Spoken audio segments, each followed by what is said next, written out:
Challenge fate with iron fists. For the realm will stand and die. Paladins with battle cry.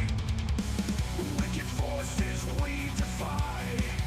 Underneath the blood-red sky. Steady aim and cool resolve. In this war we won't dissolve.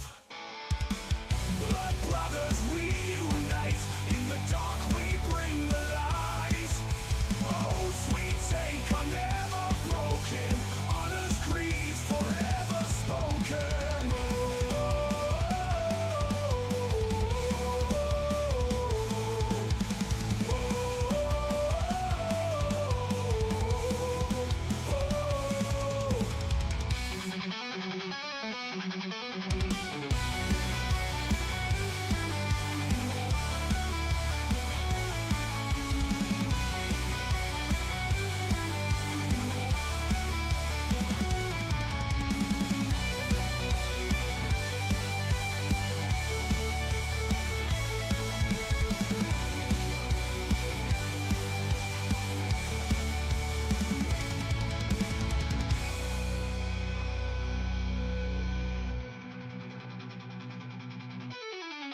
Blood brothers we unite.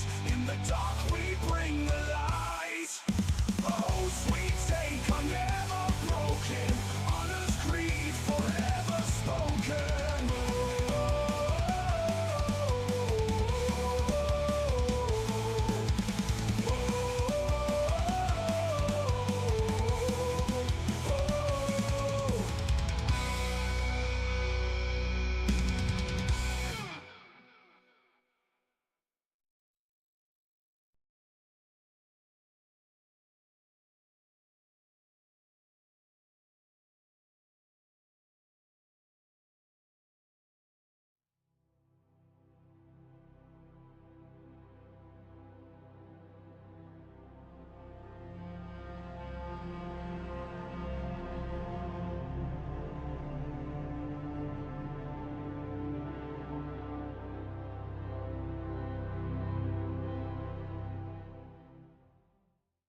Hey everybody, welcome back to another Inner Sleuths live stream. I hope you all are having a great day.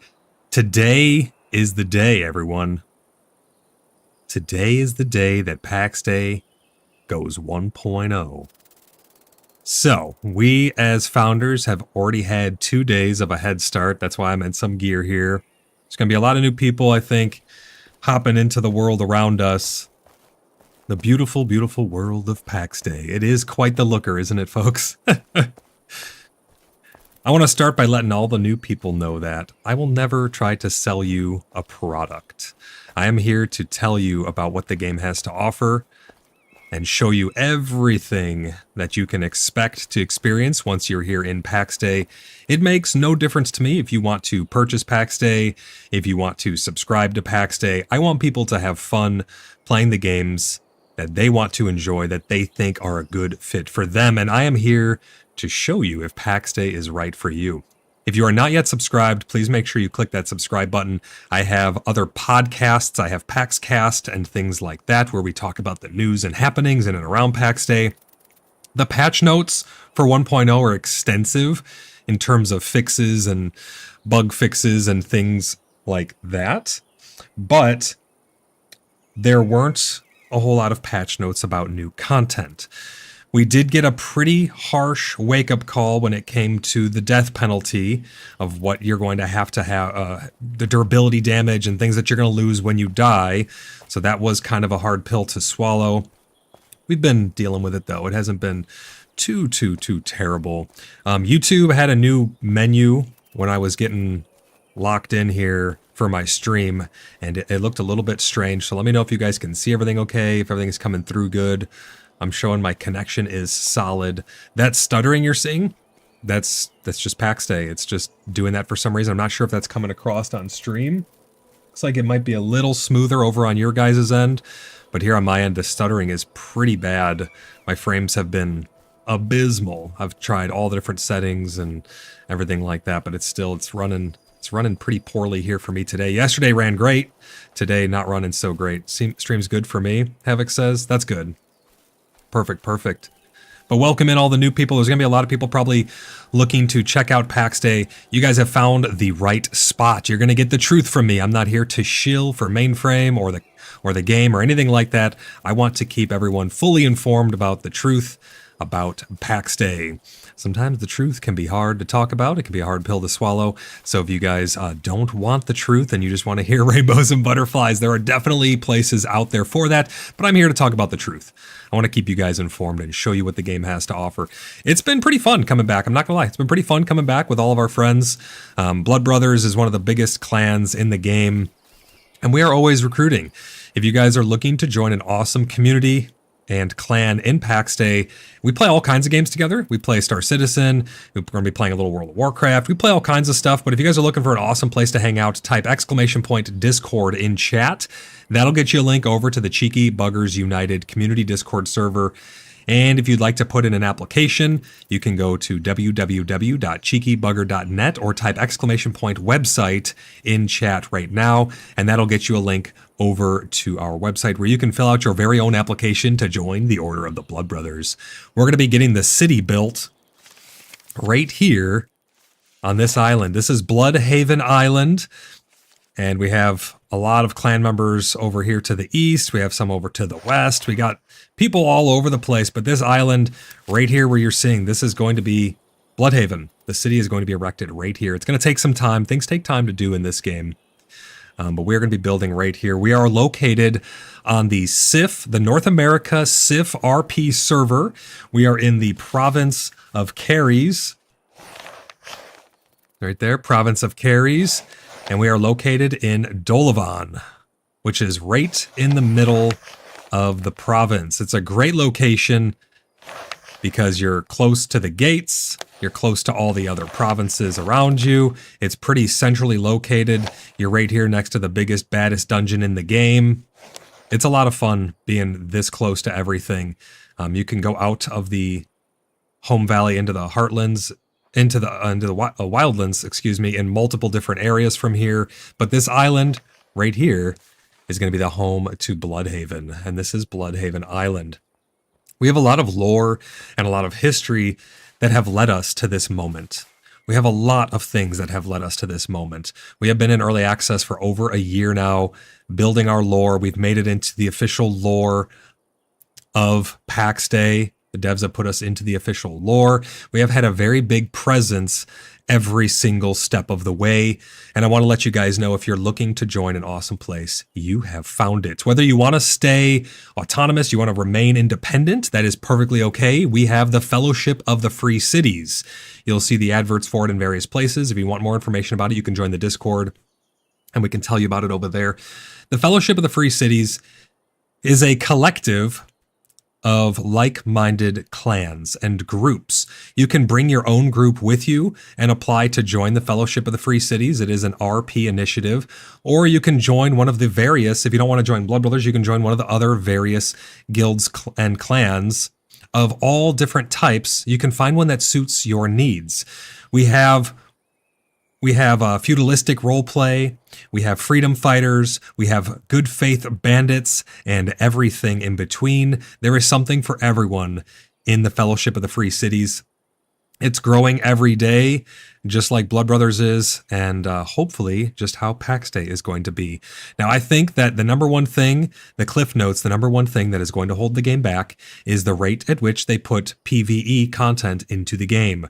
That is yet to be seen. The roadmap shows a lot of stuff for PvP in the works, but we are hoping for some PvE stuff because we want to fight dragons. We want to ride mounts. We want to go fishing. We want to sail boats. We want to farm. We want to do all of the above. Those are some of our biggest hopes and dreams for PAX Day. Some of that was promised really early on, and we've yet to see it. But we are hoping that maybe after they finish their PvP stuff and they get that all out of their system, that they'll start to focus more on some of the PvE things. So that way, people, I think the vast majority of people who play the game can fully enjoy going out and hunting big monsters and traveling deep into dark dungeons and things like that. We do have dungeons in the game right now. They don't really have true bosses in the game yet. They're kind of placeholder big monsters. They're not really big monsters. They're just bigger versions of the other NPCs, and they hit a little harder, and they have a bigger health pool, but they have no custom mechanics or anything, so no traditional bosses in that sense. If anyone has any questions about PAX Day, please do not hesitate to ask in chat. I did start up the Super Chat goal, doing a pretty ambitious 10 Super Chat goal this stream for the 1.0. I'm going to be streaming for quite some time. The goals stay live for only 3 hours. That's the longest that they let me do them for. So there's a 3-hour 10 Super Chat goal. Pretty ambitious, but it is the 1.0 launch of PAX Day, so I think there's going to be a lot of traffic coming through. We have some, let's do this right now, actually. We have some channel memberships to give away. Let's send 5 channel memberships out to you guys as a thank you for being here on launch day. Let's see who's going to get this. Egbert, Corey, Potatters, Symbolic, Brahm. Congratulations, you guys all have gotten 1 month of channel membership here on the channel. If you join the CBU Discord and you link your YouTube to your Discord, you get special perks over there. We have some merch that I'm trying to figure out how I'm going to sell it. I may do the first batch manually. I'm trying to get up a shop setup and stuff because I'm having some merch made. We have little magnets with the Blood Brothers logo on them that I'm going to be selling. There's a very limited supply here for the first run. Fadril, thank you for the first out of 10 Super Chats, kicking off 1.0 PAX Day launch. Thank you for the first out of 10 Super Chats, Fadril. Really appreciate you. It's going to be a crazy couple months here. Right now, there's a huge influx of people who have unfathomable amounts of plots. And they're going to be placing those kind of willy-nilly. They're going to be placing them all over the place. And then after a certain amount of time, those plots are, you have 1 month on each token that you have. Once those expire, then we're going to see the world really start to take shape. So I think it's going to be a little bit of time before the world starts to fully take its final form. William, thank you for the 2nd out of 5 Super Chat towards the Super Chat goal. Holy crap, you guys are absolutely smashing it. Thrudai says Super Chat for the 3rd Super Chat. Tronox for the 4th Super Chat says, dang it, not first.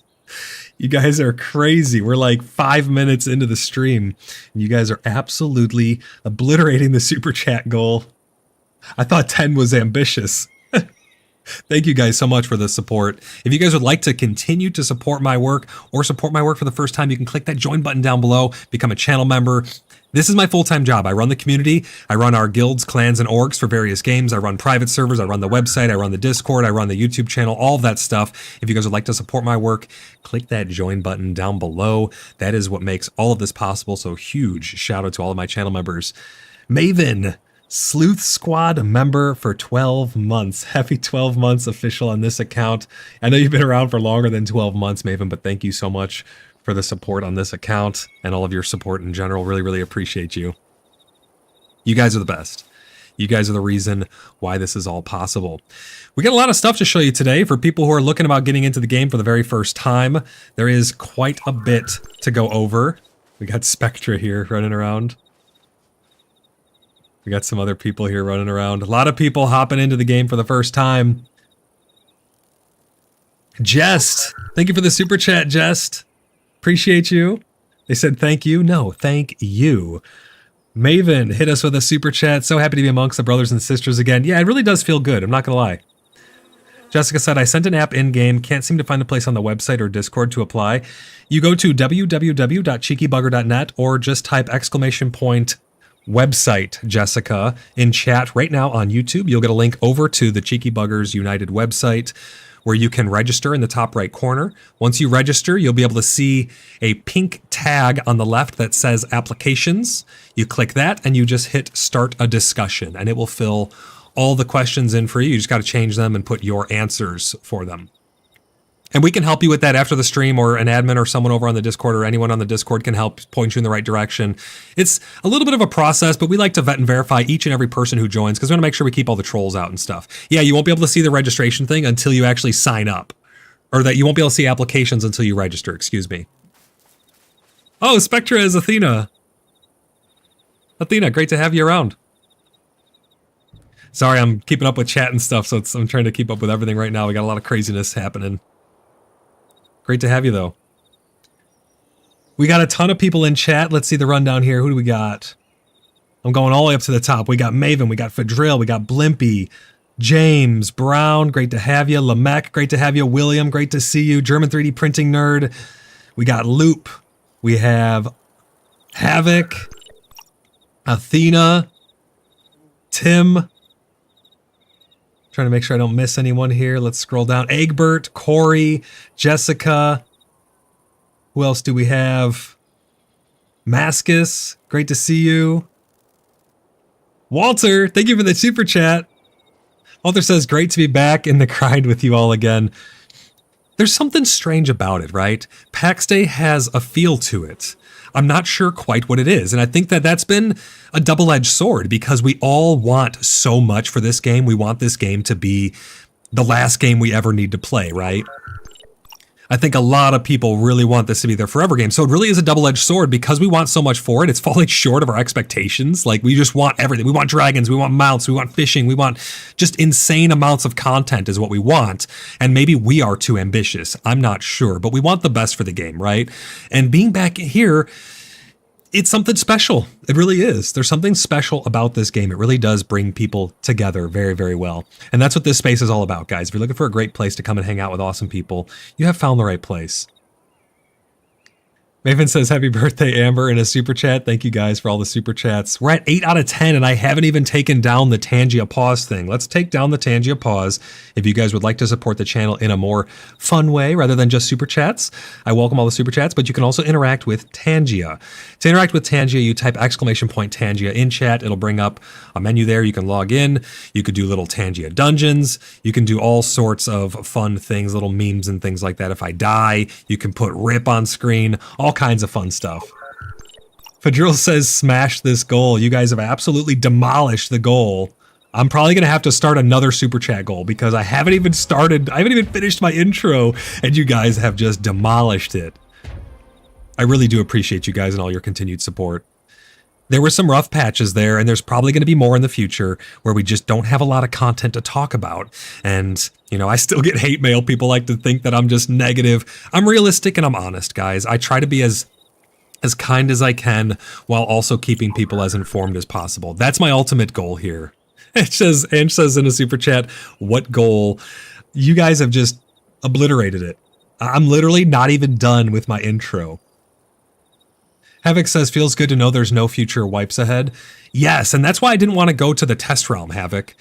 I didn't want to go to the test realm, even though they're going to get things a couple weeks early on average, because they say that there's not going to be any wipes there, but anything can happen in a test environment. Here on the live environment, at least we know that we're going to have persistency, so we can tell our stories through roleplay and just really embrace the world around us and live in it. Yeah, we're not going to get to see the stuff as early as we normally could if we're on the test realm, because the test realm is strange. It's a little strange. You have to pay for the test realm independent of paying for your regular access to the game, but you are going to get to see stuff a couple weeks early. I'd like the stability of a regular server more, and that's why we chose North America SIF RP. But I am excited for no wipes.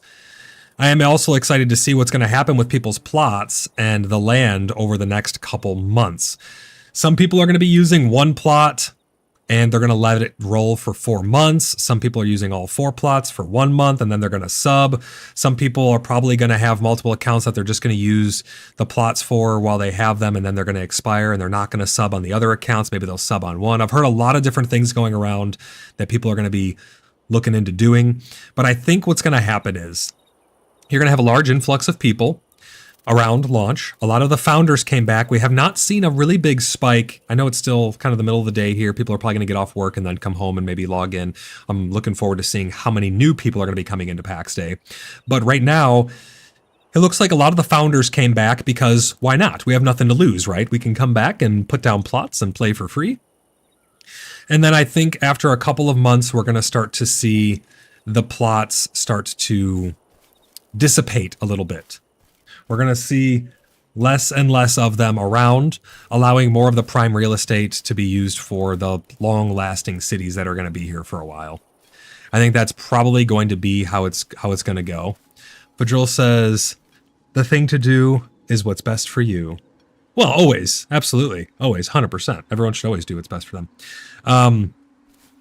But yeah, I think that we're gonna see an interesting time as the plots will have large influxes, and then after a couple months, I think the diehards will still remain, and the random plots that are just scattered around will taper off, allowing us to really see what cities are going to last here in the world.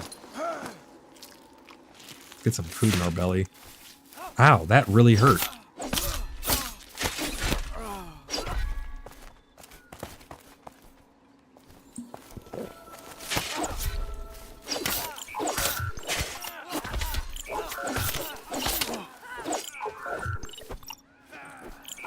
We got 5 Inner Sleuth memberships from Jade. They went out to Bradley, Fulton, Took, Tyler, Natty, and Falco. Congratulations. Thank you so much, Jade, for the 5 gifted memberships.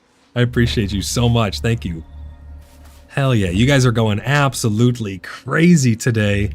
And Jade, thanks for being a member. Really appreciate you. I'm going to do a bit of combat here. Oh no! Crash! Crash, no! Oh, I took that hit for you, Crash. You better run. I took that hit, Crash. Get out of there. Fadril sent 5 Inner Sleuth memberships as well. Crash, run! What are you doing? I'm gonna read your guys' things here in a second. I'm trying to save Crash's life. Crash, get out of here, brother. Oh my gosh. I took that arrow for him. That had your name on it, brother. That arrow had your name on it. It was going right for you. You need to get some health. Let's see who else got these memberships. Fadril, thank you so much. Jade, thank you so much for the 10 gifted memberships. You know what? You've inspired me. I'm going to give another 5. Let's give another 5. Memberships for everybody. Let's see if we can get every single person on the channel a membership for today, for a month. Too many names to read have gotten memberships, but Fadril and Jade, thank you so much for the channel memberships. Everybody who's given super chat goals, thank you guys for helping us. Well, who's given a super chat towards the goal, thank you guys so much. Really appreciate you. I'm going to be doing an official hunting party here pretty soon after I finish my intro. I'm still getting everyone acquainted and welcomed into the stream, and then I'm going to go out and do a bit of hunting, probably out in the wildlands or out in some of the other more intense areas. That dude got obliterated before he even stood up. So anyone who's wanting to go on a little hunting party, we'll be meeting here on Bloodhaven Island and heading out from here. Again, if there are new people here and you're wanting to join our Discord, join the Order of the Blood Brothers, join the Fellowship of the Free Cities, inquire on the Discord if you have any questions about how to do any of that. ! Discord in chat will get you a link over there. Share the stream with your friends, though. We're going to have a lot of keys that we're going to be giving away both on the Discord and here on YouTube. In fact, we're going to give away a key right now. Here's a key for a base package of the game. First come, first serve. Redeem it on Steam. I'm going to mark it as gave away on stream. If you already have the game, try and let some people who don't have the game get these keys. We're trying to get it into the hands of new players. so they can get into the game for free. I like when games are accessible to everybody in every fashion, including price. So I don't want that to ever be a limiting factor why someone could not get into a game. I have a lot of keys to give away. We have absolute ton of keys to give away here on the channel. So if you're looking to get a free copy, this is the place for that. Thrunai, thank you for another 5 gifted memberships. Went out to Hawk and Excuse, Neil, Dirty D. Great to have you guys as channel members. Again, if you guys get given a channel membership and you want to keep that, you can extend that into the future and you will keep all of your perks over on the official CBU Discord and beyond. I'm going to be doing discounts on merch and things like that. So it is going to be a pretty big deal for you guys there. How can I get a free key? I just gave a free key up above. You can try that on Steam. I just posted one right up above. 5D2YM is what it starts, and it's a base pack. So copy that code, and you can go put that into Steam. If it's already been redeemed, it's already been redeemed. They are first come, first serve here. I will be doing giveaways where people who leave comments. Is this game worth playing on Game Pass? I don't see why not. If you have Game Pass, I don't see why it wouldn't be worth playing on Game Pass. I'm not sure exactly how Game Pass works, Vinny, but you shouldn't have any issues. Symbolic says I was gifted a membership. Thank you. Hell yeah, man. Lots of memberships being gifted right now. Vinny, yeah, if you're looking to try the game, I mean, getting into it on Game Pass, I'm not sure what you get or what you don't get for joining on Game Pass. I meant as the game itself, is it fun? I like the game. I like PAX Day, to be honest. It has its fair share of its problems. It has lack of content for PvE players. So it really comes down to what you're looking for in the game. I have a whole backlog over a year's worth of content of me showing off this game starting in the alphas up until now. I've been one of the most prominent streamers for the game, showing it off, and I'm honest about it. So you can get an honest opinion here about the game, but that's a really hard question to answer because I don't know what you're looking for in a game. It seems that the developers are leaning more towards the PvP side of things. We're really hoping that we get some dragons and stuff to fight at some point. I will say the launch version 1.0 is pretty much the same game that it was before launch. So if you watch my older content, they've added a couple things and changed some stuff here and there, but for the most part, it's pretty much the same game. I would say it's definitely worth trying out if you have Game Pass because you can get into it for free and just try it out. Jade says, don't forget to hit the like button. Appreciate you, Jade. Hench says what she said.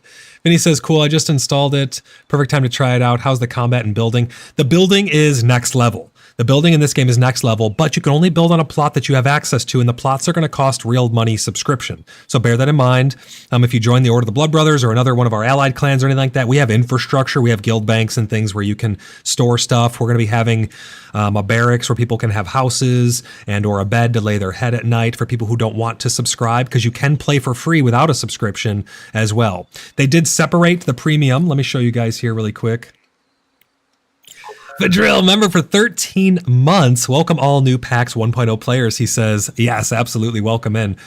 Here is the subscription models for you, Vinny. You can see here, if you want premium status will get you plus 50% daily login grace, plus 50% grace from gold offerings, and plus 50% XP boosts for all activities. So you're not really going to want to play the game without premium, in my opinion. I would not play the game without premium.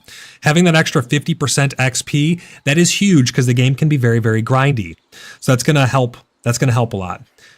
Mad Project, welcome into the stream. He says, it looks like Black Desert. Is it better? I didn't like Black Desert because it felt a little too arcadey for me. That's just my personal opinion on Black Desert. I definitely would say I like this game more than Black Desert, but that's very subjective. Now, if you were comparing it to something like World of Warcraft, that would be a little more up my alley and it'd be a little more hard pressed, but they're very different games. It's hard to compare them. We can compare certain things about them. But again, I'm not here to sell anyone on the game. I'm here to answer your questions honestly. Sometimes you might hear something you don't like. We have a lot of diehard fans in here. I'm just going to be honest with people, guys. I'm not going to bullshit anyone here. I'm not here to blow rainbows and butterflies up anyone's bum. We're here to have honest discussions about it. If I miss any of your comments over on YouTube, I apologize. There's going to be a bunch of stuff flying by, and I'm going to be doing my best to keep up and answer all of your questions, but I will miss some stuff. If you absolutely want it read, make sure you put it in a super chat. I will always read super chats. But thank you guys again one more time for all of those gifted memberships. You guys are insane, and I greatly appreciate you all. The last person to throw out memberships was Thrunai. Thank you so much for the 5 gifted. Then I gave away 5. Fadril gave away 5. Jade gave away 5. And then all of those super chats. Thank you guys so much. I have a bunch of keys to give away though. So if you guys have Steam, these are Steam keys. You'll have to have your Steam ready to go and be ready to pop them in there. They're first come, first serve. Daddy Matt says, missed you guys. Great to have you back, Matt.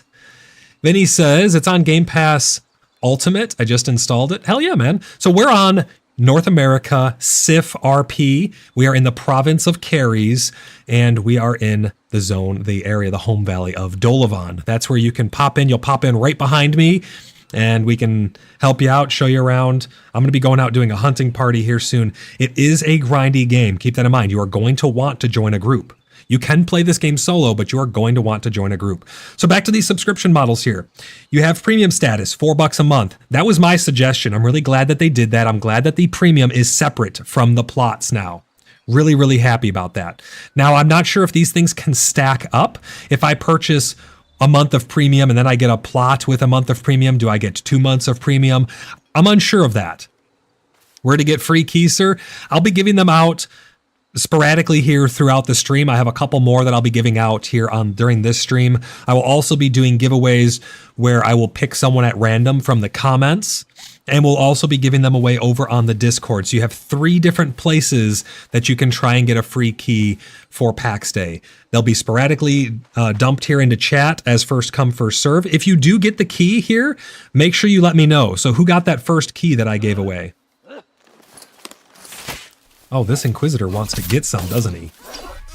Yes, he did, didn't he? Let me know who got that first key. So that way I know that it's claimed and I can mark it as claimed. Everyone else go try that key and let me know if it's already redeemed. If it's already redeemed, let me know. Someone else already got it. I want to make sure I stay on top of those because I don't want the keys to get wasted. But yeah, so you have 3 different places you can try and get a key. You can try here on the live streams. You can leave comments on any of my videos during the month of October. Probably around Halloween, I'll be doing a drawing. I have a program I use where it'll pull a random person's comment. You just need to be subscribed to the channel and leave a comment on any video during the month of October. It says invalid key. Does that mean it was redeemed? It probably was already redeemed then, yep. And those are going to go quick. You know, people love free stuff, so there's not much I can do about it. It's just first come, first serve for those. But if you want a chance to win one from a drawing, I'll be using a Discord bot to do some giveaways as well. We're going to have a lot of keys to give away. So don't worry, guys. We can save you a couple bucks there at some point. Mad Project says, too bad I can't join a group in North America. Probably ping will be make the experience bad. We do have people from all around the world. I would try it out. I don't think you'll have too bad of an experience, Mad Project. We have people in Australia, in the Middle East, in the UK, Canada, US, Germany, you name it. We got people from there. Crash, he's running around right now. You see Crash here. He's able to play and kill stuff and play just fine. He's in Germany. So I mean, you know, I'm not doxing him, but you know, he's across the pond and he's playing just fine. There he is running around fighting stuff. Now he did almost get killed, but I think that was, you know, he got a little overwhelmed with the 2 mobs over there. I don't think that was his ping. He's a great player. He hasn't had too many issues with his ping before, so I think he'd be fine. Loops in Sweden. Yeah, so I don't think you'll have any issues. You'll be able to play here just fine.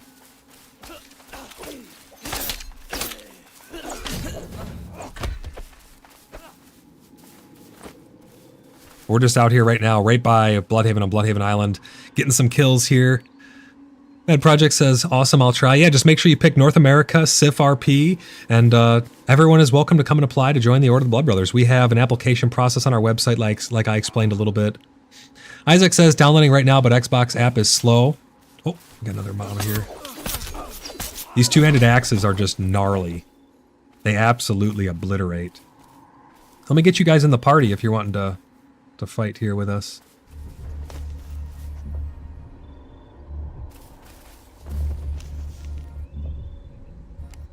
I sent out invites to you guys there. The chat is still having its chat bug. Let me get a little sweet killer in the party here. William says, I'm in the UK, had no problem joining the US server. Yeah, you guys shouldn't really have too many issues with that. 10 megabytes on an app with 1 gigabit fiber. I think right now a lot of the stuff's going to be bogged down, Isaac, because so many people are trying to get in and stuff.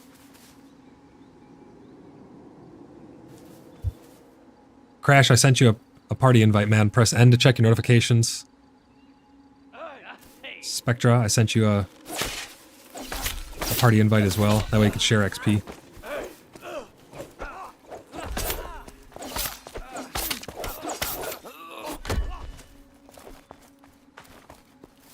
There's going to be absolute craziness with how many people are going to be joining, I think, here at launch. We're going to be doing our best to get Bloodhaven built as soon as possible. As soon as humanly possible, we're going to get all the plots secured, and we're going to get Bloodhaven built right here on the island. It's going to go right here along the road. This is where you spawn in at. Pretty much right here is where Bloodhaven's going to be. Across over here, we're going to have Bloodhaven as well. It's going to be like in a little outpost, maybe an extension of the city. We have tons of people who are over here. And again, we have the Fellowship. So if anyone's looking to join a different style of clan, if you really like the feudalistic roleplay, we have a Kingdom who actually just joined the Fellowship of the Free Cities. We have Freedom Fighters. We got Good Faith Bandits and everybody in between. What's the pricing now, Pete says?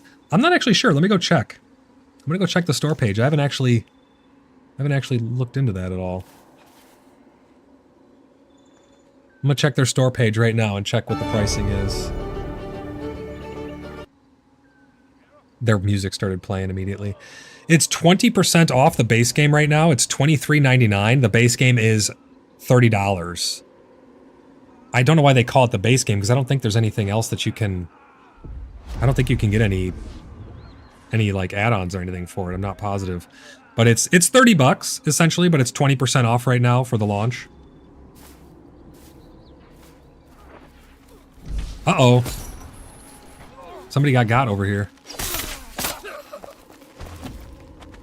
Let me get you up. Let me get you a res there, Illyria. I was tapped out. Sorry about that.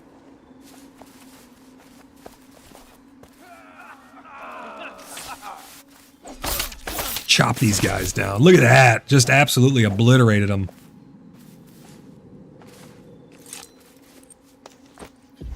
Executed with impunity. Pete says, already spent $100. Yeah, if you've already spent $100, you have 4 tokens, you have like 5 character slots, you have 4 months of premium, and you had the founder's head start. That's what that $100 got you. And you were able to play for over a year. So there is that as well. Sea Murder, how's it going, man? Great to see you, brother. He says, it's been a while stopping by to see how the game is looking for 1.0. It's not bad. It's pretty decent. You know, still lack of content there. We're hoping we can get some PvE stuff. But yeah, it's pretty good so far. It's running okay. We had a little bit of lag and stuff yesterday. We had some of the mobs that were teleporting around and being all goofy and things like that. Fidril says the return of the Stag and Willow Inn will be just after the West Bridge off Bloodhaven Island on the mainland. New and past customers welcome. Blimpy says, okay, I'm back. You may begin now. Vote. All right, we can start the stream now, guys. Blimpy's back. We're going to get started for the very... We definitely have done nothing so far. Just kidding, Blimpy. Welcome back. Jessica says, I built right across the bridge from the Pax Day Stone. See tons of you guys all running around. Yeah, there's a bunch of us. I mean, we have 300 registered members now at this point. I don't know how many people are going to be returning, but this whole area right here, right around this island, this waterway and everything is going to just be absolutely packed with people. I'm going to be hanging out in this area right here for a little bit, fighting some monsters, or I guess Inquisitors, which they are monsters at the end of the day, right? And says, finally, we've been waiting forever, Blimpy. You guys got to remind me, throw some Tangias up of splashes, because I'm going to forget. I've been really bad at staying hydrated. I got a lot of stuff going on with vetting people and verifying people and website work and all kinds of crazy stuff to keep people organized and orchestrating everything here in game. I got to remember to stay hydrated. There's the Tangia link, if you guys want to throw any funny memes and stuff up on screen. Any other questions you guys have, please Don't hesitate. Let them rip. I'm going to start another goal because you guys were so ambitious with the last one.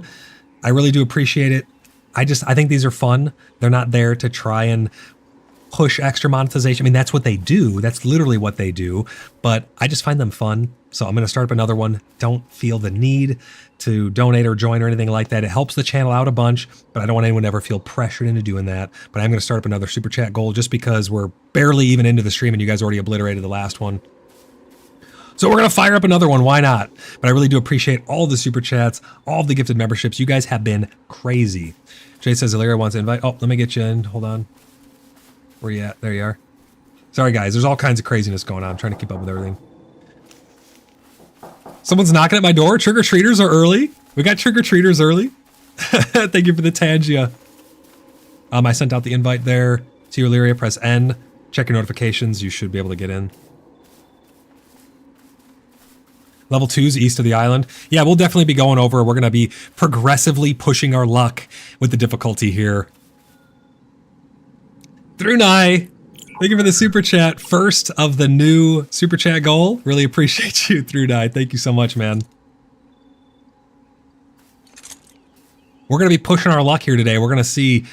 We already killed a 4-star or a level 4 skull bears out in the wilderness. We went out with 4 groups yesterday. We had our first event of the new world, our hump day adventures. We went out with 4 almost full groups and we just went on an adventure. We got a couple of the teleports, a couple of the quick travels around the world.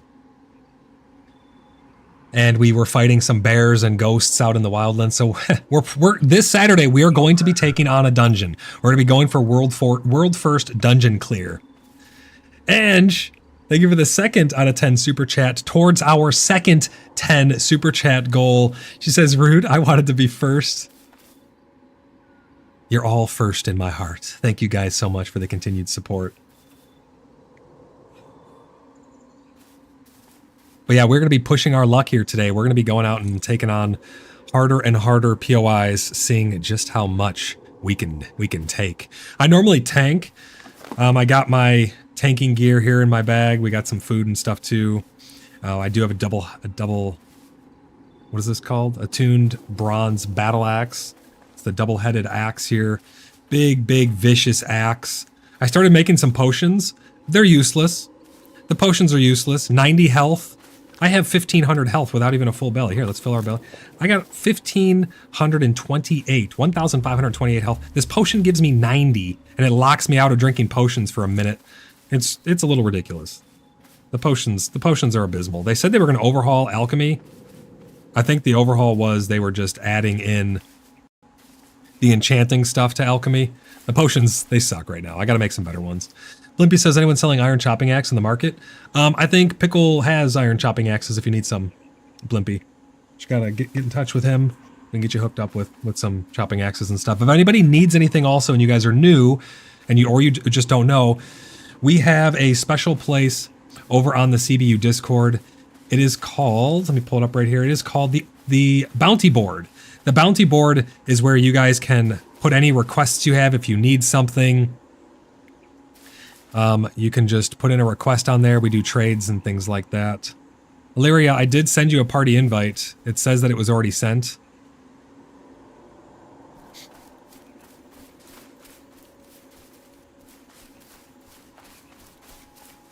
Havoc says that's not really an overhaul. Yeah, it's not. It really does need an entire overhaul. The potions are just way too weak. We got a big health increase with one of the last big patches, and with having more health now, the potions all have less of an impact. Our health pool used to be much smaller, so they need to up all the numbers on the health potions for sure.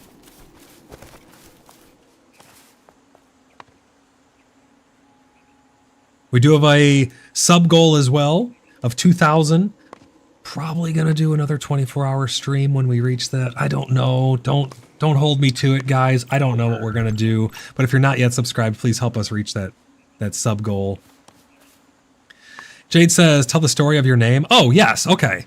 So the story with my name's Voidlock, right? You can see my name is Void up here in the top left. It's kind of hidden behind my overlay there. You can see Voidlock in the top right. That's me. That's my Discord overlay. So essentially what happened was I logged in and I go to make my character and I type in Voidlock in the character name. It accepts it. It accepts it. It lets me use the name Voidlock. And I make my character, I log in. I don't even customize them because you don't have to customize your character at the beginning right now. You can customize them after you make your character. You can go back and re-customize them. So I lock in the name Voidlock. It accepts it. VOIDLOCK, just how my name is. I log into the world and my name only shows Void.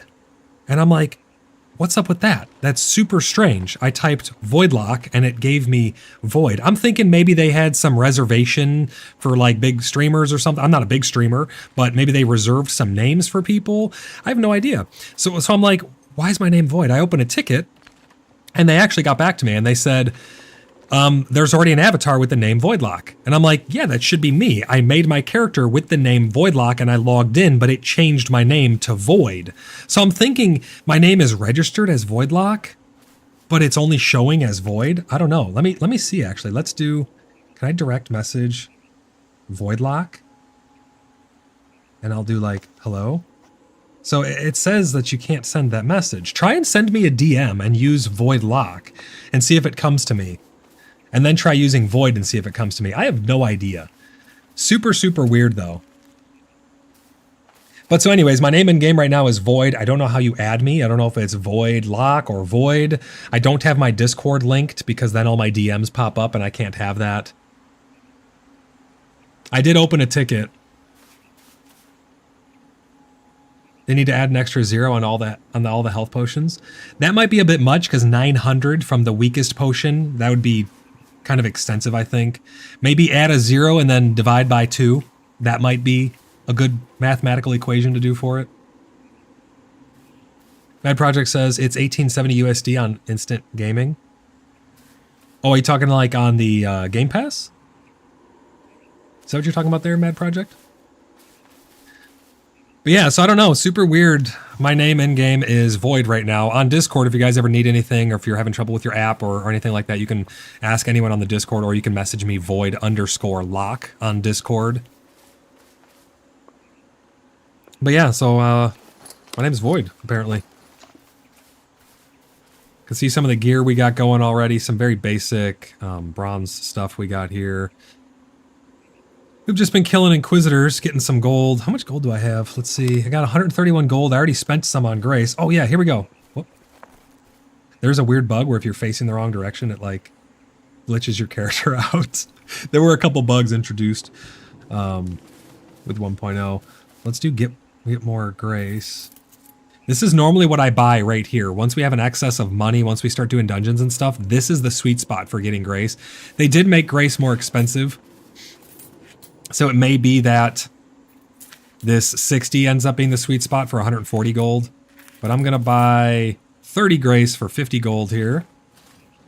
You can buy more, but this gets more and more expensive. And this will reset now after 24 hours. And then I'll be able to purchase the same amount. So right now I'm going to be spending about probably 50 to get started. You want to get that Grace, guys. That Grace is important. Oh, we got some combat going on here. Let's take these guys out. And then we're going to go, in a little bit here, we're going to go take on some harder Inquisition. Because these guys are kind of pushovers. Especially with having a healer, we could take out some big pulls.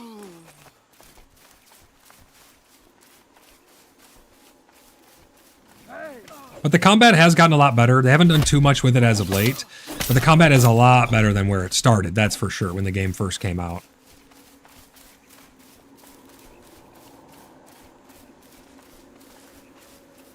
Havoc says I did notice some new RP items in my jewel crafting profession. Definitely check that out too.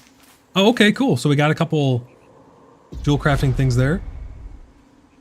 We still have the relog bug where if a new person joins the party, the healers, the names on the left will be all discombobulated and jumbled.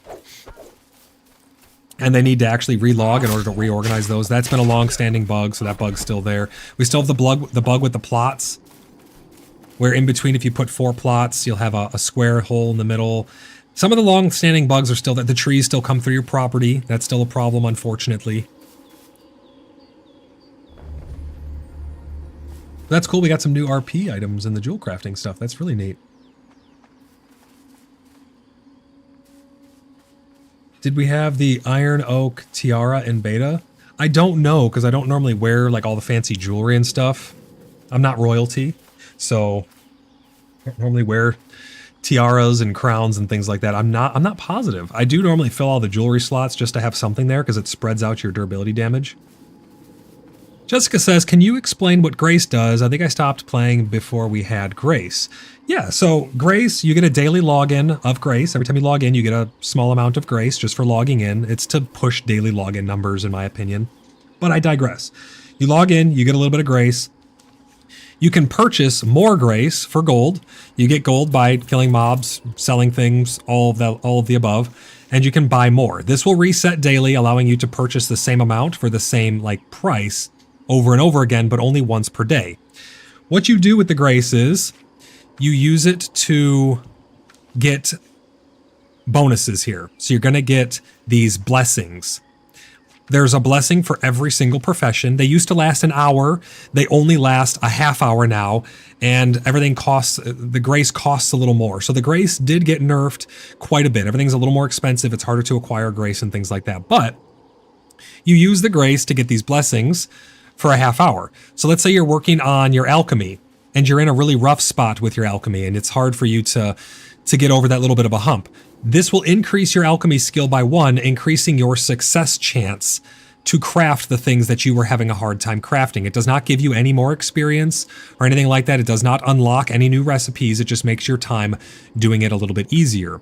So there's one of those for every profession. You also have gathering. You could do anything that's picked up off the ground. That is considered foraging. So here's your foraging boon. It costs 20 for 30 minutes. For all of these will increase your yield pretty substantially. And you can also use the Grace to teleport. Now, you can teleport to your home shrine by pressing H and going up to Petra May. And this is free for your first one every day or something like that. You can do one to go home. That takes you back to your home shrine. You can teleport down to the PvP gate for free for the first time every day. But if you want to teleport somewhere else, like if you want to go down to this gate here, it will cost you 30 Grace to teleport there. Teleport over here, 20 Grace. Teleport right here, 20 Grace. So what people do is if you want to go through this gate down to Innisgalia, you'll teleport over here to the PvP gate for free, and then you'll just run over to that gate. You can do things like that. But that's what the Grace is used for. It's used for fast travel. It's used for... Oh, we got an Inquisition here. This guy, we cannot suffer the Inquisition to live. Executed with impunity. So that's kind of what the Grace is used for. It's used for getting around. It's used for getting bonuses and things like that. I'm sure eventually it'll be used for more activities, but right now, that's all it's used for. Now, one of my biggest gripes with the Grace system is that it is exploitable to an extent because you can purchase gold with real money transactions. And then you can take that gold and you can directly turn it into Grace. So what that means is the whales and people who have deep pockets who can just purchase gold in MMOs, they can just turn that into Grace and have kind of an unfair advantage because they're going to be able to afford to spend unfathomable amounts of gold on Grace per day to get, big influxes of Grace, which will have impacts in PvP. You'll be able to teleport around and in PvP with that Grace, so it is going to directly affect your interactions with other people. I'm not a big fan of that, but that's just my opinion. Some people think that it's not too big of a deal. But yeah, that's what Grace is used for. If anyone else has any other questions too, please don't hesitate. Pop them in chat. I'll do my best to get to all of your guys' messages, and we're at 3 out of 10 towards our next Super Chat goal. And if you guys have any questions that you absolutely want answered, and in case I miss anything, you can throw it in a super chat and I will absolutely read it for sure. Havoc says, you can RMT gold, excuse me. Yeah, you can real money transaction gold. People were doing real money transactions for stone and wood week 1 of the game coming out on different websites. Now, this is not promoted.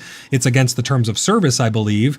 But like with every game, people will do those things. And I'm not sure how they're going to keep track of that. And maybe they'll take some type of appropriate action against people. I'm not sure.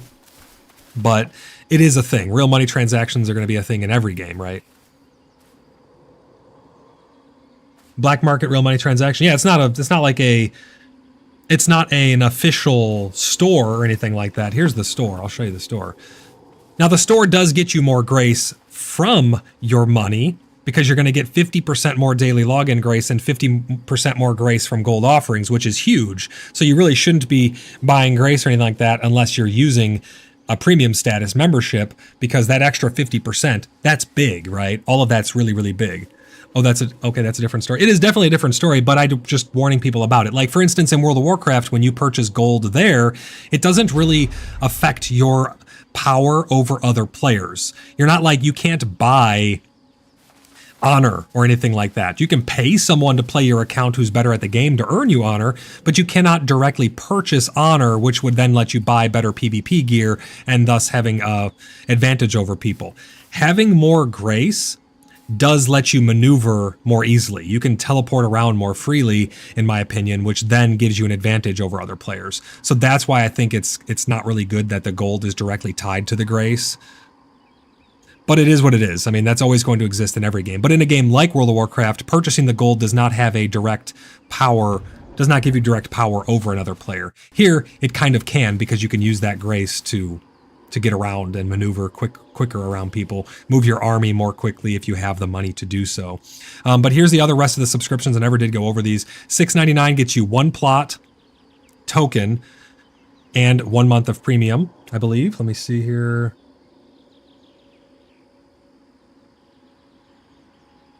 Trying to see the premium that you get with it. Yeah, 1 month premium status. Right here, if you purchase this one for $10.99, you get 2 plot tokens. It's kind of misleading here. They put 2 plots. It should say 2 plot tokens right here on the screen. Right here, it says 2 plot tokens, but it says 2 plots here. You can have 2 plots if you want, but you only get 1 month of 2 plots, or you can have 1 plot for 2 months. So it's a little confusing there, but that's $11. And you get 1 month of premium, or the big package here, which is what I think a lot of people will be going with, because it's not too bad of a price. It just comes down to, does the game have what you want in it for that price? But that's $18.99. You will get 4 plot tokens and 1 month of premium status. Now, I think this should come with more months of premium status, but I guess you could supplement it, right? You could buy this to get your plots at a discount, and then you could just maintain your premium status, and you'd save a little bit of money there. But there's different ways you can do it. But that's all of the different subscriptions. I am really glad. Thanks, Mainframe, for giving us just the premium status alone. I'm happy to see that.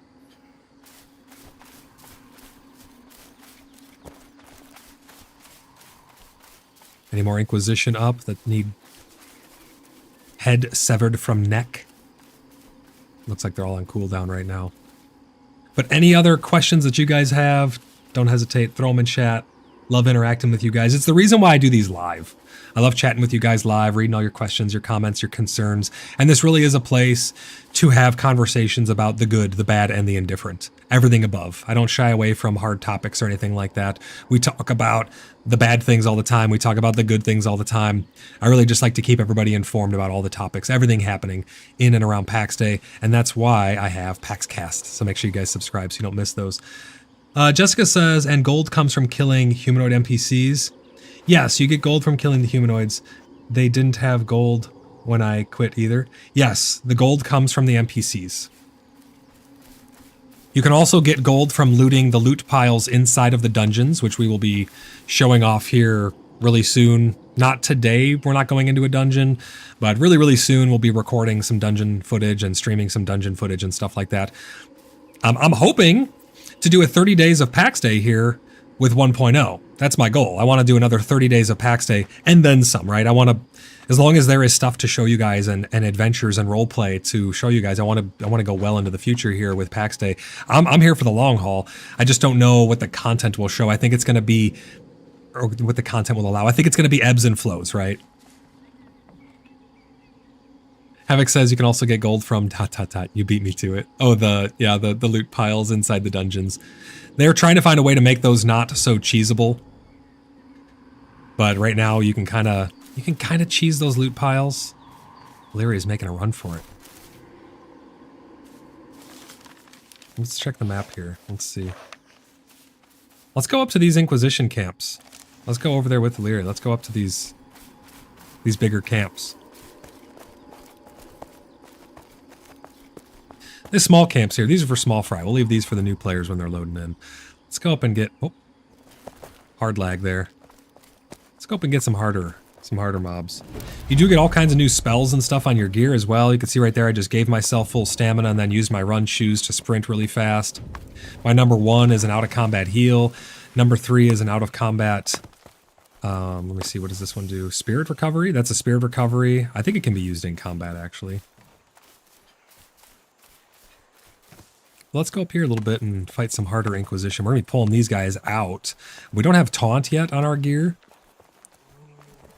Havoc says eventually be able to trade other players for gold. Yeah, there's... You can't trade directly, which is kind of disappointing, but you can open up a market stall. Keep in mind that the market stall does take a portion of the money and stuff like that. It's a gold sink. I understand why it's there, but I still don't like it. I don't like having some ethereal king taking all of your money. Especially when it's on your own plot that you're paying a monthly fee with real money to have. I don't think you should be taxed on that then. It's your own plot that you're paying monthly money for. It's your own market stall that you made with your own 2 hands. It's the items that you farmed or crafted and that you're putting up for sale. I don't think you should be charged on all of that. I get it, you need gold sinks, but there's probably better ways to do it. Yeah, you will be able to trade to get gold as well. But you're going to need to produce something in order to be able to trade people. So you're going to have to be crafting or fighting and acquiring something to be able to sell. Bloodhaven will have the Moonlit Market. We're going to have a lot of stalls that the community will be able to use and be able to sell their stuff in. Bloodhaven is going to be a very special space, guys. It's going to be really, really a nice space. It's going to be very condensed because, again, it's going to cost, every 4 plots are going to cost pretty much $20 a month now to maintain. So it's going to be nice and condensed, but it's going to be a really cool place to come and trade and sell and do all kinds of things, rent rooms out and things like that. We're going to have an inn there.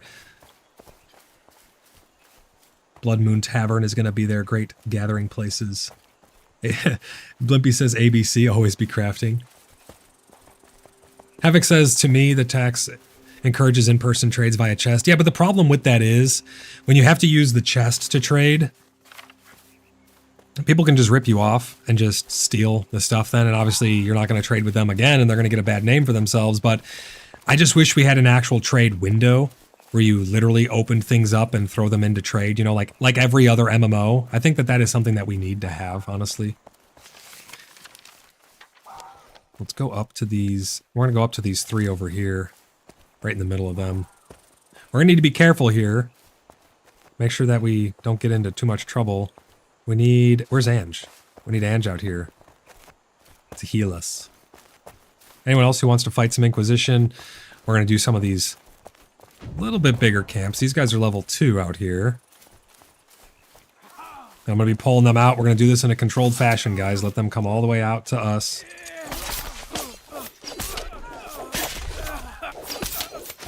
And then we're going to take some time in between each kill for recovery. So I'm going to drink a potion. Watch this. That was me drinking a potion. It gives you just about nothing. Just about nothing. It saves me from having to press my number 1 key, but the number 1 key comes back after only 30 seconds, and that will fill my health up. The potions are useless right now. Yeah, be careful with those arrows. I think they're still kind of bugged. We want to make sure we don't pull too many.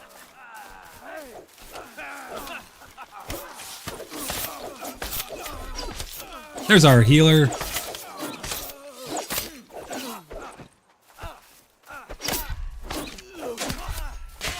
The reason I'm using the 2-handed axe right now is because we don't have any taunt abilities. Oh, there's Excuse. Let me get you in the party here, buddy.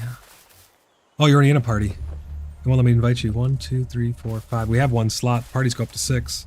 I can't invite you though. There's no button there to invite for some reason.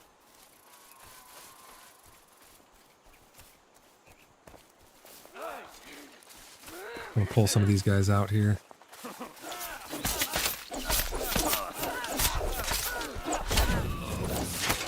Level 6.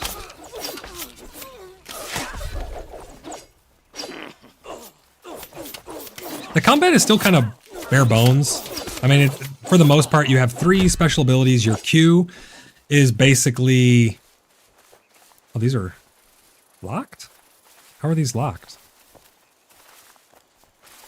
That's really weird. I don't know why those things are locked. You basically have your Q, which is your basic... It used to be your basic every third hit. You do have some more unique abilities as well, like the F here spins me around and does huge group damage. We have some debuffs and things like Armor Sunder that you can do on people. So there are some unique abilities now, but for the most part, you're holding down left click. Oh, should be able to invite you now. Let me grab you here. There we go. There you go, buddy. Got you in. So we have one full party right now, so we'll go around and get some XP from these guys. We'll be starting up other parties as well. There's going to be a ton of different farming groups. Again, we're a really big clan, so there's going to be probably 5 groups going at once out farming Inquisitors and mobs, getting XP, getting items. What is this in here? You can actually... Oh, it just dropped on the ground. It has an actual... It's not just a little bag anymore. The quartz actually has an appearance to it. That's pretty cool. Please talk a bit about solo content besides building and crafting, please. Yeah, so I mean, you can solo play the game, but it really is designed to be a social experience, right? So you're going to want to at least go into town to trade with people and or sell stuff. It's really designed, PAX Day is really designed to be a social experience. It's not designed to be played solo. That being said, if you're okay with interacting with people, you can do stuff on your own and then go around people to interact with them in order to sell and trade. But getting into a dungeon, you're not doing that solo unless you team up with other people who are also solo. You're not going into dungeons. So if you're playing purely solo, you're going to be really limited in terms of what you're going to be able to do in the game. It depends on what you're trying to get out of it. You obviously can build. You obviously can go out and harvest stuff. You can sell those things to other people. You can farm stuff by yourself, like you can fight things by yourself. It's just going to be a lot harder, a lot more risky. It's really designed for group play. You're not going to have too good of a time in PvP as well, because the PvP is going to be big groups coming and fighting each other. If you have any questions in specific about things that you're wanting to know if it's possible to do solo, let me know. It really is designed to be a social experience.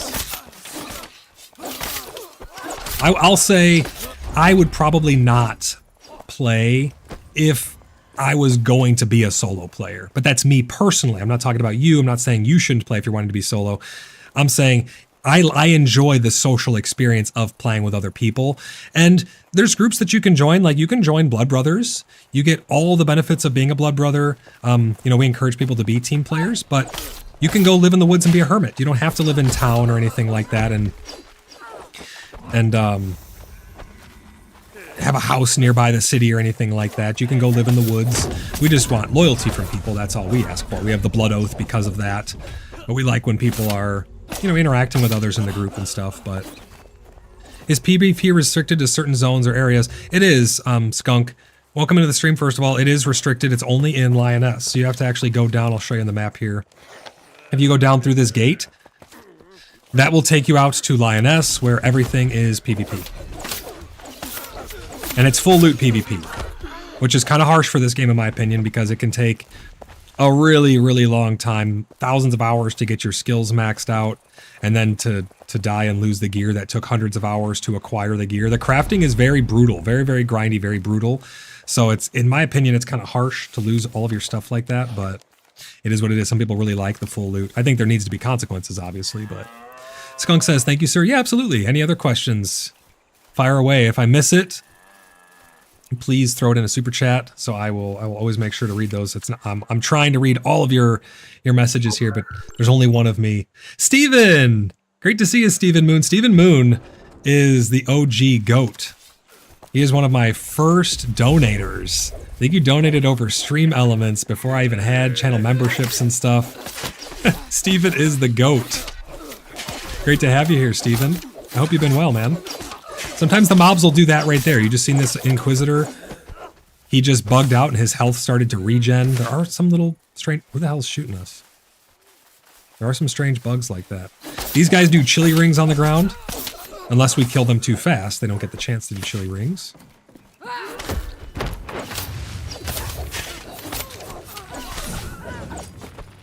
Level 6 already. Who's shooting at us?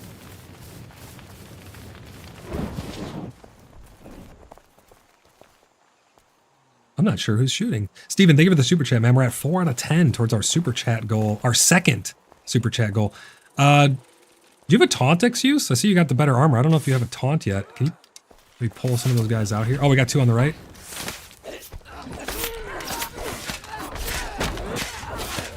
Get out of that chili ring, guys. That chili ring is going to burn your ass to bits. Crash, hop out of the chili ring. It's gonna get you.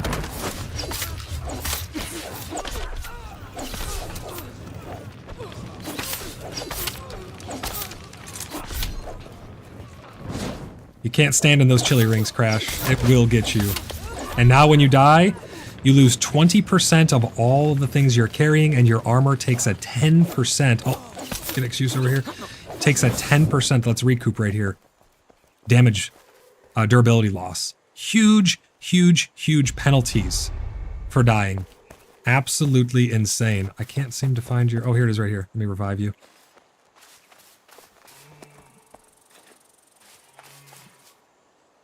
Chupa says, good morning. Moss from Discord. He is right. Solo is hard, but to each their own. On Sif, the community is kind. Yeah, you'll find a lot of great people on Sif. And you're more than welcome to come and join the Order of the Blood Brothers as well. Crash, you got to be careful in those chili rings, man. These guys are going to be brutal. We don't have the gear like we used to. We don't have the skill levels like we used to. And every time you die, every single time you die, 10% of all of these stacks, 10% of your potion, or 20%, sorry, of all of these stacks, of all of your potions and your food, all of them, 20% of it will get deleted. Let's go in here inside, guys. I'm trying to keep up with your guys' messages over on YouTube as well. We got some intense combat ensuing here. Let's go up the wall. This is going to be an interesting pull. Let's get rid of this catalyst. Get out of the chili ring. Get out of that chili ring, guys. That will burn you up. That will kill you. You do not want to be standing in those chili rings. See, they keep bugging out and they keep just regenning all of their health back.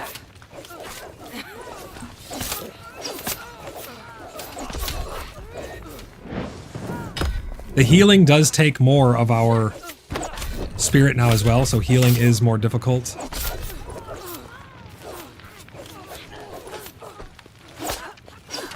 I'll read some more YouTube comments here in just a moment, guys. Alright, let's regen here. Get you some spirit back. Get some stamina back. Get your health regen. Stephen Moon says, goal achieved. Keep the great content coming. Looking forward to seeing you online this weekend. You're going to be hopping in, Stephen? Thank you for the super chat. We're at 5 out of 10 on our second super chat goal of the stream. What's the deal with the land token and monthly subscription? If you stop paying the monthly fee, will you lose your plot that you're building on? Skunk, yes, you will. You will lose your plot. Everything will be picked up and put into what's called the redeeming queue. So you don't like lose your stuff. Now there was a thing, there was a bug or something that was happening during early access where you would actually lose a portion of your materials when they went into your redeeming queue. I don't think that was intended though. I think it's intended that you keep all of your stuff and it gets stuffed into a redeeming queue. But there is a redeeming queue where your stuff will go and your plot, everything on your plot will be deleted, yes. Let me scroll up a little bit here and see some more chat. Steven says, love the content, keep it coming. Hell yeah, Steven, great to have you back, man.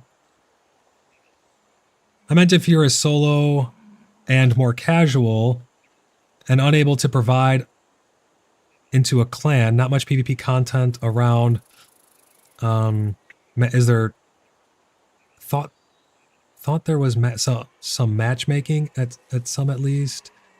My chat keeps bouncing as more messages pop into chat, so I'm trying to read this one here. And some in-game casual grouping missions. No, there's no like matchmaking or anything like that. You'd have to join up with like a group. Maven says can't wait for the Fae and Druids. That'd be freaking awesome, wouldn't it? That would be absolutely amazing. We'll see. We don't know what the future holds for PAX Day, but we shall see. Let's go hit one of those other camps, guys. Let's cycle back to the other camp. I think it was this one down here we hit first. I'm excited to see what the future holds. Steven says, just got back in the clan yesterday. I'll be online after work. Have to jump for a meeting. But much love towards the Blood Brothers forever. Steven, great to have you back, man. Thanks for popping in the stream, and thank you for the super chat, man. Really appreciate you.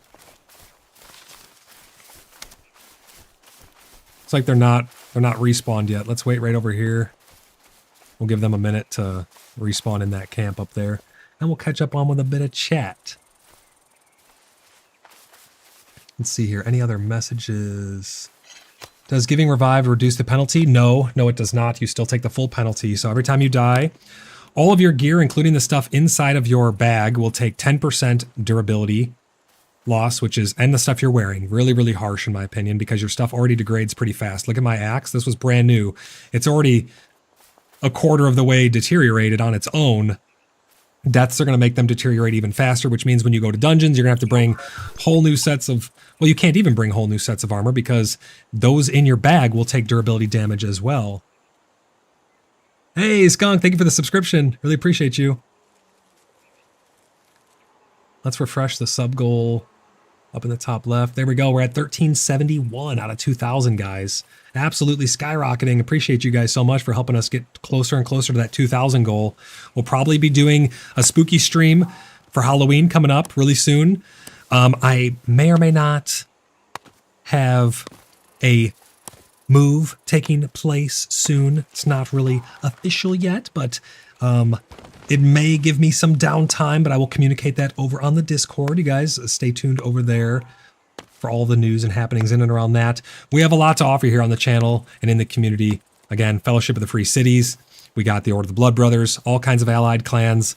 We have a lot of different infrastructure for things over on the Discord, the bounty board, places for people to share their backstories, in-character letters. We do a lot of role-playing, all kinds of fun stuff. You guys are not going to want to miss it. Make sure you're subscribed so you never miss a live stream or an upload.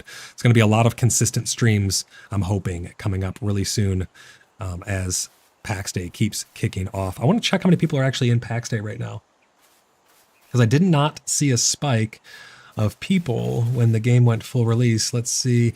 There is definitely a higher spike. We're at 4,579 total players in PAX Day. That's across all servers. There are 6 servers right now, which I think is a bit much.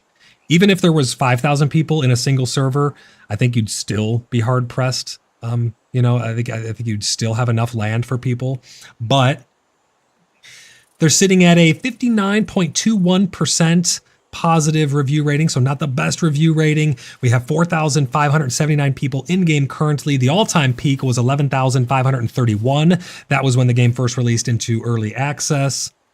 But we do have a spike. It was at like 3,800 or something like that before today. Today again is the full launch for everybody. This is when everybody can get into the game. It is now open to everybody. Yeah, go leave your updated reviews, good, bad, or indifferent. Go tell the truth in your reviews. My review is going to stay the same until something changes with the content in the game. So once we get some form of content added, other than that, my review is going to remain the same over there. But everyone is entitled to their opinion, so go leave your reviews. Did you hear that, Arrow? Havoc says our solution is to designate a person as provisioner who holds spare armor and weapons for the whole party. They'll be the first person to run away with the weapons imminent. Yeah, I mean, that could work, but then if they die, then what if they die and no one else does? Then all the gear gets damaged. I mean, it's an interesting method. Let me know how it works. I think the better way of doing it is probably to have a plot outside where you store all of your backup stuff, so that way you can spawn nearby if you need to. You can run back and get some more gear and stuff like that to be able to get back in. That's probably going to be, but that's going to cost real life money now because the plots are going to cost money, right? So I don't really know of a good solution just yet. The way that we run dungeons with multiple groups. To prevent those deaths, we'll probably be going in with 4 or 5 groups or something like that to keep everybody safe to prevent those deaths. But yeah, it's pretty harsh, 20% of all your items. I mean, imagine you have a bunch of tattered sigils on you, you die, you lose 20% of each stack. So if you have 2 stacks, you're losing 20% of that stack, 20% of that stack. It's pretty harsh. Havoc says usually a healer who would not pull aggro. We notice that the healers actually are the ones who normally pull aggro. Healers are normally the ones who can pull a lot of aggro. With their big AoE heals. I got some mangoes here I'm munching on. Because I haven't eaten yet today, so bear with me. Hopefully you don't hear any munching.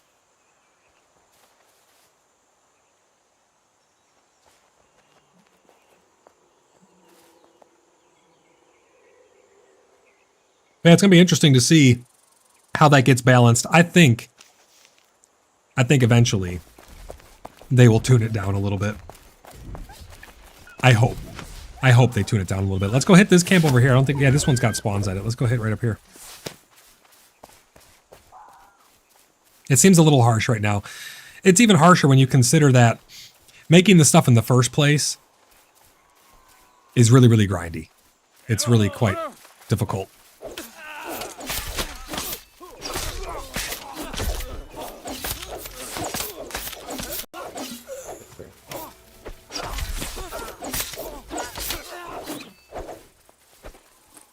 Nothing quite like stacking some Inquisition bodies.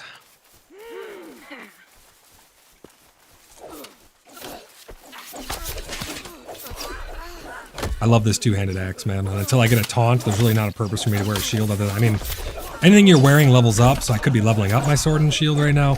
Or my mace and my shield, rather, but when I can't taunt, I love this two-handed axe. This thing just absolutely pumps the damage.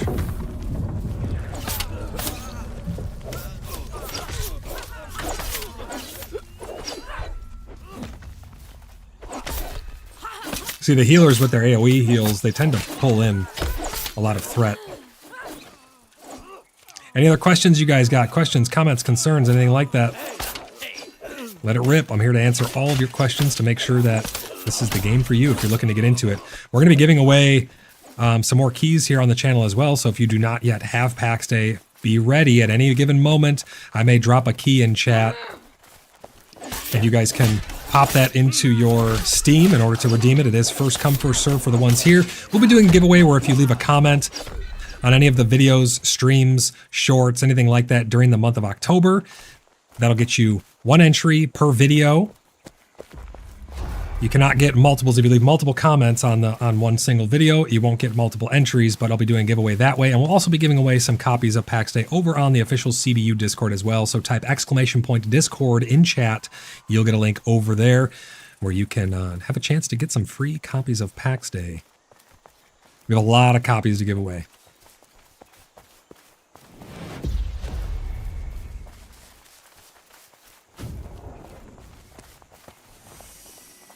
Looks like this camp over here is respawn. Let's take these guys out.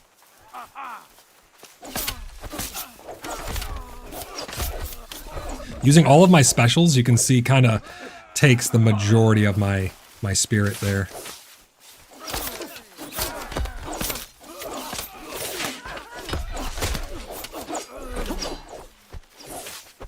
You can line of sight their arrows and stuff.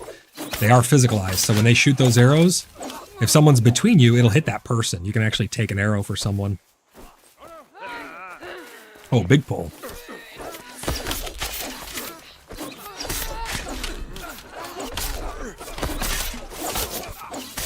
We gotta keep an eye on Little Sweet Killer's spirit there, because she's our healer.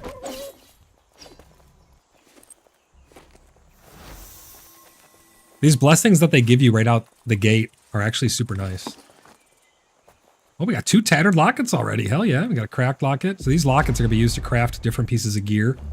So we'll get these to our crafters. Silver is really going to be highly sought after to get our jewel crafter up. We got a boss here, the candle holder. Let's pump through this so we can loot him. There we go, we got him. We got a Rosary of the 99 Pains that allow us to make the Vanguard Surcoat of something or another. Let me see. Vanguard's Surcoat of Divine Fervor 2. We will get that crafted up for someone as soon as we possibly can. How many hours played do you have so far? Oh gosh, thousands of hours. I think Steam shows around 2,000 hours. But I played the alphas, which was before that, and I played, gosh, thousands of hours into that as well. I have streams. You can see some of my old streams. I streamed most of my gameplay in early access and in alpha, but I have probably 4,000 hours plus, 5,000 hours into this game already, and it just came out. Tronox says, is loot individual? Does everyone get to loot that guy, or just one person? Just one person. It used to be a free-for-all. When the body falls, anybody, even someone who wasn't in your party, could just loot it. And we had people that would ninja loot from other groups and stuff. They'd follow you into dungeons. They would ninja loot all your kills. They would take the loot from the loot piles and stuff. So that was kind of crappy of people to do, but people were doing that. Now, whoever does the most damage gets to loot it, but it goes for the party. So far, as long as our party does the majority of the damage, we will get to loot it, but anyone in the party can be the person who does loot it. There are no loot permissions yet, so you can't set it to master loot or group loot, round robin, or anything like that. Oh shit, I'm gonna die here.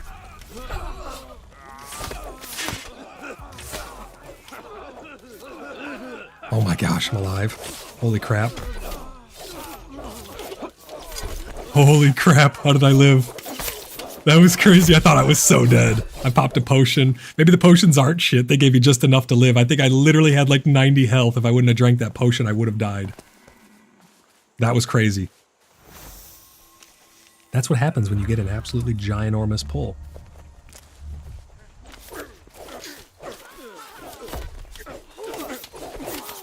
That was so close. I mean, I had like 5 dudes on me, so I think it's gonna be hard to heal through that. Havoc is one of the clans in the Fellowship of the Free Cities. They are promoted from within over on the CBU Discord as well. You guys can see links over to his Discord, and all of his members and stuff are a part of the Fellowship of the Free Cities. So if you guys are looking for any allied clans as well, maybe Blood Brothers isn't for you. We're one of the biggest clans in the game. We have I think we have over 300 registered members now. I'd have to get a full total there, but really big clan. If you guys are looking for any of our sister allied clans within the Fellowship for RP purposes, you can check out Havoc's group. We have a bunch of other groups as well on there.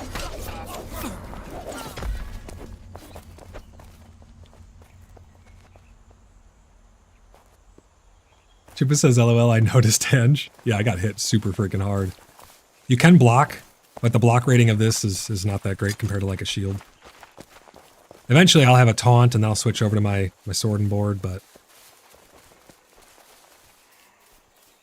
I think there's another camp right up over here. Let's go hit this other camp over here, guys.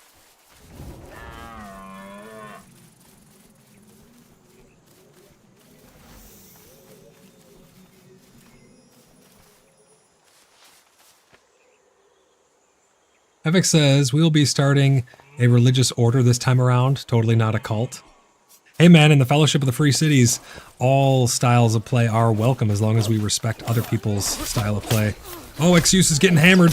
Excuse, back up. I'll take the hit. Don't die, man. Oh no! I tried to save you, buddy.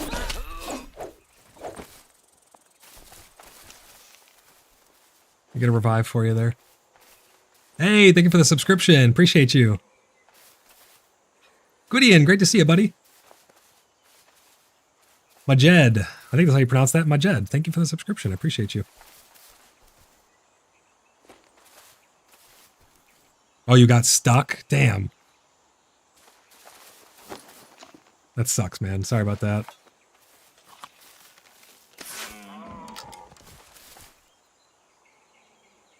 Not a cult, just a group of energetic enthusiasts. Yeah, we love all different types of RP. We have a kingdom that is starting up, and they're going to have their own feudalistic in-character drama and vying for power and different things like that. I think they're going to have a rotating monarch with different ranks and stuff in their group. We have freedom fighters galore with the Order of the Blood Brothers, MSL, and a bunch of other clanners. We have good faith bandits, who are the quintessential bad guys, so we can have in-character separated drama, no out-of-character drama. Really, really great place if you guys are looking for RP. And welcome in all new people. We got a bunch of people popping in chat. It's great to see you guys here. If you have any questions about PAX Day, if there's anything in particular you want to see, just let me know. Say the word, and I'll do my best to answer any questions that you guys have. I know quite a bit about the game. I only have like 5,000 hours in it, but I know quite about it. Like quite a lot about it. Get out of them chili rings. I know enough not to stand in those chili rings, that's for sure.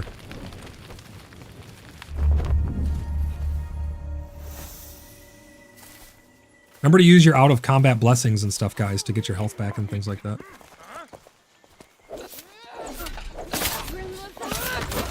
Take out that catalyst guy first, and then get out of the chili ring. Lighting on fire is not good for your health. If anyone needs gold or anything after this too, just let me know. I've just been spam looting stuff. I'm up to 182 gold. But if anyone needs any of the stuff I'm looting, just let me know. We will have so much to go around that we won't have anything left to want or need.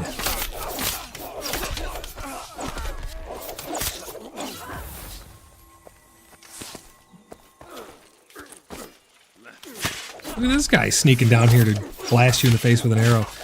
Pudding says, actually, Void, you have just about 2,000 hours on this account. I have almost 2,000 hours on this Steam account. I have probably a couple thousand hours in the alpha. This is a big, giant pole, guys. Careful here. I have a couple thousand hours on the alpha as well. So I'm probably pushing up around between 4,000 to 5,000 hours in this game. Martin, great to see ya. Says, greeting and well met, brothers of the blood. Great to have you here on stream, man. Share the stream around with your friends, guys. If you know someone who's wanting to get into PAX Day or is curious about PAX Day, send them my way. Love to answer all their questions as honestly as I possibly can.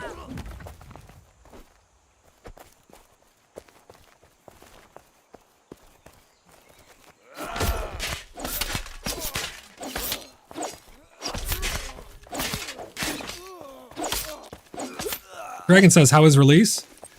I mean, I'm not gonna lie, it's pretty much the same game as it was a couple weeks ago, except now you have to pay. So it's not gotten too much in the form of new content. If some people would argue it got nothing in that regard, but it's been a good launch. Like, it's been relatively stable, to be honest. So we've been having a good time with it. At least now we're gonna have persistency. We're gonna have persistency on our world, so our builds and stuff will be able to remain forever now. As long, well, I say that, but as long as you're paying your subscription, your plots and your builds and things like that will remain. But it's been a pretty good launch. We've been having a good time. Founders did get early access, like a head start. So we've been on here for 2 days already. That's how we're able to have some gear and stuff already. Yeah, the UI is a bit cleaner. They did move that thing in the top right corner that tells you the location you're in and whatnot. They did move that and make that a little cleaner. They haven't really changed too much else with the UI. You can see the journal here, all your potions. This is a little cleaner and a little easier to read on this. And the colors indicate, you know, the difficulty of crafting certain things. Spectre says, I hate chili rings. Yeah, I hate the chili rings too. This up here should be the next camp to respawn, I believe. But yeah, we've been having a good time, Dragon.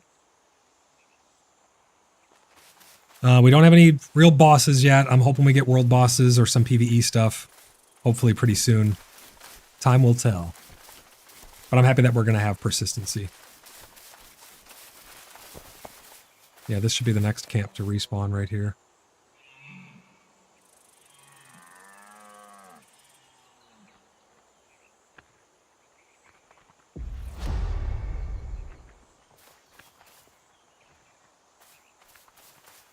Gwydion says, that's a good question. Havoc? Brisket? Fire good? Fire cooks brisket so long. I need to get some brisket. We got these Inquisitors respawning.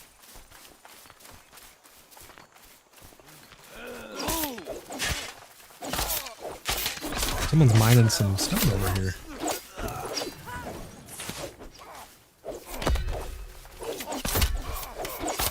What do we got out there? Ramfez is getting his mine on.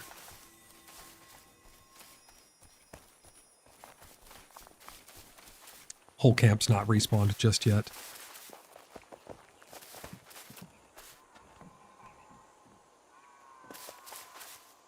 Mekon, great to have you on stream, man, watching and waiting.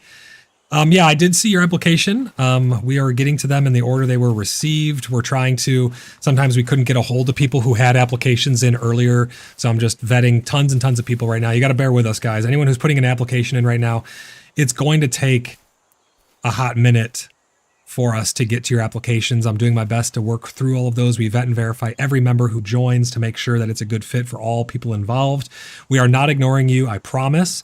You need to get in touch with us on Discord. Let us know what times work for you. I need to work around my schedule of streaming and my administrative duties to my community, and then I can do the moderation stuff of getting people approved and into the clan and whatnot in between all of that. So you just got to bear with us, give us a little bit of time, but reach out to us on Discord. I am void_lock over there.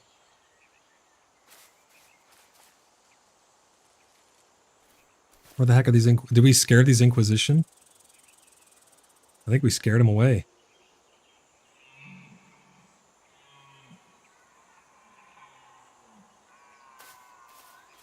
Yeah, they're definitely scared.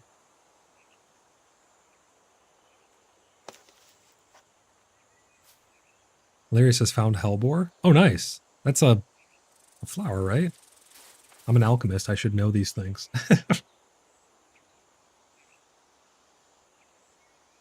Icon says all good. Yeah, man, I did see your app, though, so we will get to you for sure. Just got to bear with us a little bit. But in the meantime, everyone's welcome to come live by us. Put your plots down by Bloodhaven. I just ask that you be respectful, obviously. Common sense stuff, but be respectful of some people's property. They're trying to get some things locked together. We've traded some plots with other people to make sure we can get different bases and stuff built up. Yeah, be mindful of that. But come live by Bloodhaven. We are on US SIF RP.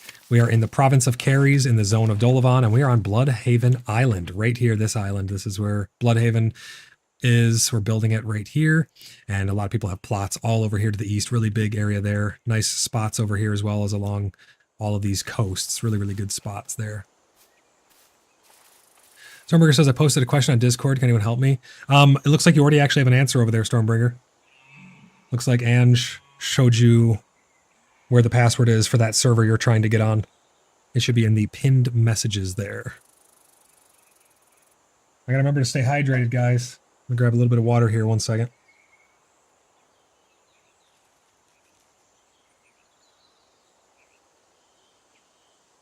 I'm almost out of water. I'm gonna need to refill that because I need to stay hydrated.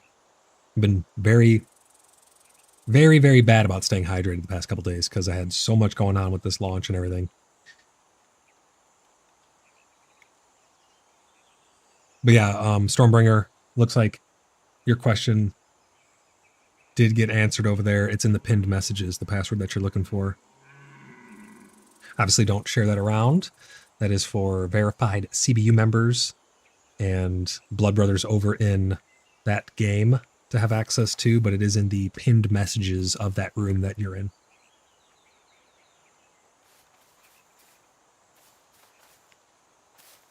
I think we scared these Inquisition away.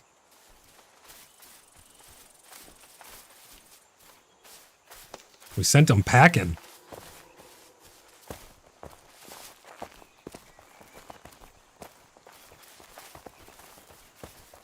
It's because none may challenge the Brotherhood. We will always stand in between the darkness and those who cannot protect themselves. Here they are. They heard my speech and they got reinvigorated. Eat some bread here.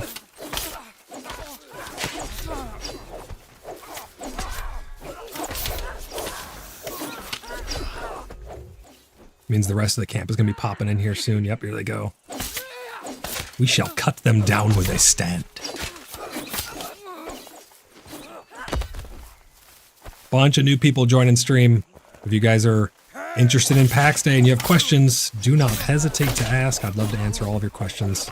Keep you fully informed, truthfully informed, honestly informed about what PAX Day has to offer for you.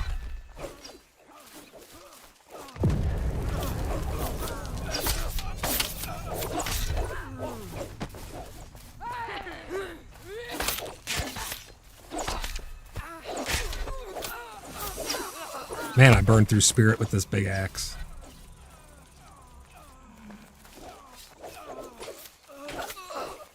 And we got one more left right over here. Not for long. Sent him to have a meeting with Veilskavard. Let's go hit up this other camp over here. They should all be starting to pop in now. I'd like to get to level 10, because once you get to level 10, you'll be able to wear the new gear. The higher tier of gear.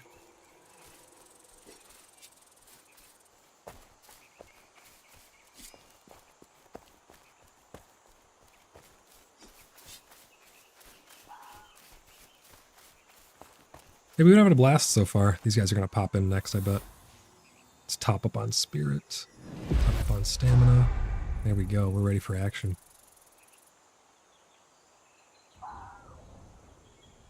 One of my favorite things about PAX Day is just doing stuff as a group.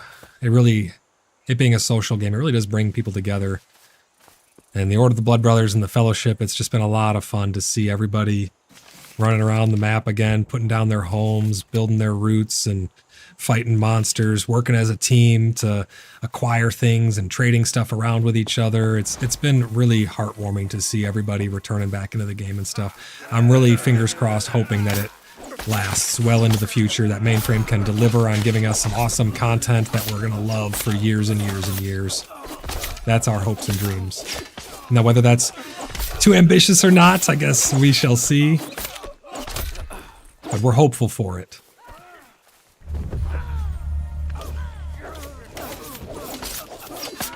This guy's going to chili ring us. We got a boss here, Exorcist Cantor. Whoever looted him. Is that the same? Oh, there it is right there. Sigil of Earth. My inventory's full. Hold on, let's dump some of this stuff out of here. What do we got? Get rid of that. There we go. That's a different boss we actually just got now. Sigil of Ergamin makes the Shepherd's Hairband of Quiet Gaze 2. There we go. I got the sigil. I snagged it. I got it. We'll get all this stuff crafted up and get it to people who want to wear the appropriate level of armor.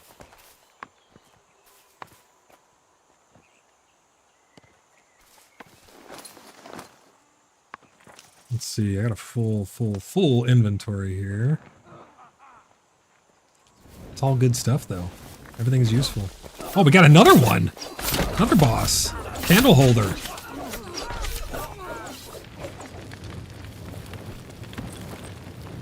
That's another Rosary of the 99 Pains. We're going to be able to make 2 of those now. Your sword's at 50%. I hear chop chop. Someone's chop chopping. Hey, it's Juala. Juala's chop chopping down in the woods. We got some really great songs we've made for PAX Day, guys. One of them, my favorites, is Chop Chop.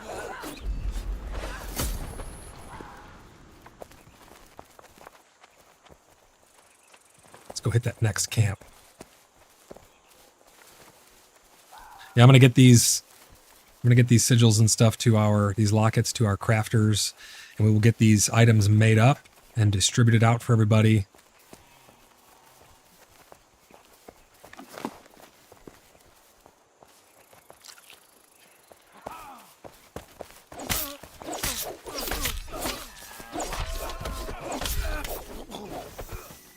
Obliterated. This is gonna be that big pull again. Yep, see, look at this. It's that crazy, crazy pull. That's the one that almost killed me last time.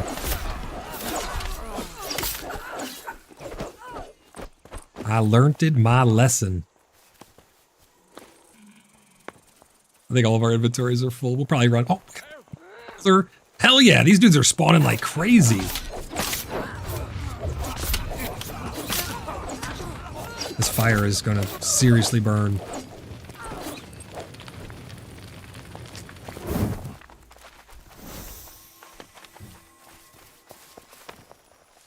If anybody wants any of these things made up too, I mean, we're going to make them up regardless, but if anyone's looking to get them, I think it's some leather and some cloth stuff. Just let me know. We'll get them made up and we'll get them all distributed.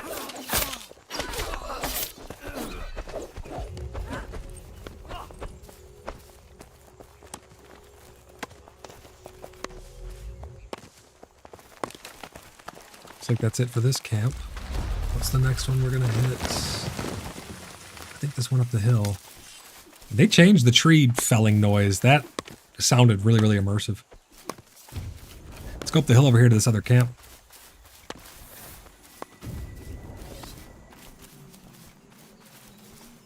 Wait for these guys to respawn right here.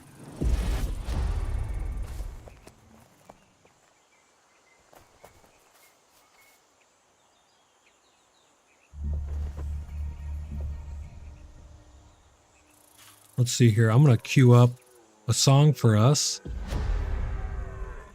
while I get some more water. We're going to listen to Chop Chop.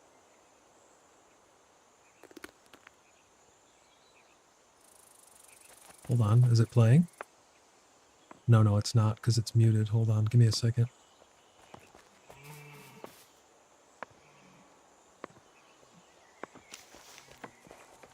Let's see if this works. Because I need to grab some more hydration fluids here. This should work. I don't know why I can't hear it. Oh, it's going to play the credits too? Hold on, give me a second, guys. I just want to play the song. I don't want to roll credits.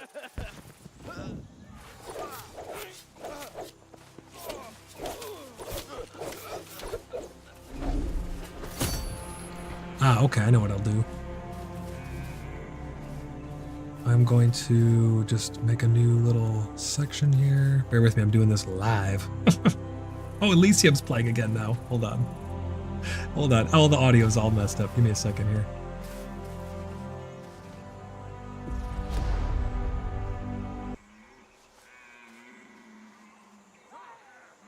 Okay, we should be back to baseline. I'm going to play it here.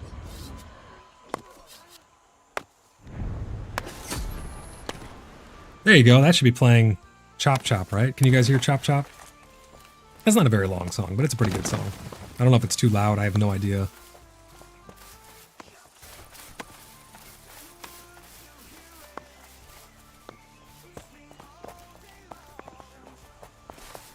It won't let me hear it for some reason. Did I sleep through the movie, Blimpy says? No, you're here just in time, man.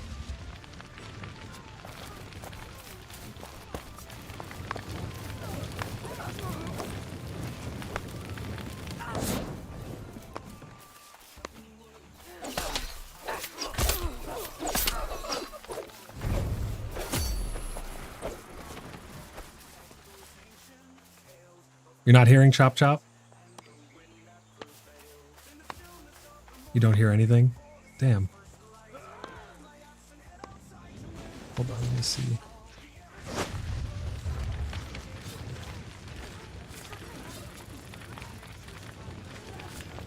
Yeah, it doesn't seem to want to play for some reason. YouTube changed a lot of their stuff on their end. Oh, we need heals over here. Sorry guys, I've been tabbed out. Trying to get the music to play. Dan says no, and you know how much I love Chop Chop. I don't know why it won't play.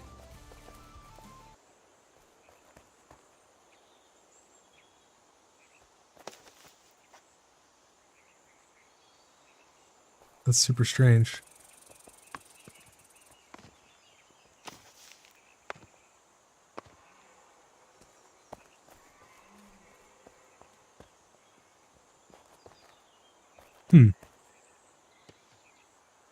You heard something? Just a little bit?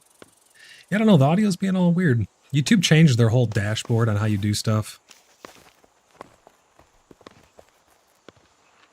Crash said someone killed you. Did you die again, Crash? Oh no. Another 20% of your gear or of your items deleted and another 10% durability damage for you. That's a big pull. Yeah, they changed their whole dashboard. I'm not sure what's going on with the audio.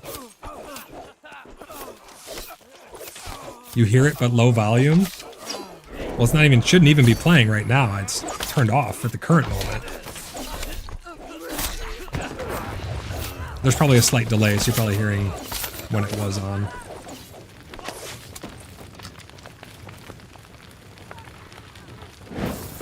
Bear with me a second here. I'm trying to get this new panel figured out. Oh, we got a boss. Hold on. I can't be tabbed out, guys. I gotta be fighting shit.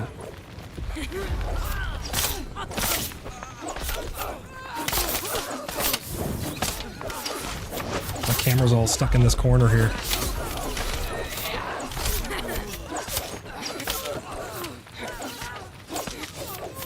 Another Sigil of Ergamin.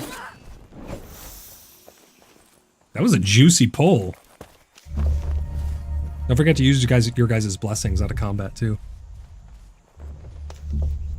Demetrius says so many negative reviews on Steam. Yeah, it's had its ups and downs, man. It's definitely been rough. They got a lot of bad press from a lot of different ways that everyone perceives to have been wrong with the way that they've handled situations and done things, and it's been rough for sure. We have fun with it, but if you have any questions or comments in particular about any of the reviews, if you want to address something or you want me to answer any questions about some of that stuff, you know, if you have any like, hey, I read this in a comment, is this true? I'm happy to have all those conversations with you and answer any questions you may have. Make sure, William, at the bottom of your stream, you click the live button or drag the red bar all the way over to the right so that you're caught up to live, because sometimes YouTube will get behind on people's PCs. You may not be seeing everything live. I don't run a delay. There's obviously a slight delay just inherently because of the internet, but I don't actually run an additional delay.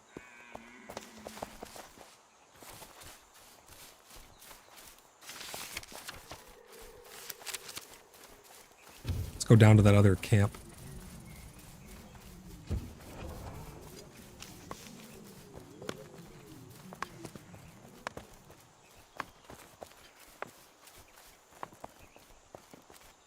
Raven says, you know what's less fun than teleporting boar? Teleporting dire wolves? Yeah, the things have been teleporting and glitchy all over the place, haven't they? I've noticed that. We haven't had too much trouble with these Inquisition out here.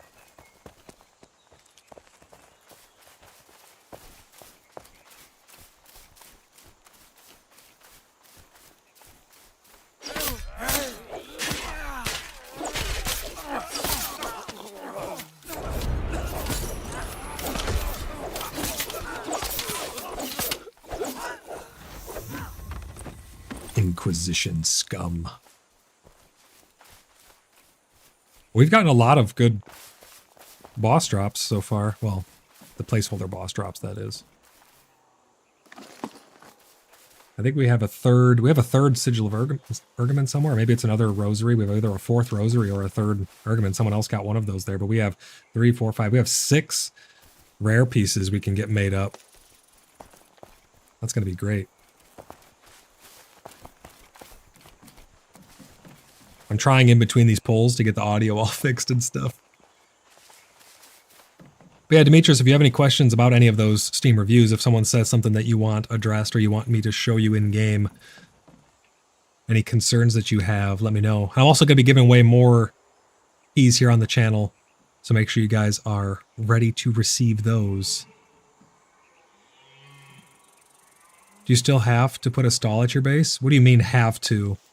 You don't have to put a stall. Do you mean like the market stalls? You don't have to put those anywhere.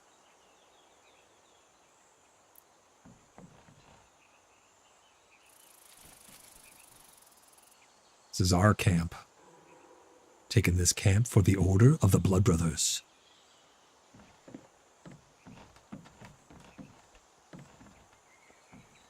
Let's start a poll up. Let's ask people. Let's ask. How should I word this?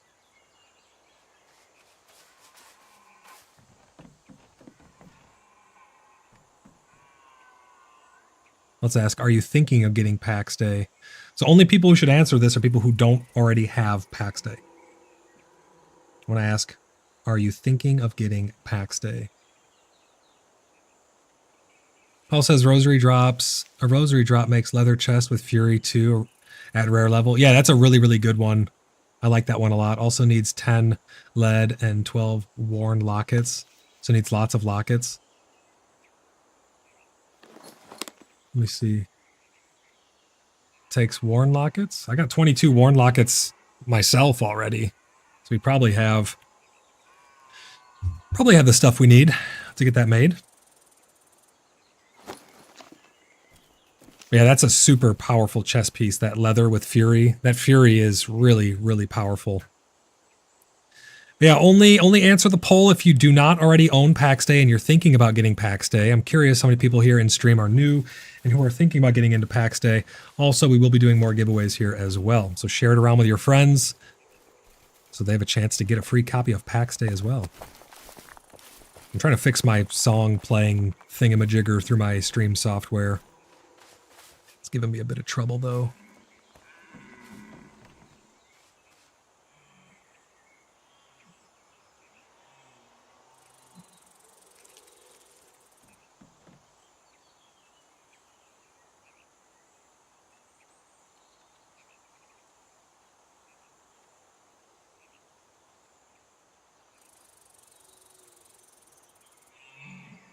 I think it should play, but I can't hear it either, so it's like that's not recognizing the audio file. Oh, you got another locket there for me. Let me grab that. Thank you very much. Appreciate that. Yeah, we'll get all these made up. And anyone who's going to be wearing leather, I think this ergomen is a cloth or leather headband. I'm not sure. I think it's a leather headband, and this one's a leather chest piece. So we'll get those made up. Anyone who's wanting to wear medium armor, let us know. I don't know where Crash is. He's a different time zone, so he may have gone to bed. Crash, you still there, buddy?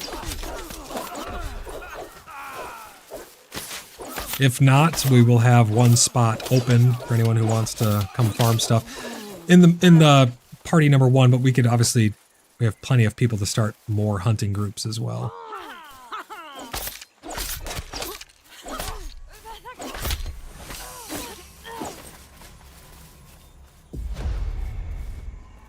Got another candle holder.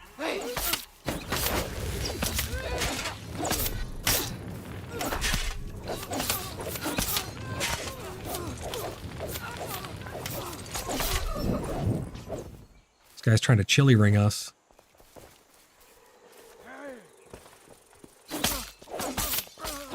I'll read your comments here in just a moment. Get this combat sorted out. So we still have the bug where the chat stays above your head as well. So that's still, there's a lot of persistent bugs that have just been around for a long time that they just haven't fixed. It's kind of frustrating, I'm not gonna lie. That's been a bug for a long time where someone will say something and it'll just glitch out and stay above their head like that.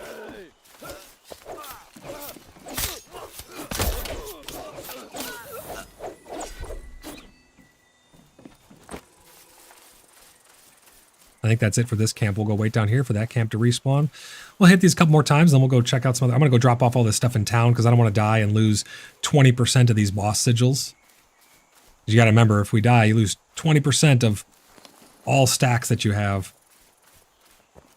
So, that means that's going to be rounded up probably. So that means that half of these are going to be deleted. A quarter of these are going to be deleted. I don't plan on dying, but you have to be ready for it. Plan accordingly.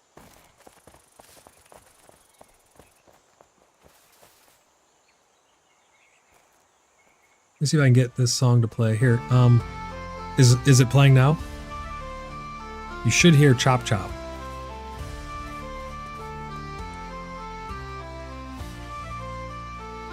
Let me know if you guys can hear Chop Chop. I can't hear it for some reason. It's not giving me my feedback.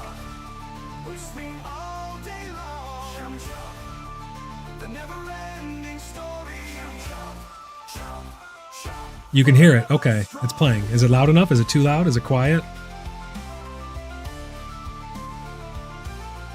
It's playing. Okay, good. How's the volume on it? I can't hear it for some reason. I have no idea why. It's perfect. Oh, good. Even better.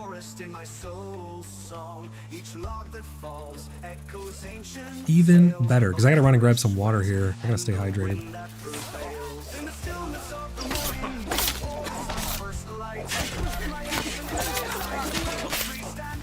I want to do a, oh, shnikes, these dudes are hammering me.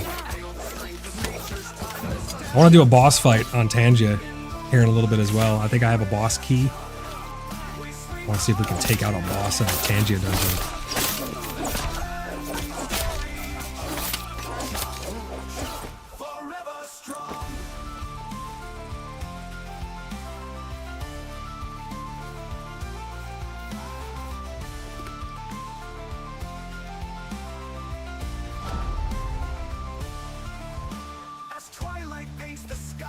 Shadows start to grow. I pause to see the fruits of labor and neat and steady rows. With every log I shoulder and every tree I fell, I pay homage to the earth in this sacred woodland spell. In the woods you hear it, whistling all day long. The never-ending story, chop, chop, forever strong. Like a heartbeat strong. Rhythm of the forest in the song. Ancient tales of courage, sweat, and the wind that prevails.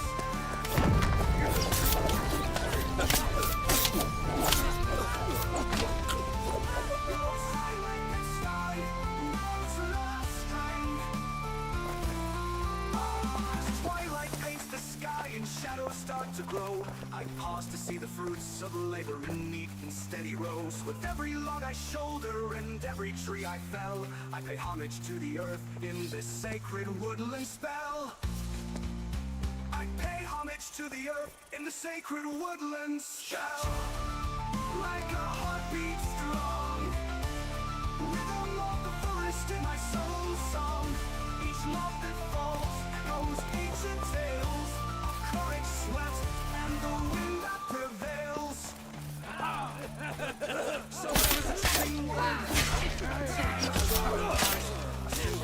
grace and grace that lives within the heart. In the forest, slowly and humbly, I keep chopping wood and let my spirit sail.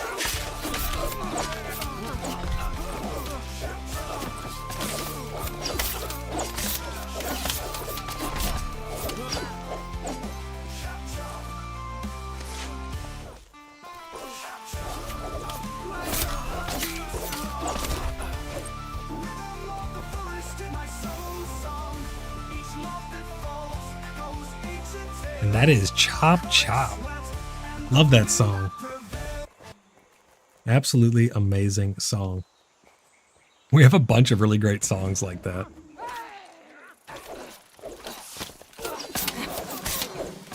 So now I know the music's actually working. Only 4 hours of work left. Only 4 hours of work left. Nice, Maven.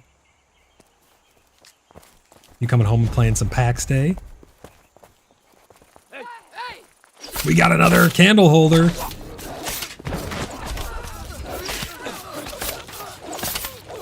I gotta get out of this chili ring.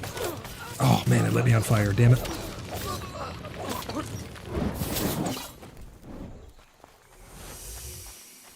Those chili rings hurt, man.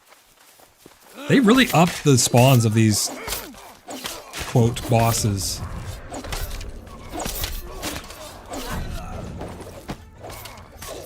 Hey, Tangia Dungeon fired up. If you guys already have Tangia pulled up, you can join the Tangia Dungeons for free. You just have to have the page pulled up and be logged in. At the top of the screen, you should be able to click Join Dungeon or something like that. And it's free for you to join because the other person already paid, Maven already paid the tokens for it. So you can go in on those dungeons and have some fun. You can earn little vouchers to redeem for memes and things on screen. All kinds of fun stuff in there. Really, really fun place to go and pass some time in a dungeon with friends.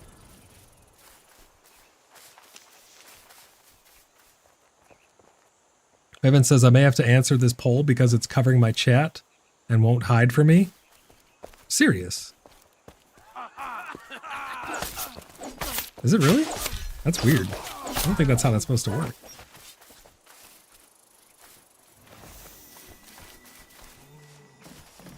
This dude's gonna spawn in and get immediately obliterated. He's not even gonna know what hit him.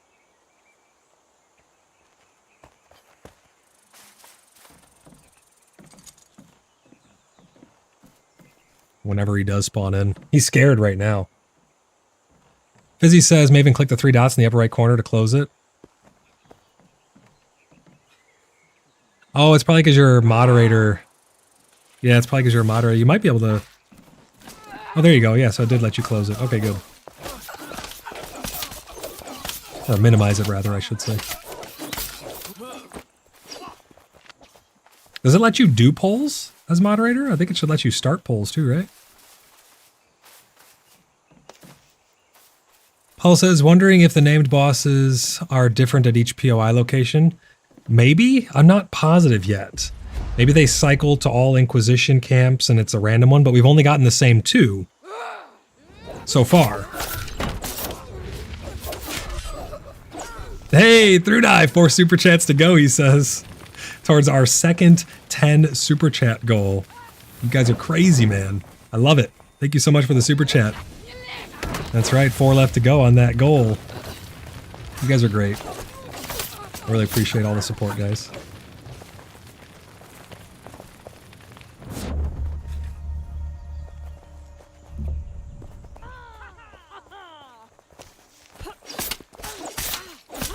The Inquisition shall fall this day. They will learn to fear the Order of the Blood Brothers.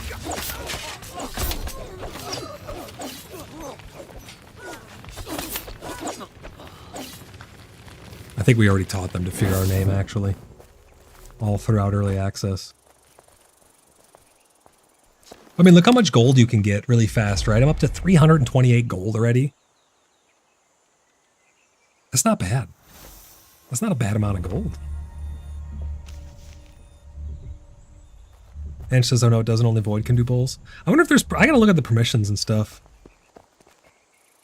I'll have to look and see if there's a way I can let you guys do polls, because that would help a lot. If I need to do a poll, we can just pop it in chat. One of the moderators can pop it in chat. That'd be really nice.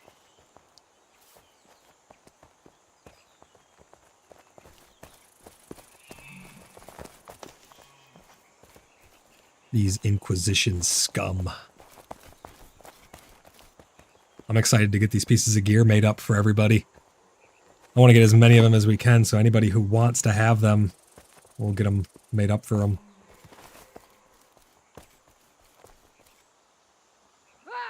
There's another one. Hell yeah. Oh my gosh. Executed with impunity.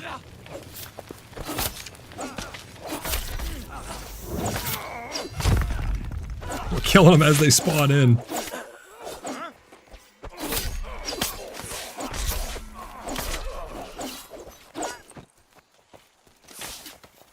This guy wants some too. Where are you going? He's trying to run away. You just seen what we did to his boss, and he's like, I'm out of here. You're not getting off the hook so easily. Inquisition filth. What the hell? Different boss. Oh, Ange is down, guys. Someone see if you can pick her up. Don't die in the chili ring. What does this guy drop? Oh, hold on. My inventory's full, of course. Got it. Kill this last guy and let's regroup. We got Ange up, looks like. Is the Tangia dungeon thing bugged? Hold on a second, guys. There's all kinds of weird stuff going on with stream today. There it goes.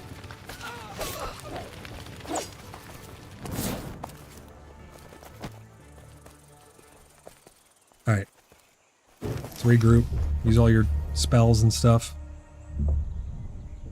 Good, we got Ange revived. Everything's all solid here.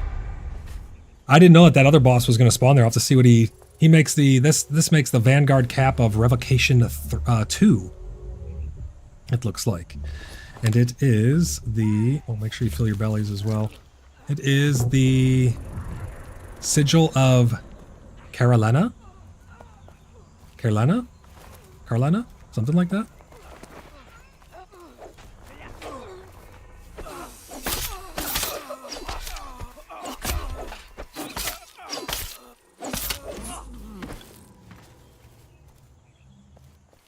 So 3 different bosses can spawn up here that we know of right now. Jay, welcome in, man. Jay says, how much content does the game have so far at the moment?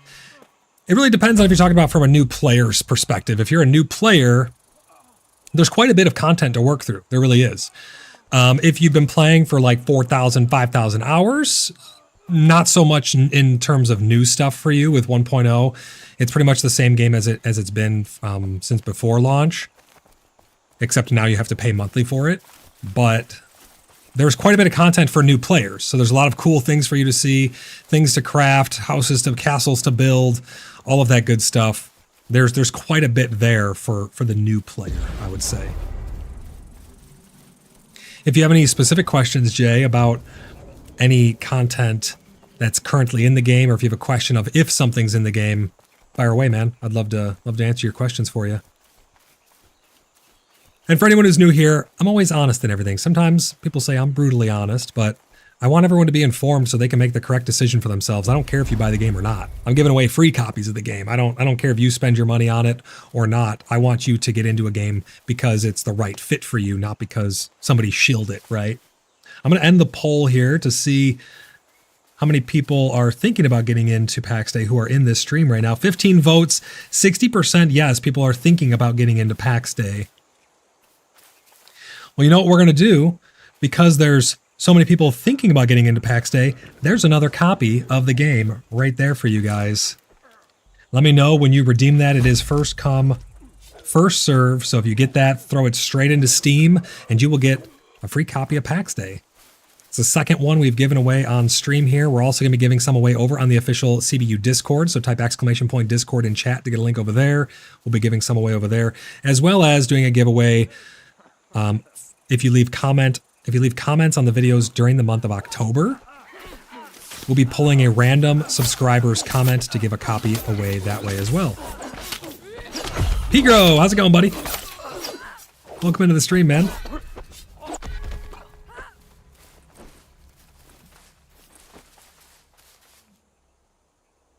It is available on Xbox Game Pass now. Yes. Oop, I just headbutted my microphone. Sorry about that. It is on Xbox Game Pass. Yes. I don't know what comes along with that. So if you do get into the Xbox Game Pass version, please let me know.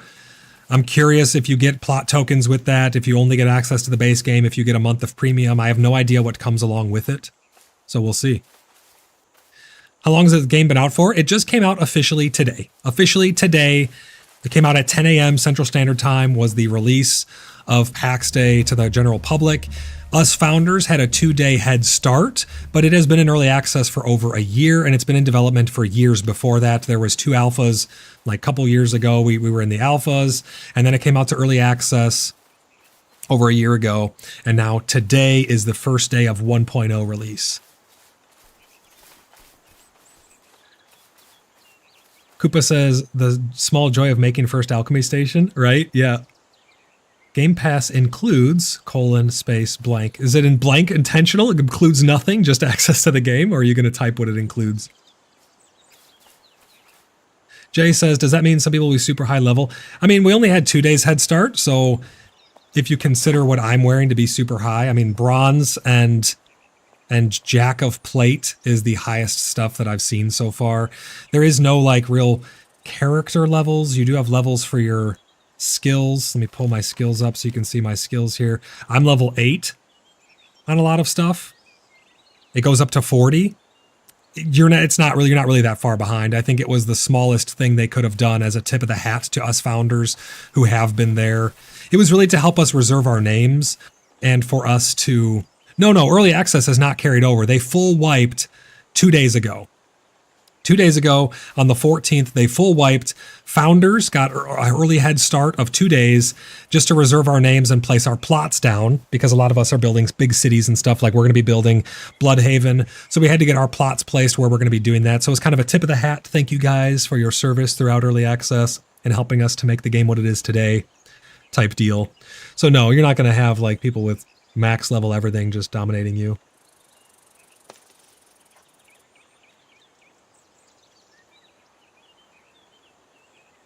Koopa says, the stream makes me feel less lonely, by the way.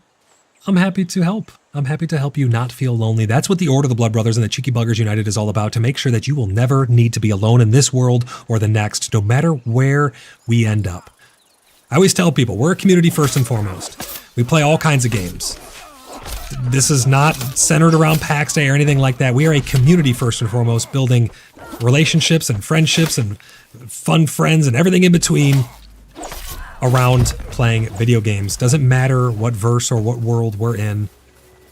We are here to have fun and make friends and foster a friendly community that is welcoming to everybody, regardless of their skill set, regardless of their time that they have to devote to any given game in particular. We are here to make sure that you never need to be alone. If that sounds good to you guys, come and join the Order of the Blood Brothers. Come and join the Cheeky Buggers United. Play all kinds of games with us. Sign up to join the Order of the Blood Brothers, and you will not regret it. We're a really, really great group of people. We also have the Fellowship of the Free Cities, which is a RP collective of individuals and or groups where we are going to be role-playing very heavily with each other. That's going to be one of our main focuses. We also do PvP. We have the Bloodhounds who hunt down the enemies of the free and innocent people. We have all kinds of enclaves and groups for people to join and have fun in. It's a really great place to hang out. But I'm glad that the streams make you feel less lonely. Did somebody get that free key? It's 2 keys that we've given away now. I want to make sure that it actually got redeemed. These are all Steam keys, by the way.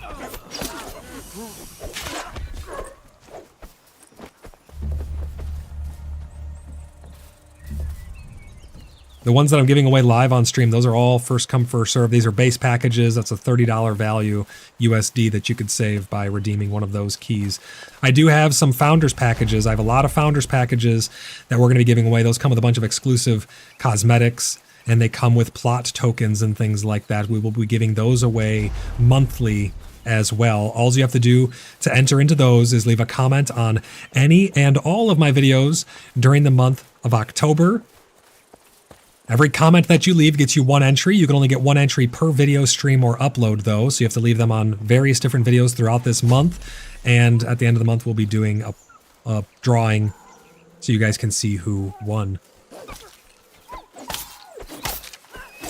Yeah, the keys are for Steam, so I'm hoping they go to new people. So if you already have the game, obviously you can get another account with it if you so choose, but I'm hoping that they go to new people who are really trying to get their hands on the game, who maybe can't otherwise afford it. Yep, so that's 2 keys now. There's 1 key just up above. It says base pack at the end of it, but it starts with QI253. That's a key for the free copy of the game.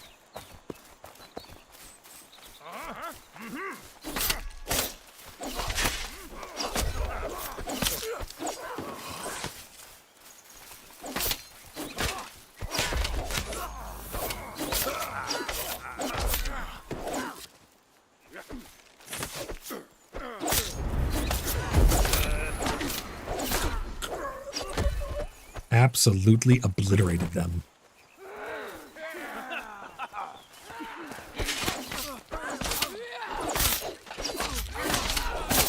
That big sweeping strikes from the axe just is so strong, man.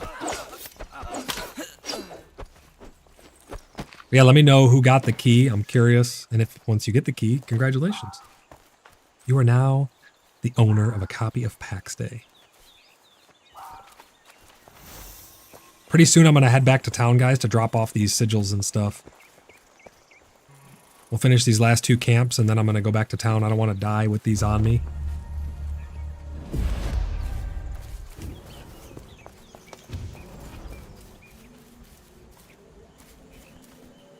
You can see the... I mean, look at the... This axe is almost broken already. Let's check my armor. A little bit of damage on the armor. Not too bad.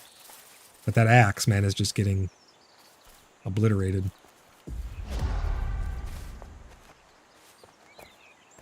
If it's telling you it's invalid, that means that someone probably already redeemed it.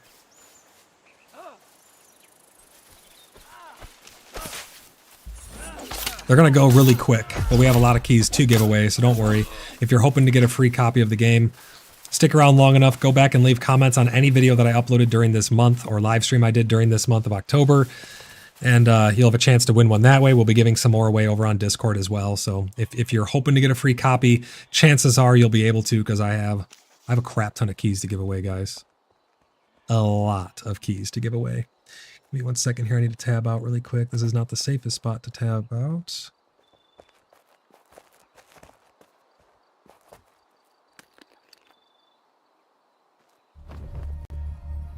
YouTube's still being weird to me. I'm trying to get it to have my audio for music and stuff show me the overlay. Oh, I hear mobs spawning in.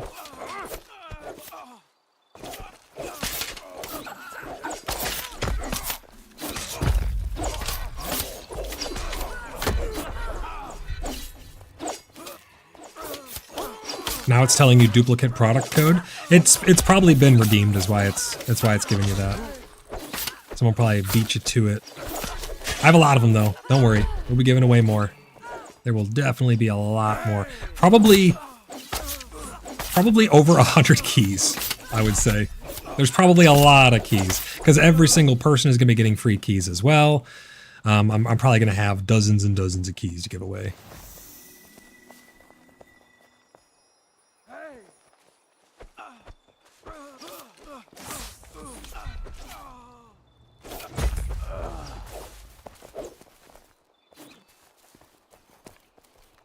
All right, that's this camp. Let's go hit that other one, and then I'm going to run back to town and stretch my legs for a minute. We'll take a short break.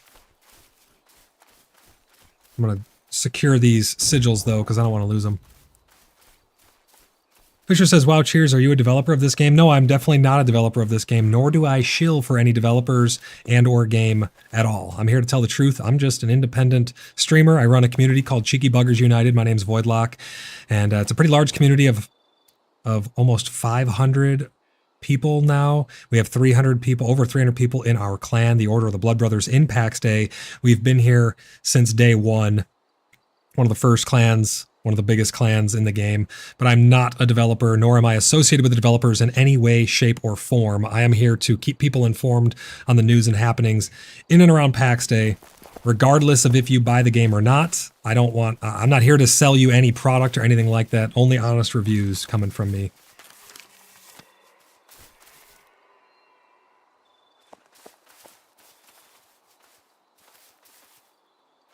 Early on, I used to buy the game copies, and I would give them away.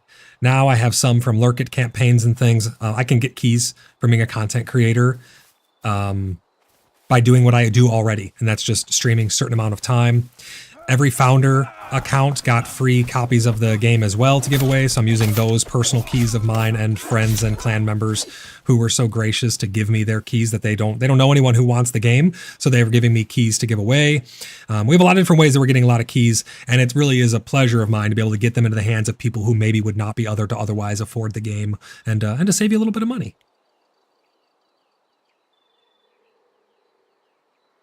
Yep, there's almost 500 people in the CBU community now, Loop. It's grown so big. It's amazing.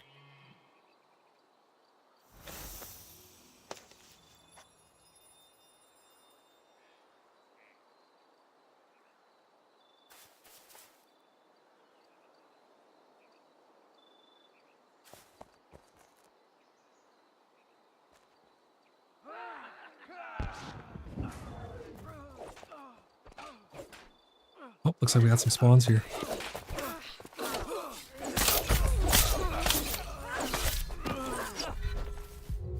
Yeah, I don't know where Crash went. He probably had to go. It's late by him.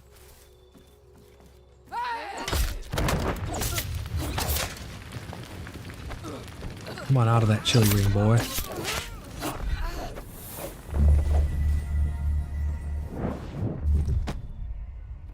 Yeah, Loop, it's been growing so fast.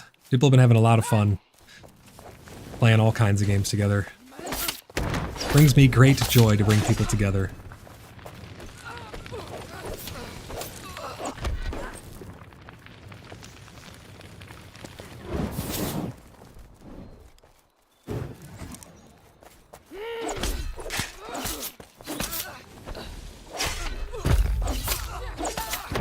Welcome in all of the new people. If you guys have any questions about PAX Day, please do not hesitate to ask. I love answering your guys' questions, keeping you informed about the development of PAX Day. We are 1.0 full launch now, guys. Full release, persistent servers. If you guys are wanting to join up, you can type !Discord in chat. You'll get a link over to the CBU Discord. If you are wanting to apply to actually join the Order of the Blood Brothers, you can go to our website, www.cheekybugger.net, and fill out your very own application, or type !Website in chat. You'll get a link over there. But tons of new people joining in on chat. Really great to have you guys here.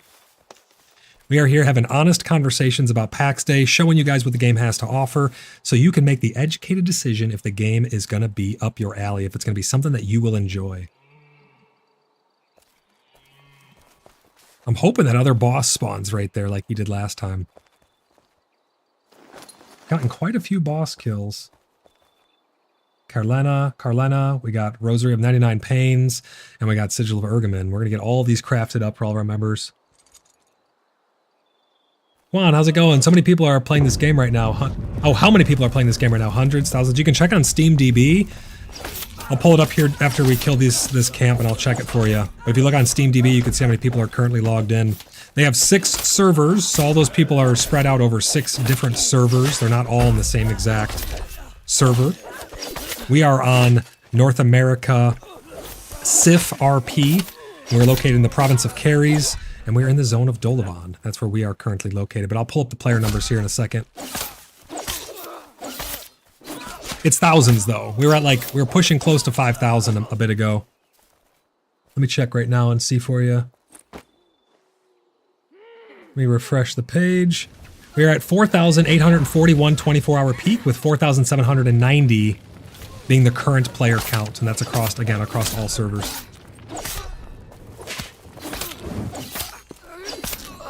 Pretty decent number. Not too shabby.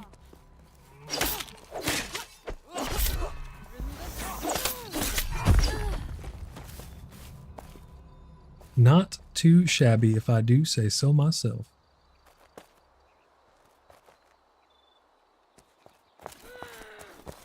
LX1MN says I would be on if I didn't have to work. Yeah, it's kind of, not the best day to have the release, but it is what it is. I'm sure on the weekend, there'll probably be higher player counts. We'll see some spikes happening. We'll probably see some dips happen as well. It's the ebb and flow of gaming, right? Okay, guys, I'm going to head back to town because I don't want to lose all the stuff I have on me. I'm going to get all this stuff secured for the Order of the Blood Brothers. I'm going to go get this secured back in camp. I'm going to go down here, cross over this bridge. Anyone who wants to go secure their stuff. I need to fill up my water so I can stay hydrated for this stream.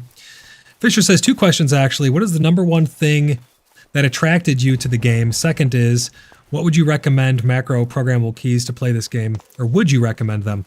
So the first question, what drew me to the game? That's a tough one. I always have my eye out for any new releases. Anytime a new game comes out that... I like games that you can host your own servers for. That's like my #1 thing that I really, really like. Obviously, they host the servers. It's a true MMO.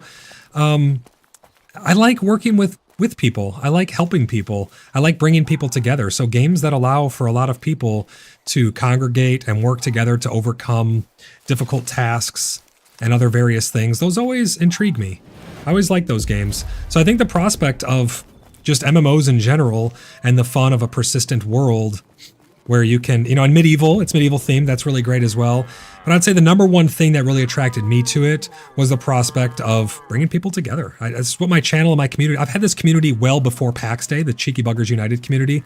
And before that, I ran Void's World, was another community I did for private servers a long, long time ago. I've hosted servers and ran the community for such a long time. And it's the #1 thing that I like about running the community is bringing people together. You can find some really great lifelong friends over at CBU. People who genuinely are great people and just want to enjoy other people's company and enjoy helping other people. That's what really, really drew me into PAX Day. And then would I recommend macros and programmable keys to play this game? Absolutely, yeah. I mean, I have buttons on my mouse that I have programmed to do various different things. So, I mean, that just like any MMO, those things are going to help you in one way or another. one way or another, having programmable keys and hotkeys and shortcuts and stuff like that to your liking will definitely help you out. Brave, welcome into the stream. Brave says it looks much better than when I first played in early beta.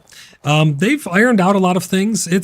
They haven't added too much content. And I'm just going to be honest with you. They haven't added too much, but it has gotten a glow up in the combat and some certain other things. It still has a long way to go, though, in my opinion, in order for it to be fully fleshed out. It still is missing a lot of very important systems, like we don't have a proper permission system. We don't have proper loot systems yet.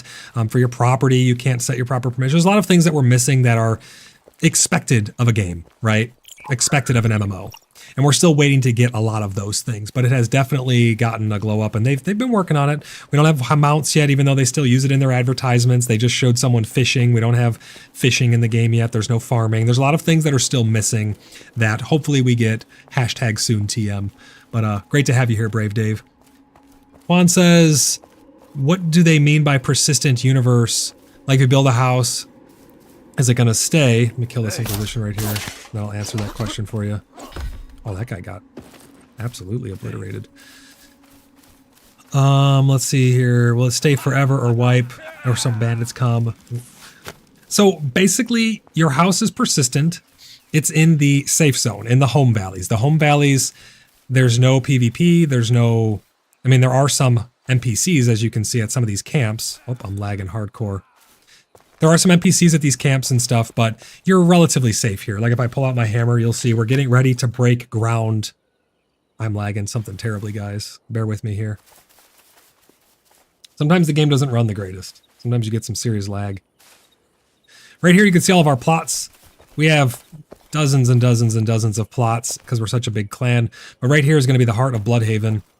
This is where our city's going to go up inside of these bubbles here. And as long as you are paying monthly, your build will be persistent. But you do need to pay monthly. I will pull up the subscriptions and show you that. This $6.99 USD gets you 1 plot token. That gets you 1 month of 1 plot.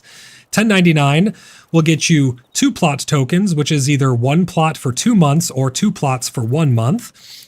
And 4 plot tokens for $18.99 will get you 4 plot tokens, which is 4 plots for 1 month or 1 plot for 4 months or 2 plots for 2 months. You can divide them up however you like. Silo, thank you for the 7th out of 10 super chat towards our 2nd super chat goal of the stream. Really appreciate you, Silo. Great to have you here. Thanks for tuning in, man.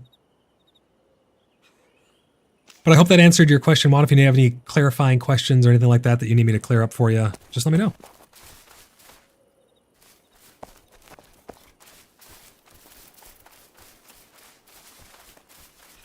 Let me get these sorted up here. I'm going to be putting all this stuff in the corresponding chests. We got some fats here for the cooks.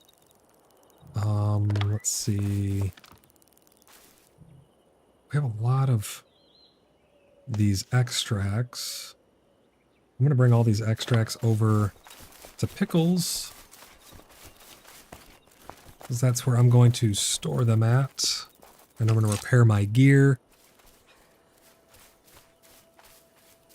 Fisher says, funny, I actually recently got a plot IRL. Like a plot of land. You purchased some land in real life.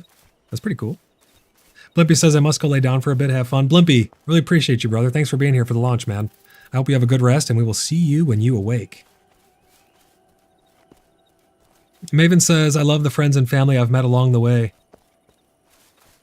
Yeah, it's been a great time.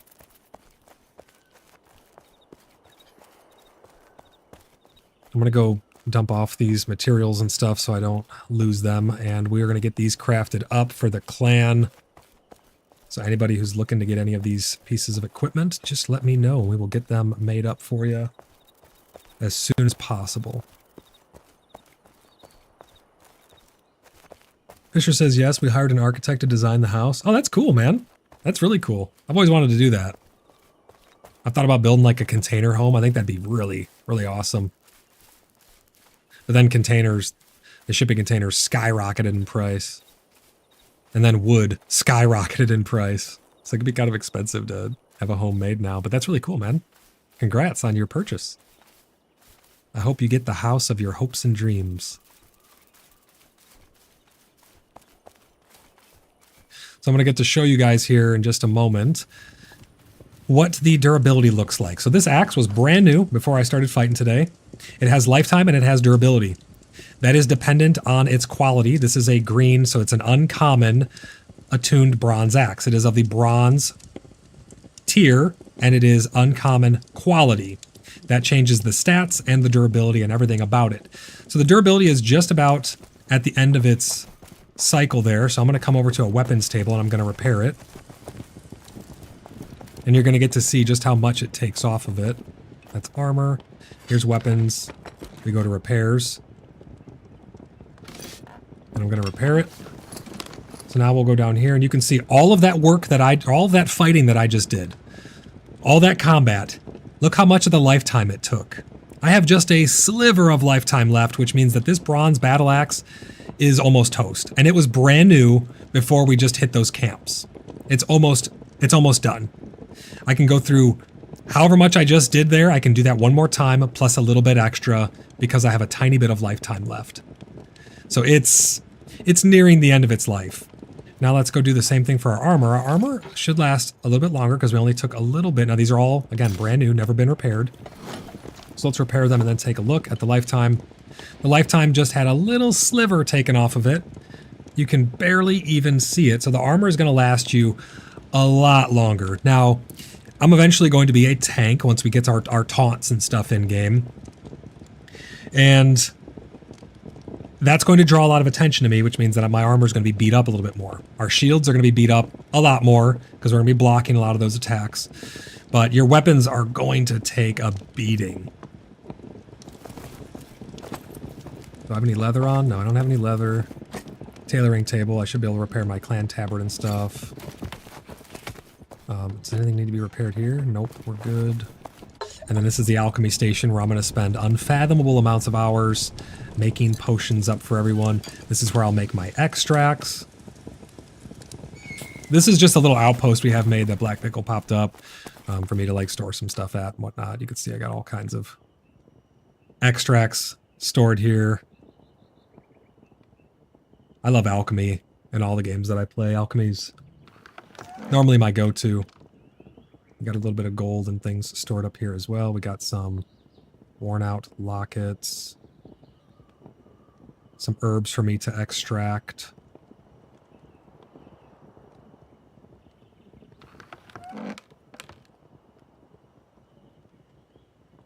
So that haul, we got... Let's put these in order here. We got 5 Rosary of the 99 Pains. We got 2 Sigils of Ergamin. We got 1 Sigil of Carolina. 37 worn out lockets. 3 cracked lockets. 2 tattered lockets. The tattered are more rare. Cracked lockets, a little more common. Worn out lockets, a lot more common, obviously, as you can see by the number they got there. Plastic Jesus, how's it going, man? Welcome in. How's 1.0? It's been pretty good so far. Not too bad, brother.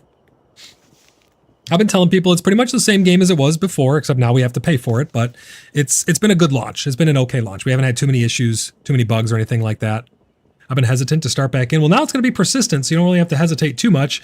And you're an original founder, so I urge all original founders to return, at least use your plots and try the game out and experience what it has to offer for you. So then you can determine if you want to sub at a later date. You don't have to sub right now because you got plots as being a founder. And you have 4 months of premium, which I think for all founders has already started. So bear that in mind. Your time is ticking on those, I believe. I believe the time is ticking on those. Pickle, where would you like me to put...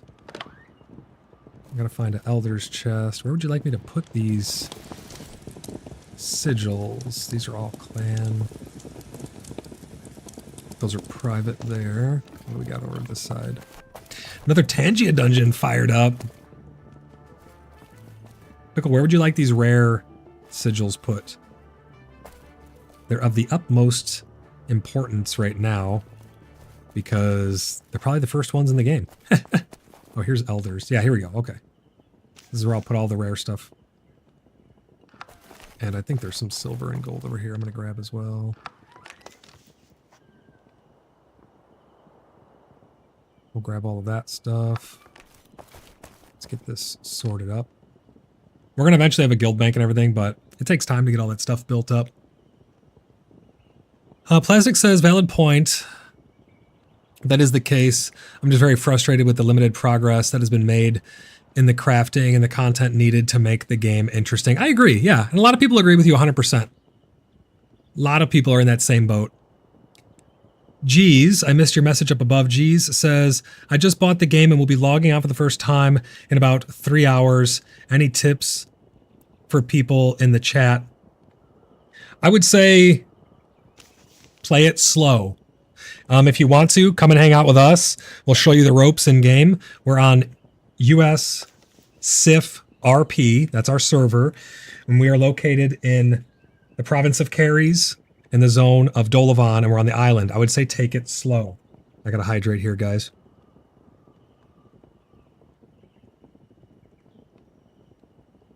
Take it slow and don't overextend. They made the death penalty extremely harsh. When you die, you lose 20% of everything in your bags, and your gear takes 10% durability, and you can see how much that 10% durability really means, because my armor only took a little bit of a beating. If I would have died, it would have taken 10%, which means that when I go to repair it, it's going to take more of the lifetime. So you really dying is very, very, very harsh right now. None of that made any sense to you? Well, when you go to hop in, you'll get to pick a server, just like in every MMO, and the server is SIF, role-playing server. That's the server that we're on if you want to come and play with Blood Brothers and all of us. And then once you pick your server, you'll get to pick your region. So let me pull up the map here and I'll show you. The province. We're in the province of Caries. So when you go to make your character and you pick your name and you're designing your character, it will show you the provinces that you can pick. We're in the province of Caries, and then it'll ask you which home valley you want to start in. So you have aUEC, you got Bronir, that's where we were last time. We're down in Dolavan. This is where we are, and we're on this island. This is where our city will be built. So that's just telling you, if you do want to come play with us, how you can find us. If you died, you lose gold as well. I don't think you lose gold when you die right now, LX. I don't think you lose gold. Thank you, AW, for that subscription. Really appreciate you. Guys, if you like what you see and you are interested in more PAX Day content, I got all kinds of stuff to offer here on the channel. We have a big community and stuff. Make sure you click subscribe down below. Help us to reach that 2,000 subscriber goal. Yeah, geez, and if you want to join us, you can submit an app over on our website and stuff. You can join our Discord by typing !Discord in chat. Really great group of people, though. Some really, really awesome people here. Let's make some potions. We're going to grab this charcoal. We're going to grab some water. I don't know if it's Viageric or what things I need here. They changed a lot of this stuff up. I need these vials. Actually, I don't think I have enough vials to make any more, actually. Yeah, I need to get some more vials made. Let me start... Oh, I can do some extracts, though. That's what we'll do. Let's see. What are we going to extract? Let's do some south thistle this time. You got to keep these things churning. Your crafters, because all this stuff takes time. So we'll get that stuff extracting.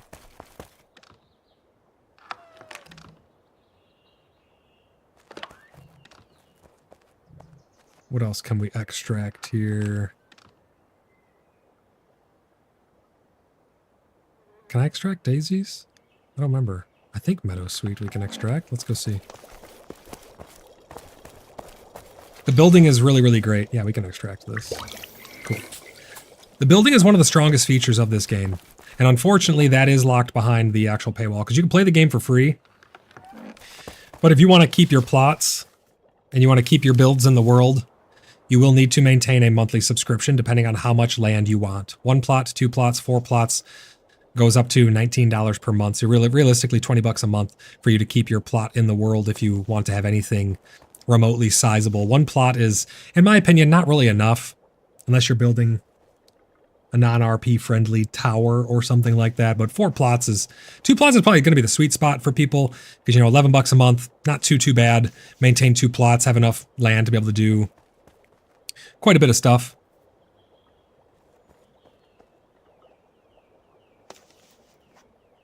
Let's see. Let's catch up on some more chat here. You're gonna start sketching some plot designs once you figure out the build system. The build system is really great in this game. Plastic Jesus says still no farming. No, still no farming right now. That's what I mean, Plastic. It's pretty much the same game as it was not too long ago. I'm not going to BS you guys. It's pretty much the same game as it was, except now we have to pay for it.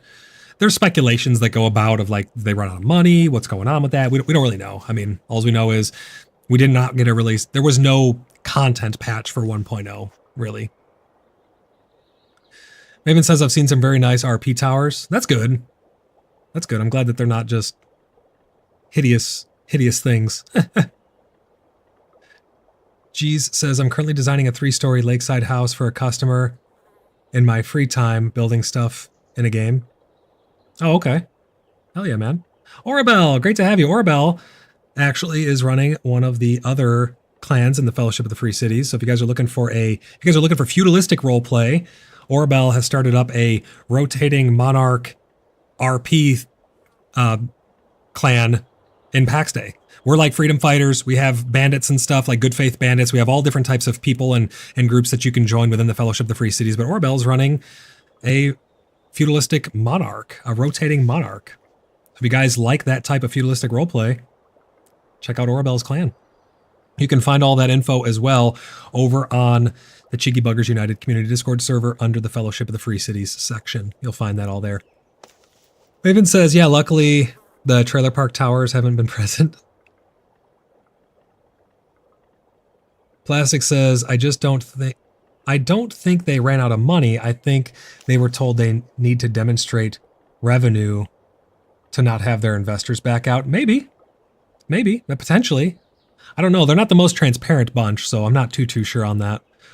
Orbel says the goal is any free citizen can become king or queen every 6 months. You're over in Veins. So let's see, where's Veins at? So they're all the way up here. They're up at Veins. It's not really that far away, but the majority of people with the Fellowship are down here, right around the island. We have most of the clans are in this area right here. They are up. Oh, don't let me drag my. There we go. They are up over here in Veins. But if you unlock this fast travel, you'll be able to teleport back and forth. So it's just in one quick teleport away. Veins is a pretty cool spot, though. They got a nice lake there. Belko, or Belloc, sorry. Belloc says, are you going to become a house and do PvP? Probably. We'll probably have multiple groups because of that, because some people won't want to.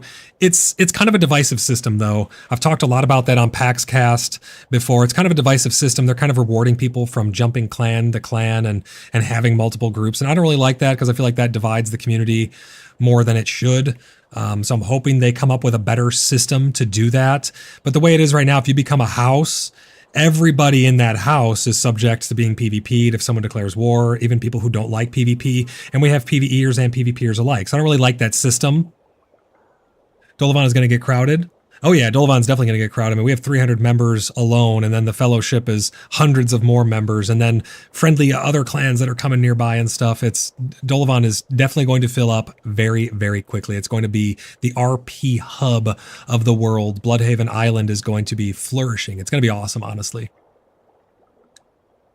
Yeah, we're definitely going to be checking out all avenues of the game, but I mean, PvP in this game, not too many people really care about it. There's a very small portion of people who actually even like the PvP in this game. The vast majority of people who I've talked to, both in my clan, in my community, and outside of my community, they're really PvEers at heart. They just love the idea of fighting dragons and working together to overcome big challenges and stuff like that, as opposed to spending thousands of hours crafting their gear to go out to PvP to die and lose it all and have it all get deleted. Because if you die in PvP, up to 40% of your gear and equipables all will get deleted. Up to 40% of your gear, boom, deleted, gone. Now you drop everything when you die, but even the people who kill you, they're only going to be able to loot the remaining of your gear. It's not the best system in my opinion, but Mr.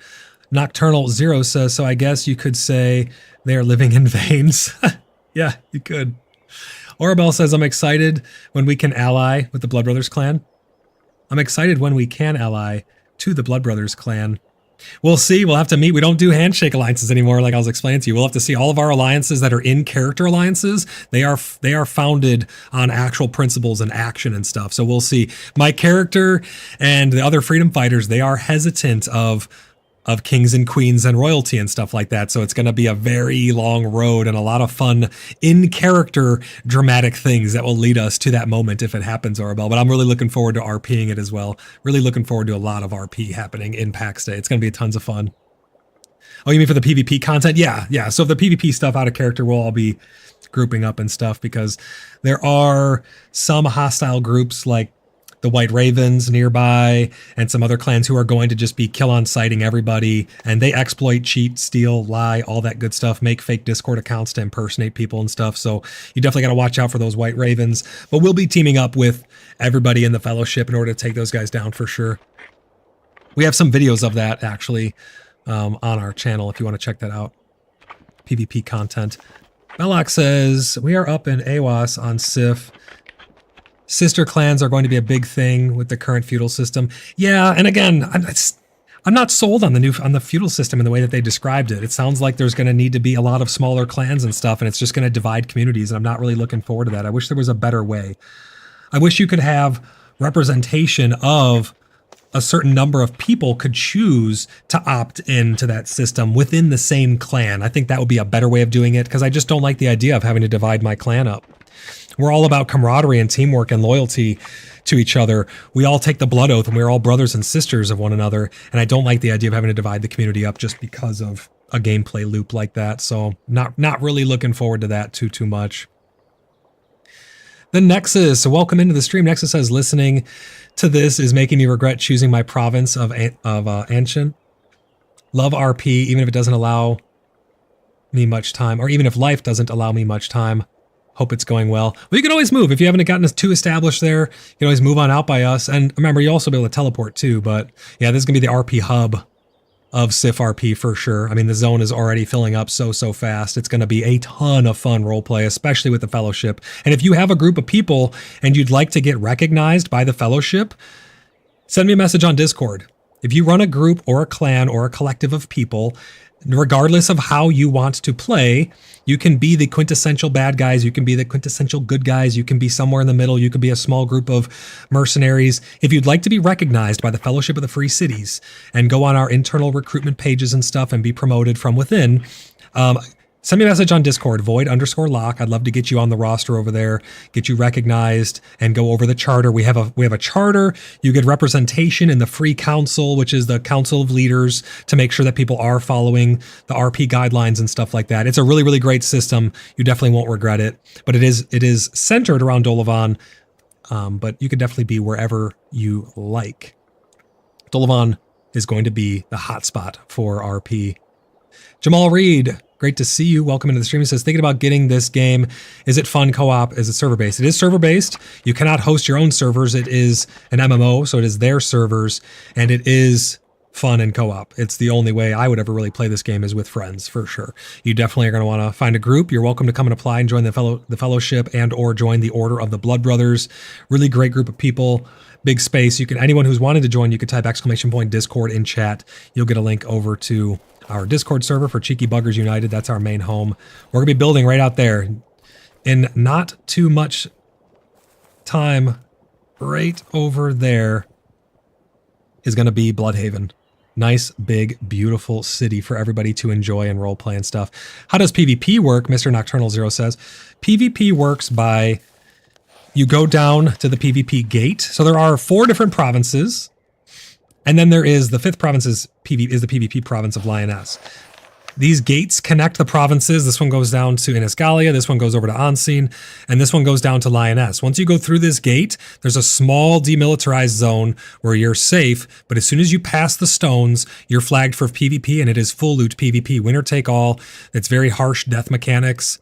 PvP, not so big in this game. The vast majority of people, again, that I've talked to, they're not like super thrilled about PvP. They just want to role play and fight dragons and bosses and go to dungeons and things with their friends. But you go through this gate, you're entering PvP zone. Anybody can kill you. Anybody can take all of your stuff. When you die, 40% of your stuff is deleted. So keep that in mind. Yeah, great questions, guys. Keep them coming. I'm doing my best to keep up with them. If you absolutely want it read, we're at 7 out of 10 towards our super chat goal. If you absolutely want your question read, make sure you put it in a super chat. If I missed it, I apologize. I'm trying my best to keep up with all of your guys' messages here and keep you guys all informed as best as I can. And if you have enjoyed the stream so far and you're not yet subscribed, please consider clicking that subscribe button. If you want to support my work, you can also click the join button down below. Orbel says feudal system and death penalty needs reworks, and the roles can be excluded from being flagged for PvP. I agree, 100%. I agree. I'm with you on that for sure. Belloc says I agree. Basically the same system as Eve. I do get it from a game dev standpoint. They're trying to create a risk reward system. Absolutely, I definitely agree with risk reward, but the barrier to entry in this game is so difficult. It's so high. This gear that I'm wearing right now, very, very entry level gear. Still pretty hard to make. Still going to take you dozens of hours to make these things right here. This will take you dozens of hours. And this is all skewed because I have a big clan. Black Pickle down there, you see him right behind me, working tirelessly day and night. He didn't even sleep in the last 24 hours because he is just going so hard. Very, very dedicated to make as much gear as he can for everybody in the clan. And many other people putting in countless hours to make leather armor, cloth armor, jewelry, weapons. You name it. There are many, many people. I run one of the biggest clans in the game. 300 people in our clan, registered members, who are all working together to get to where we are now. So when I say that this takes dozens of hours to make, it takes dozens of hours for this many people to make.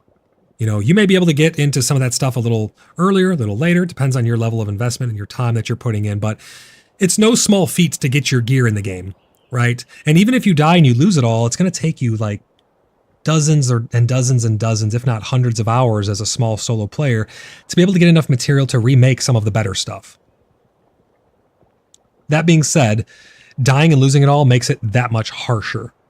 I know in a lot of other games like Eve, you can get like insurance on your ships, and once you have the skill to make the ships, remaking them is not all that bad. Like Albion Online, you know, you go and you die and you have full loot, not that bad, risk reward, right? But you can replace your gear very easily in those games. It's not that hard to replace your gear here. Replacing your gear can be quite difficult. So that's where it gets to be a little harsh for the average player in that regard. And that's why it seems like a lot of people really, they're not all that interested in the PvP side of things there. A lot of people really want to fight dragons and fight big bosses and things like that. Fake Hero says, I don't know why I'm playing the game. Feel empty. You got to come live by us. Come live by some people and join a group. I mean, if you're playing by yourself, obviously it's going to feel pretty empty. Depends on what server you're on. Like I said, Dolavan, that's going to be the RP hub of Sif. So if you're looking for RP and stuff, come on out to Dolavan. Hang out with us out here. Have some fun. Orbel says everything is hard to make. So the interconnected, there's only 5 of us right now, so it's rough. Yeah, exactly. It's going to be a rough start depending on how many people you have. More people, it's going to be easier to acquire things. Maven says, always a pleasure to visit with you, Lady Orbel. Loop says, yes, thank you, Pickle. And it's not just Pickle, guys. Pickle's putting in work. It's hard for me to recognize every single person. I'd have to just read through the list of all of our clan members because every single person is putting in so much work for the clan, right? It's not just Black Pickle. It's not just me. It's not just anybody. Everybody is putting in so much work, and that's what makes this space so much fun for everybody. Black Wolf, how's it going, man? Welcome into the stream. Black Wolf says, I see you guys chose Delavan. Welcome. Glad to finally be here on a full release day. Yes, absolutely. And now we're going to have persistence for our builds and stuff, and I'm sure you guys are really happy about that as well, Black Wolf. Hope you have a good day. See y'all out there in Gallia. Sounds good, Black Wolf. Thanks for stopping by, man. I really appreciate you. Hope you guys are having fun. I think you guys are down in Retz, right? Hope you guys have fun down in Retz, man. Orabel says, at Moon, I love talking and hanging out with you guys. When we get something up and functioning, I plan on coming down to hang out and check out your inn. Yes, absolutely. Raven says, hello, Black Wolf. Heard you guys are settled in Retz. Yeah, I think they're down in Retz. Fake Hero says, I'm in EU tier. Yeah, so I'm solo. You can play on US servers even though you're in the EU. And the pings are not that bad. People have been able to do that from Australia, from the UK, from Germany, no problem. So if you're not too invested and you're wanting a group of people to play with, you can always come put an app in with us, come and live in Dolavan, get some RP in, have some fun. Completely up to you, though. I understand if you don't want to. It's up to you, though. But everyone is welcome. Black Pickle says you. Great to see you, Pickle. I appreciate you guys all being here for launch day stream. I know I'm not running around doing too much, but I'm trying to answer everyone's questions, get them all acquainted. If you guys want to see something in game, just let me know. Just let me know, and I will show you guys in game what it has to offer, whether good, bad, or indifferent. I'm here to inform you guys. I'm not here to shill. There's a lot of other places you can go if you want to hear just people tell you only the good stuff. I'm here to tell you the good, the bad, and the indifferent. As honestly as I possibly can, I'm here to tell you guys, because I don't want anyone to get into the game and not enjoy it. So if you have any questions, you want me to show you something, I'm here to tell it to you straight. But I'm not here to sell you rainbows and butterflies or anything like that. Jeez says, what if I decide to play solo? You absolutely can play solo. You're going to have a lot harder time, though.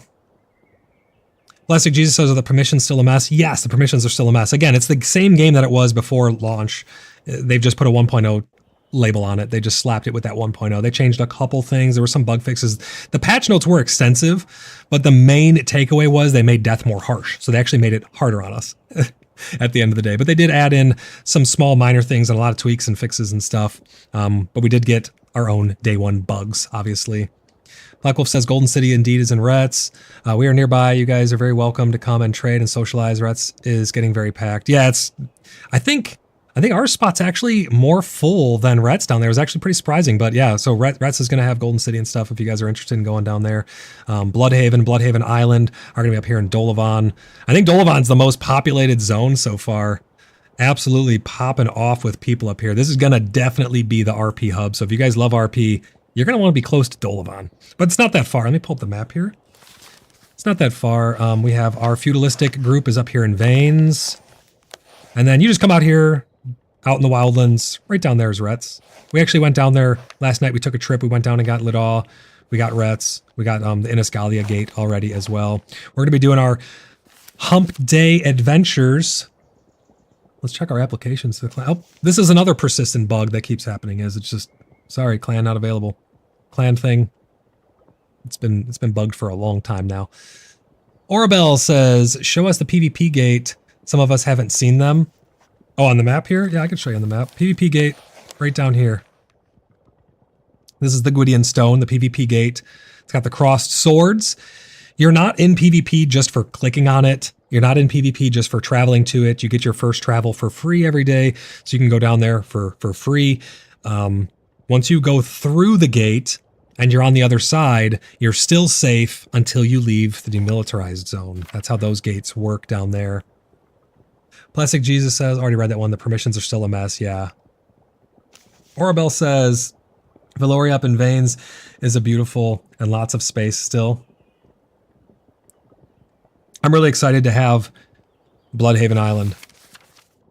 Really, really excited to have Bloodhaven Island right here in the middle of Dolavan.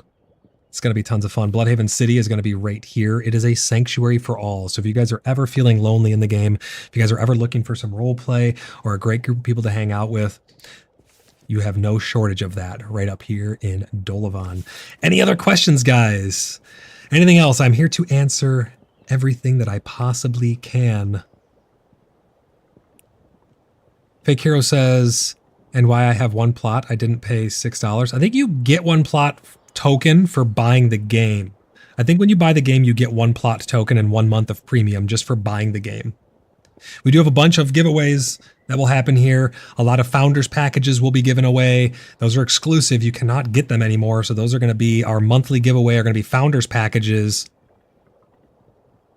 Orabel says, I was so tempted to build there close, but felt popping up a kingdom so close wasn't the vibe. I'll be maintaining 16 plots. You're welcome to be close down here, Orabel. The Fellowship, I mean, everybody's welcome to be close by.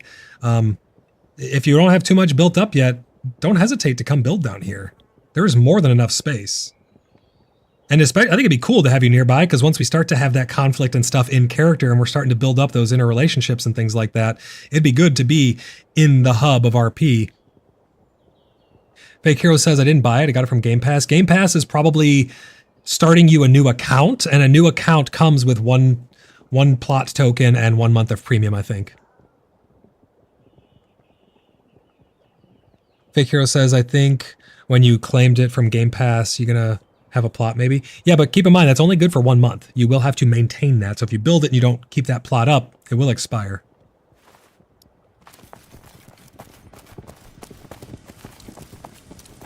They absolutely will expire. And your tokens, you can only keep your tokens for a year. After 12 months, your tokens expire and they're gone. They're gone forever. So keep that in mind as well. Orabel says new accounts get 1 month trial. Yeah, you'll get 1 month of plot token and you'll get 1 month of premium for every new account.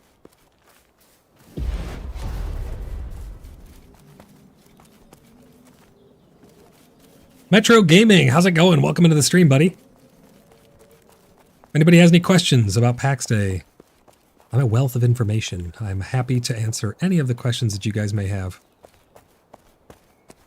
And I'll always be straight with you guys. I know I keep saying that, but I want you guys to know that I'm never going to BS you. I'm not here to sell you rainbows and butterflies. I'm here to make sure that you're spending your hard-earned money on something that you're going to enjoy. That's what it's all about. I'm almost out of water. I need to go fill up my water here in just a moment. So you guys will have to bear with me.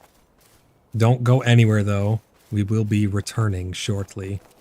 Just going to get over here by the Petra Day, show you guys the spawn area. Plastic says, what if I am buying rainbows and butterflies? You'll have to buy them somewhere else, because I don't sell them. You're welcome to buy them. And I get it. Some people only like the positive side of things. But I'm not here to sell you rainbows and butterflies. I'm here to sell you the truth. The cold, hard truth and nothing but the truth. I'm not sure how you pronounce that. IPA. IPA says, can you go deeper into the solo possibilities? I'm eager to know what it could be like.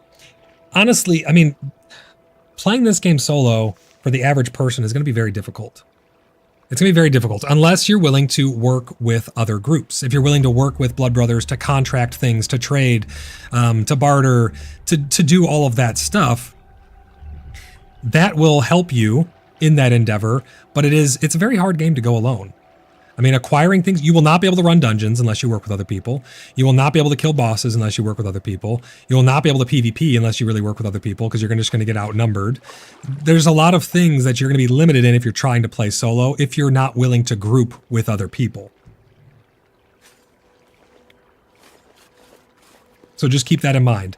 If you have any specific questions on if certain gameplay styles are available to you, or if you have any other questions in specific, don't hesitate to ask and I will answer to the best of my ability. Look at all these new people popping in. This is great.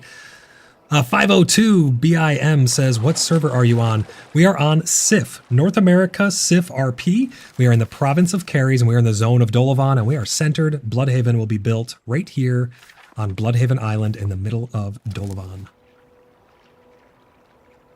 Orabel says it's a bit funny, but my question, why do the devs hate us? LOL. We could recap the transgressions against the RP community, which, let's be real, is the community during EA. Yeah, I mean, the RP community really kept everything alive, did we not? And I don't know. A lot of people feel that same way. They feel kind of burnt, but yet here we are, right? We must be a glutton for punishment. David, welcome into the stream. David says, if you're a gatherer / crafter, then you can definitely do solo, but it's a very long grind as solo. Yes, absolutely. And the cool thing is you can go and then sell those things to other people. You can put up market stalls and sell them to people publicly. You can come and get a stall in Bloodhaven at the Moonlit Market. Once we have that up and running, we'll be having stalls for people to publicly sell things. People will be able to rent out stall slots and things. We'll have all kinds of options for people who want to roleplay and or not roleplay. If you choose to engage in roleplays at your own discretion, we just ask that you respect roleplay because it's a roleplay server, but you're free to just be a passerby if you like. But yeah, we'll have market stalls up for people to use in Bloodhaven as well. So David's absolutely right. You'll be able to be a crafter and a gatherer and go to town to sell your things. But the grind is real, right? And it's so much safer even just having one other friend with you. IPA says, about soloing game, I am just looking for building an aesthetic. Would I be able to gather the resources myself? Yes. Yeah, absolutely. If you just want to build something aesthetic, keep in mind you will have to pay monthly to maintain that plot. You will have to be paying money in order to keep your build alive in the world. If you stop paying, it will be deleted and put into a redeeming queue, which is an ethereal storage chest. But you can absolutely gather all the resources yourself and get your carpentry up. You'd want to be leveling your carpentry. Your carpentry is going to allow you to build beautiful things. But if you want to build anything of large quantity, you want to build on a lot of plots, that's going to cost you more and more and more, and it will cost you more and more and more to maintain that monthly. So just keep that in mind. I've mentioned bosses. Can you tell me more about the reward from bosses? So the bosses in the game right now are kind of placeholders. They are basically bigger monsters that just have a higher health pool and higher damage output. They don't have any special mechanics. They're very lackluster. I don't really even consider them bosses, but they are the ones that drop the rare sigils.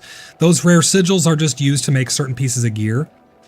So the gear has different qualities, and like right here you can see this bronze battle axe.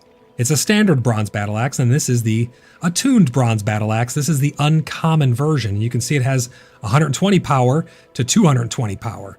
So it's a little bit stronger. It has more slash, has more block rating and stuff like that.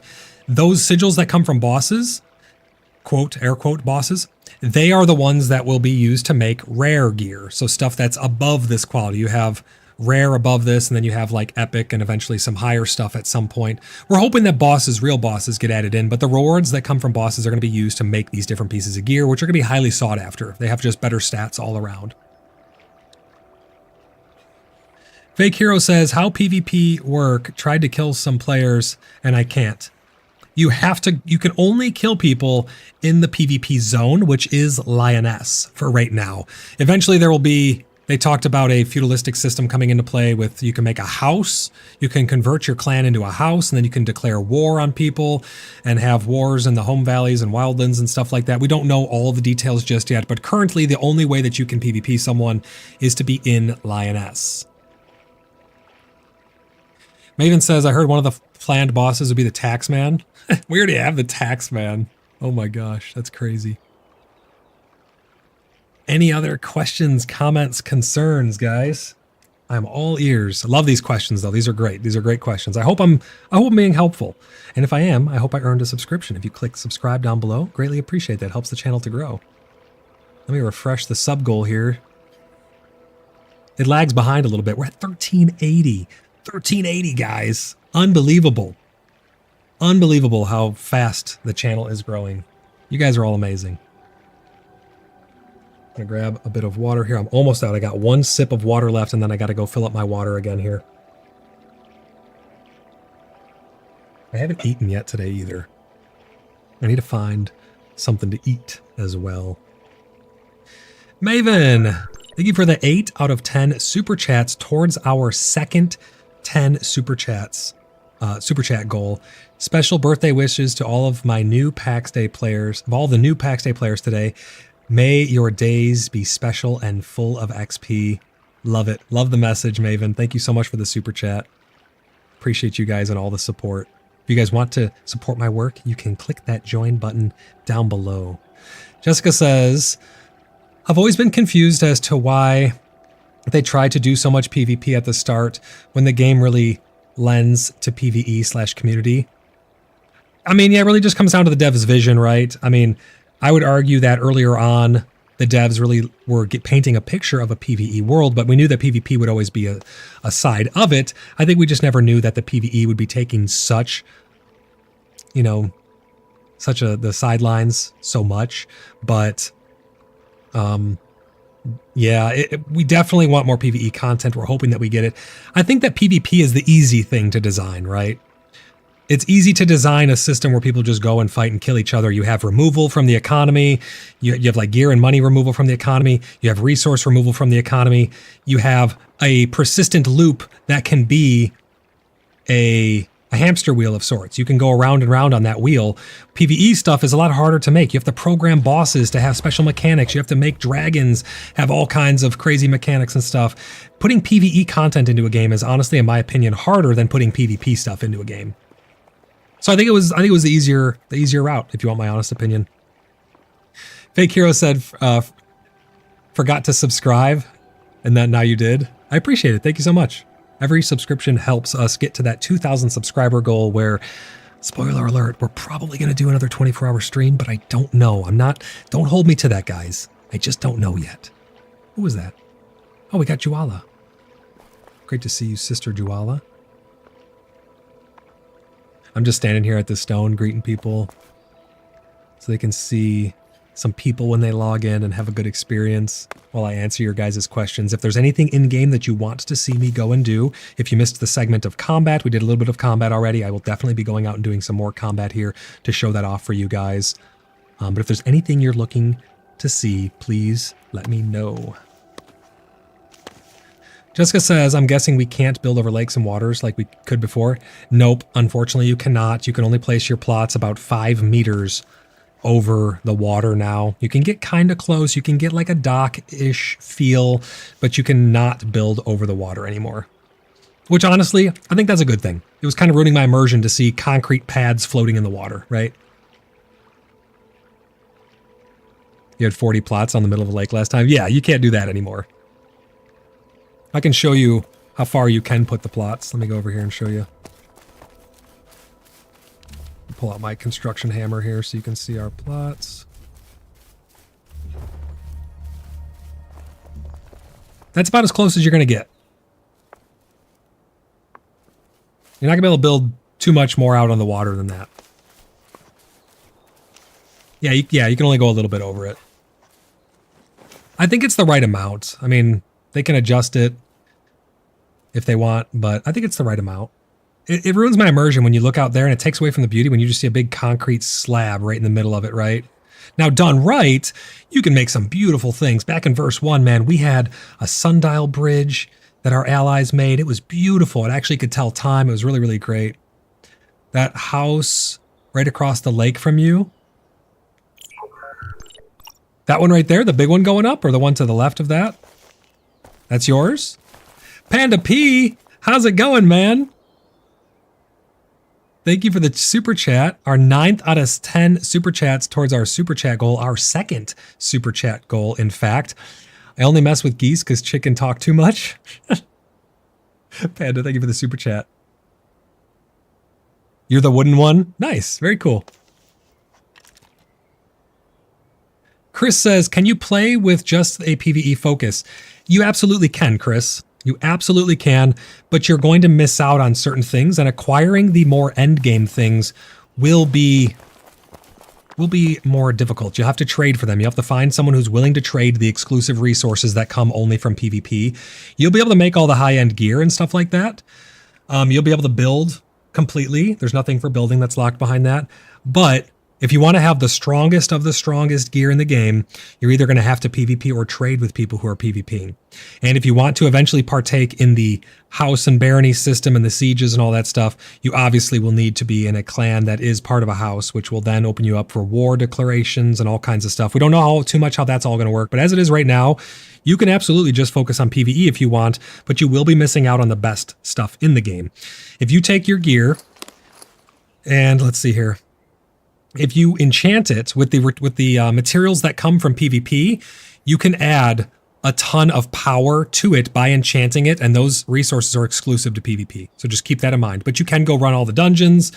You can build and roleplay in home valleys and stuff. You don't have to worry about any of that if you're big into roleplay or not. You can roleplay freely. No issues there. It looks like some people are trying to place plots here. You actually can't place plots in this huge open spot for some reason. All of that, you can't place plots there. It's unfortunate. I hope Mainframe give us a heads up if they make that claimable, because this is where the city's going to be, right here on both sides of the road. These are all of our plots. Let me show you guys an aerial view. Let's check out all the plots in the area, shall we?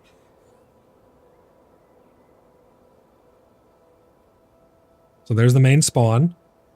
You can see the big berth around that where we cannot build. It does not let you build any closer.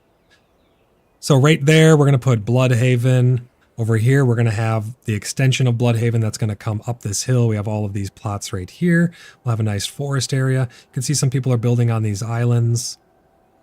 And there's a lot more plots that the majority of those are Fellowship of the Free Cities and Order of the Blood Brothers plots. Majority of all these plots that you're seeing, you see the blue ones are actually shared with us. So these are all clan plots. There's going to be hundreds of them, guys. There's absolutely going to be hundreds of them.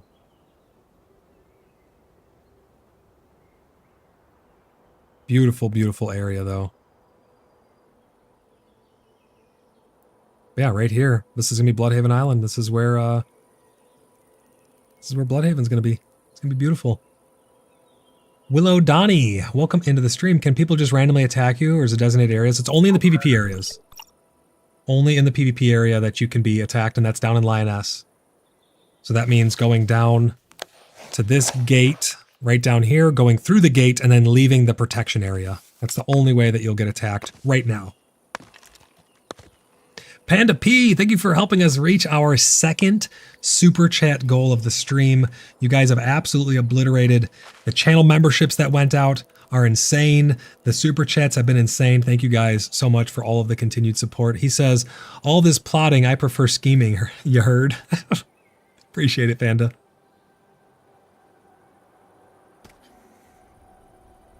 Templar says, heck, I barely left the city build last verse. Yeah, that's true.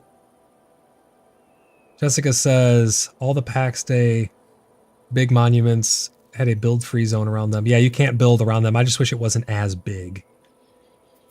Brandon, welcome into the stream. He says, finding clay is going to be a challenge with all those water plots. Yes and no. If you go in the wildlands, people can't build in the wildlands. So out in the wildlands, you'll find all the clay that you could ever need. And that's why it's nice that we're right here by the wildlands. You have multiple different exits. You can just go right up and out and then go right along this water.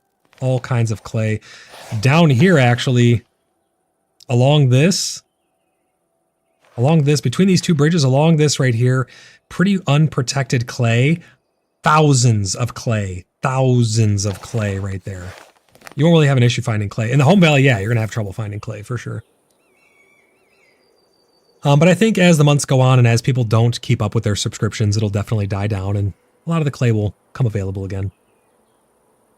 You can't accidentally be in the PvP zone. Most people worry about that. Yeah, I mean, you could if you didn't really know, but it does warn you. But just don't go into Lioness. Don't go through the crossed swords gates if you do not want to PvP. Brandon says, I remember verse 3. It was severely limited in the wildlands. Did that change for 1.0? You can find most things in the wildlands in a high quantities, Brandon. Yeah, you could definitely find a lot of stuff in the wildlands. That's the go-to place.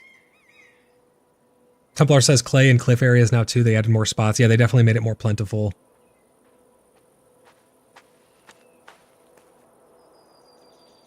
Let's see. Let's catch up on some more chat here. Willow Donnie says, it just dropped on Game Pass, so going to give it a try. Is Windows Store version share with SteamWorld, etc.? I don't know. I'm not sure. I have it on Steam. I'm not too sure. Someone else may have a better answer for you. I'm sure there's someone in chat who knows. We'll also be giving away a ton of keys here on the channel. So if you know anyone who's looking to get into the game, send them my way. And we have keys that we're going to be giving away. We gave away 2 keys already. We'll be doing a monthly giveaway at the end of every month. I'll take a random subscriber and a random comment that they left, and they'll be winning a free copy. These will be founders packages for those giveaways, and we'll also be giving away some over on the Discord as well. But if anyone is new and they're looking about getting into the game, come and join us. Come join the Order of the Blood Brothers. Really great group of people. We have a very large clan, 300 plus people at this point, registered members. The Fellowship has a bunch of cool clans to choose from as well that we promote. Really great group of people. You can join us by typing !Discord in chat. You'll get a link over to the CBU Discord where you can get links over to our website, www.cheekybugger.net, where you can fill out your very own application to join the Order of the Blood Brothers. We've had a ton of new applications come through. If your application is marked pending, you just got to bear with me. There's a bunch of new people joining all the time, and I'm doing my best to keep up with all that, but just have a little bit of patience. Come and live by us, put your plots down, interact with us. You don't need to be in the clan just yet, but I'm working overtime to get everybody in. We are on the SIF server, North America, SIF RP. We are in the province of Caries in the zone of Dolavan, and we are on Bloodhaven Island. It's the island in Dolavan. Fake Hero says, oh, hope we win a key. Yep, so all you have to do to try and win the Founders Package keys, because I have a lot of those to give away, those are exclusive. You can no longer buy them anymore. You have to leave a comment on any and every video during the month of October. So all of my streams I did during October, you can go back to them, just leave a comment, say hi, thanks for it, whatever. Write anything. You can only get 1 entry per upload. So you can't like go to this, after this stream becomes a video, you can't go and leave like 5 comments and get 5 entries. It'll only give you 1. And I have a program that will pull, it'll pull a random subscriber and their comment. Let's go do a little bit of combat here, shall we? Uh-oh. This dude's going to learn the hard way, I think. He's going to learn the very, very hard way that these guys are not to be messed with. I'll help him out here a little bit. He's not wearing any gear.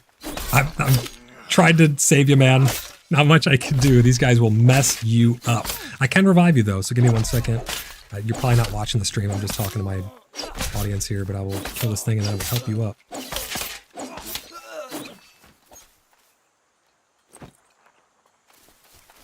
Oh, looks like you're back already. Yeah, these guys are pretty strong if you're not wearing gear.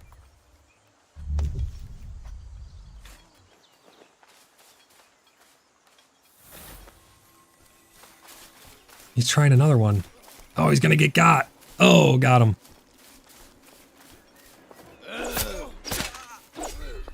Every time you die, you lose 20% of your stuff, and all your stuff takes 10% durability. It's gonna be really, really harsh for new people. I can revive him, though.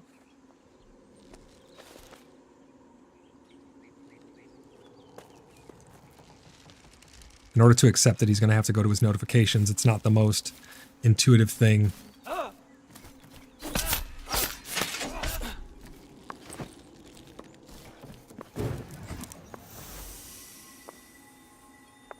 Willow Donnie says, that Maven Moon, I've been looking into this game, but I don't like PvP so much, so knowing it's ring-fenced, I'm going to try it. Yeah, you should hop in. Hop in with us. And if you want to, if you're looking for a great group, come on and hang with us. We do all kinds of roleplay and PvE stuff. We're going to be doing dungeons weekly. We go on our weekly adventures. You're more than welcome to join us on our weekly hump day adventures.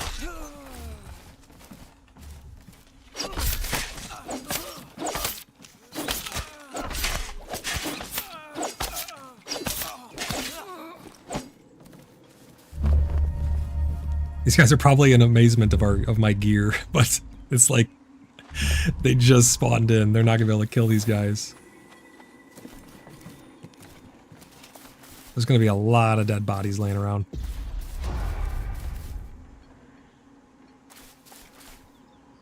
Panda says there are 2 types of people in PAX Day: those who join Blood Brothers and those who are enemies. That's not true. We have tons of allies. Everyone is free to come and apply to join the Order of the Blood Brothers, though. Really great group of people. You're gonna hear me say that so many times. Hey, thank you for the subscription. Appreciate that.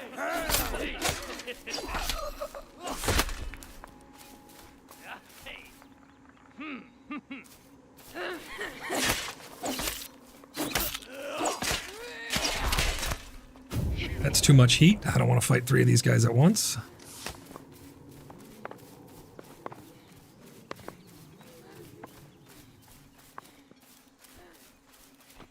These guys chase you for a long time, too. That other guy resets, I can take out this conduit. Fighting 3 of these dudes at once is pretty difficult. I think it's a bug how far they chase you.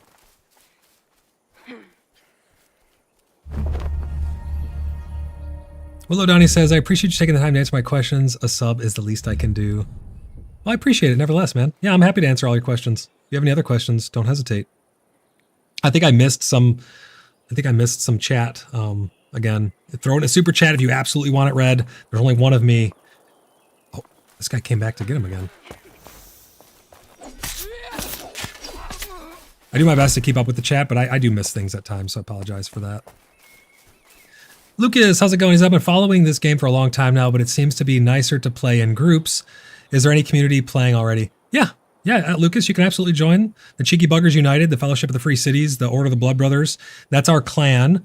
The Cheeky Buggers United is my community. You can type !Discord to get a link over to our Discord. That's where everything takes place for us and our allied clans and stuff like that for the Fellowship of the Free Cities. The Fellowship of the Free Cities is a collective of like-minded groups for roleplay and dungeons and fun and things like that in PvP. And then the Order of the Blood Brothers that's my clan. That's the clan that I run, and it's one of the biggest clans in the game. Very, very kind group of people. We help everybody out. We can help teach you the ropes and stuff of the game. If you'd like to apply to join, The Discord is open to the public, but if you'd like to join the actual Order of the Blood Brothers, you can go to our website, www.cheekybugger.net, or you can type !website in chat. You'll get a link over to our website where you can fill out your own application. You just register in the top right corner on the website and then go to the applications tab and hit start a discussion. Very easy to do. And we have people who can help you with that over on Discord, and I can help you after stream as well.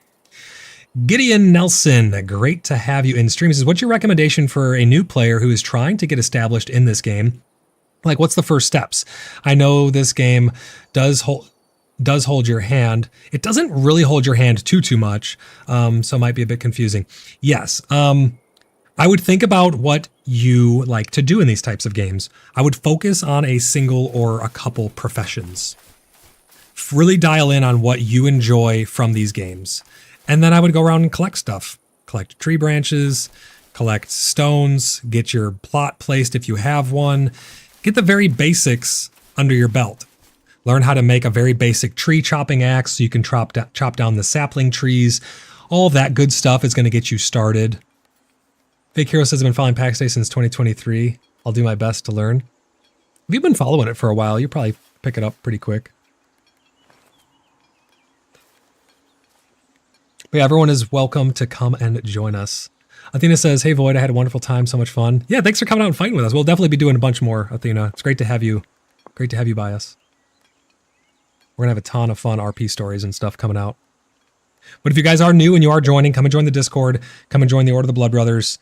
There's a bunch of applications that are coming in. We've vetted and verified, I think, like 20 people in the past week.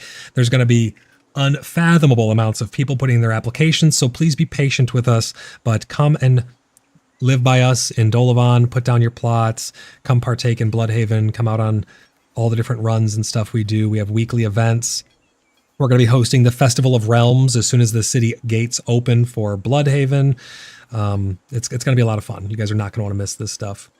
But yeah, that's the Discord. Everyone's welcome over on that Discord. That's where we hang out. We play all kinds of games. We're a community first and foremost. This stream is going to have a lot of me answering people's questions. And I don't mind answering the same questions over and over again, so don't worry about that. We have a bunch of people trying to get into the clan. We do vet and verify every person who joins, so keep that in mind. We will be going through these. You do have to put an application in on the website as well. So if you already have an application here, you need to also go and apply on the website. I'm actually going to do a little post in game here because we got a lot of new people. And everyone who's in the clan and in the fellowship, make sure you're letting people know in game as well how they can go about doing it.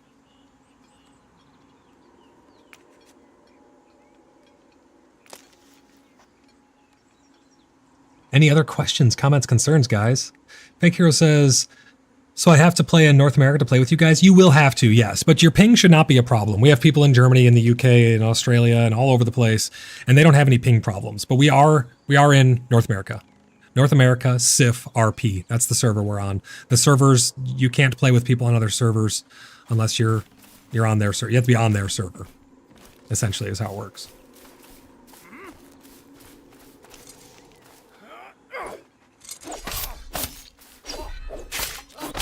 Some of the hits don't actually land. I've noticed that before it went launch, before it went 1.0 live. Some of your swings don't actually do damage to the enemies for some reason. I'm not sure what's up with that.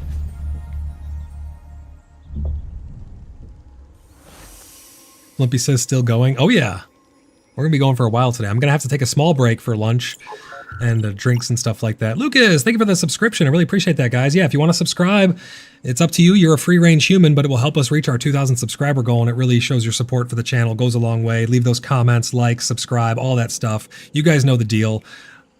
It really does help out a lot. William says that's me. Glasgow will. We'll get you taken care of, Glasgow. We vet and verify. I sit down and we personally talk with every person who's joining to make sure that they're joining with good intentions and tell them all what we're about, so they're not. We want to make sure people are informed about joining the Order of the Blood Brothers. We're one of the biggest clans in the game, but we vet and verify. Each and every single person has talked to me pretty much personally before they get in. It's a very easy process though. It's not that bad. But tons of people joining the Discord right now. Absolutely, this is going to explode. It's going to be a lot of fun to hang out with you guys. We're going to be going hard in PAX Day. We're going to be doing dungeons and all sorts of stuff really, really quickly. We're going to be into dungeons. I think we were the first ones to do dungeons when the game first came out. We didn't even know what we were doing. We were just down in a dungeon fighting monsters.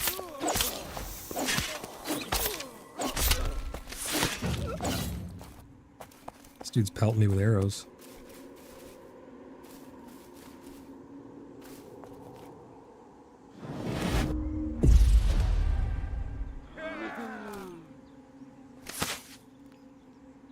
He's shooting the wall. The AI is a bit cheesy, as you can see. It's not a perfect game. I'm not gonna BS you guys. It's got its problems. It's fun though. I like it.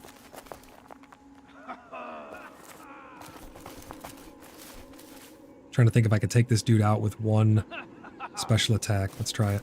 Oh, we de-aggroed him. Perfect.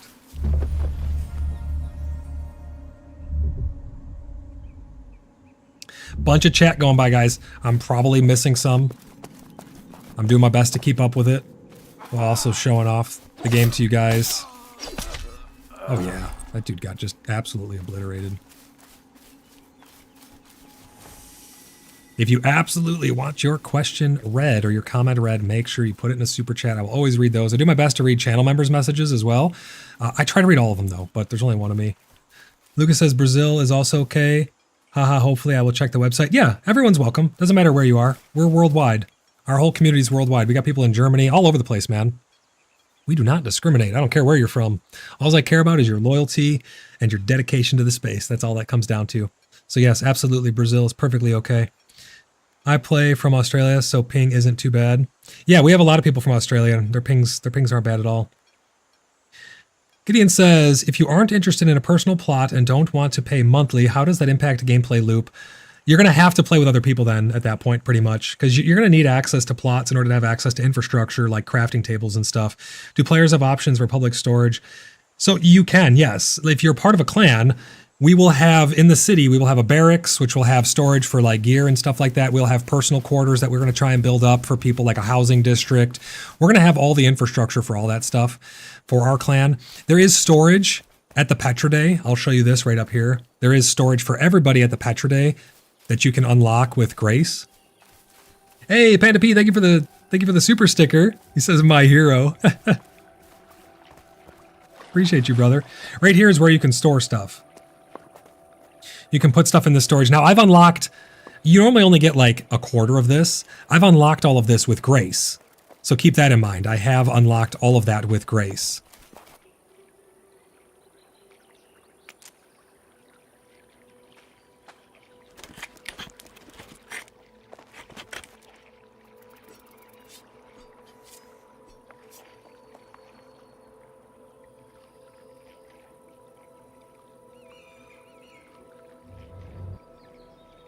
Let's do a little announcement here.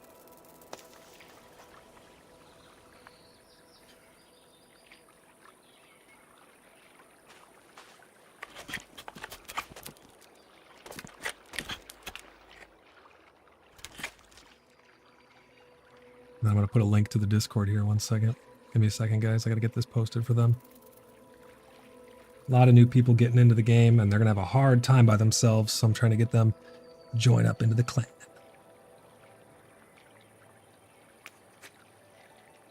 There you go. Got that posted. Yeah, so we will have infrastructure for things like that. Gideon Pena says, bro, a little off topic, but at work tonight, I got 2 bakers making 52 dozen donuts. Thank God I worked the morning shift. Oh, gosh. Alfredo says, hey, Void, can you resume can I resume the major changes of the 1.0 version compared to the first video you released about the early access version? I watched the lives when you began the Order of the Blood Brothers. So you want to know about the changes from 1.0 all the way from back then? I mean, there's a lot of stuff that they've tweaked and changed. You'd have to go back and watch all of my podcasts, probably. I can summarize if you have any questions about things in particular that changed. It's just, there's so many different little things that have changed. But I'm happy to try if you have any specific questions about something. William says, neither Blimpy Boy, Patrick, Thistle fan, LOL. Brazil sends hi. Hello, Brazil. Great to have you guys here on stream. Tate says, hey, I've been thinking about getting into this game, but is there native controller support? I don't know how much controller support there is. I would say yes, because they were like designing the game really early on to be... It's made to be played on like mobile and tablet and stuff. So I'm assuming you can rebind your keys to it.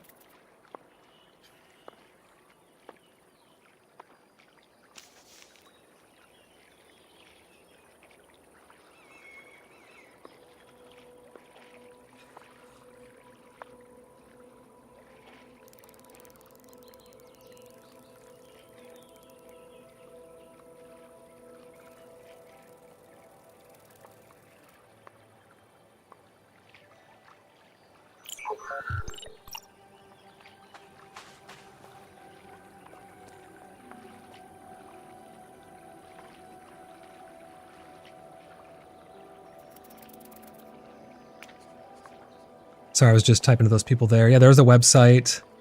Let's see. Is a starting point important to your province? I mean, it kind of is, because it's where you're going to be collecting things, and transporting materials can be kind of difficult. So you're going to want to make sure that, you know, you're starting where you want to be. Vivian, thank you for the subscription. I really appreciate that. What's the website again for the application? So you join the Discord, make sure you're on the Discord, and then there's a link to the website. Maven just put that there. Templar just put that right there. Over to the website. The website gives false positives sometimes on virus reports. I don't know why. It's my own website. I host it here locally. It's just a little forum website that I host. It's Flarum Forums. It's a perfectly safe site.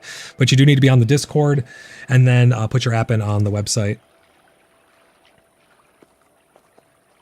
Alfredo says the videos with Black Pickle and the order. Nice. Yeah, everyone's welcome to come and join us. It doesn't matter what time zone you're in or anything like that. Obviously, it will be harder for like certain events and stuff for you to be there depending on your time zone. But yeah, everyone's welcome to come and join the Order of the Blood Brothers and the Fellowship of the Free Cities and all the above.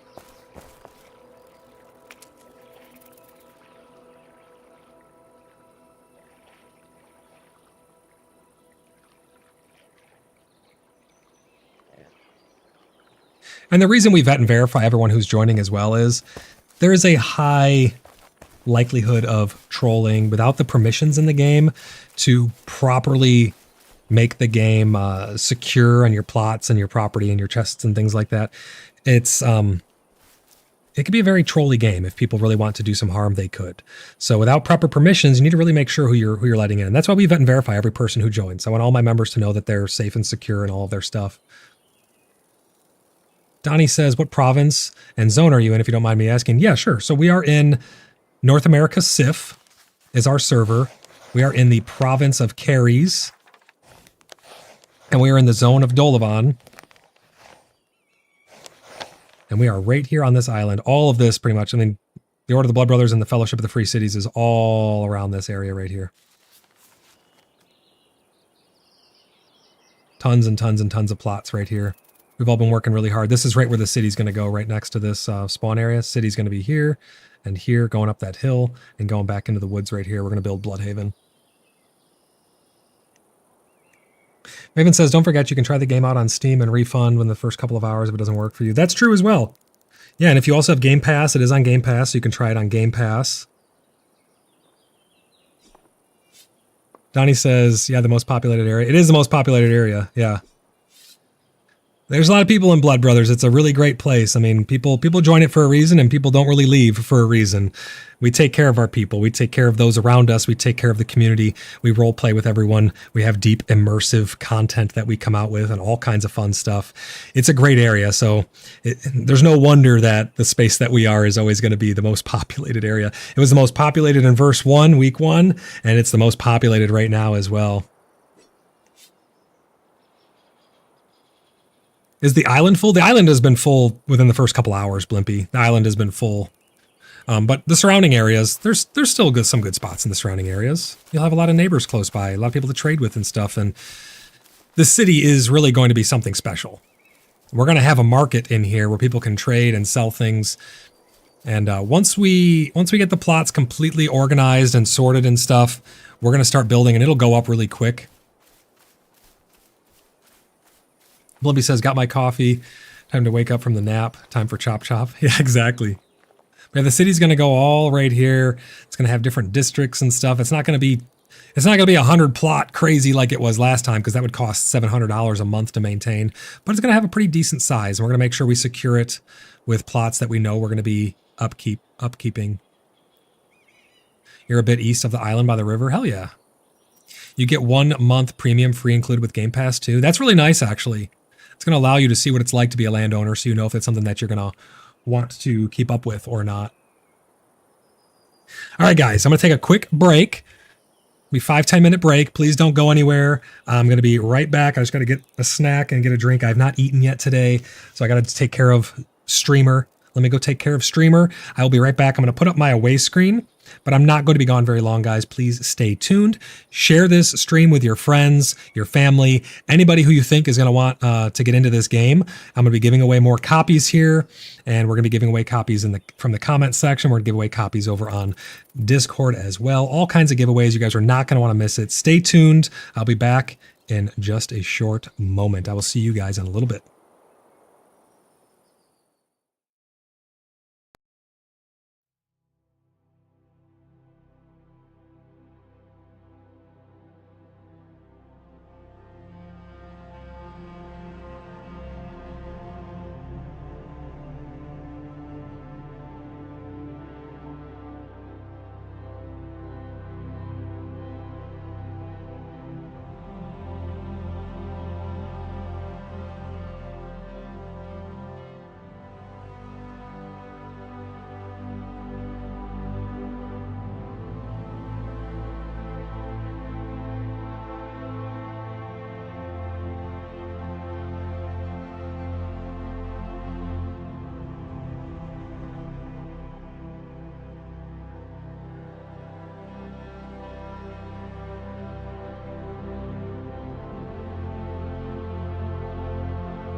All right, I am back, everybody. I just had me some eggs, some chips and salsa, a little bit of cider, and I'm ready for action. That wasn't too long, but I had to get some food in my belly. Hope you guys understand. Let's see here. Did I miss any chat? He went to get food and refill water, I think. Yeah, I just had a quick snack. All right, let's get back at it. So what do you guys want to see? What do you guys want to check out in-game? Anyone who's new in chat, if you're on the fence about getting PAX Day, what can I show you that will either help you... What can I show you that will help you make a decision? What would you like to see? Would you like to see some more combat? Would you like to see some exploration and adventure? Would you like to see some building? You guys let me know what you'd like to see so I can better help you make an informed decision. Did I miss anything in-game chat here?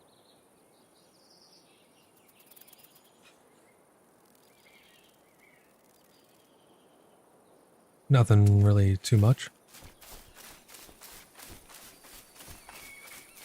There's a bunch of new people joining the Discord. It's really great to have you guys over there. I'm looking forward to seeing all of your guys' applications for everyone who wants to join the Order of the Blood Brothers as well. It's going to be a lot of fun. We're going to have so much fun. I'm in this crazy scorpion chair, so let me lean back here. And let's go punch some Inquisition in the head, shall we? Start off with this guy right here. He's going to shoot this tree. Yep, right into the tree. And now he's going to die.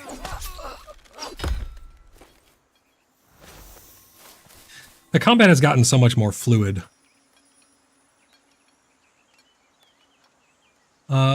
Let's see. Donnie says, I just saw you run past, so it confirms that Game Pass and Steam use your same world. Oh, yeah. Yeah, you'll be in the same world. There's only 6 servers.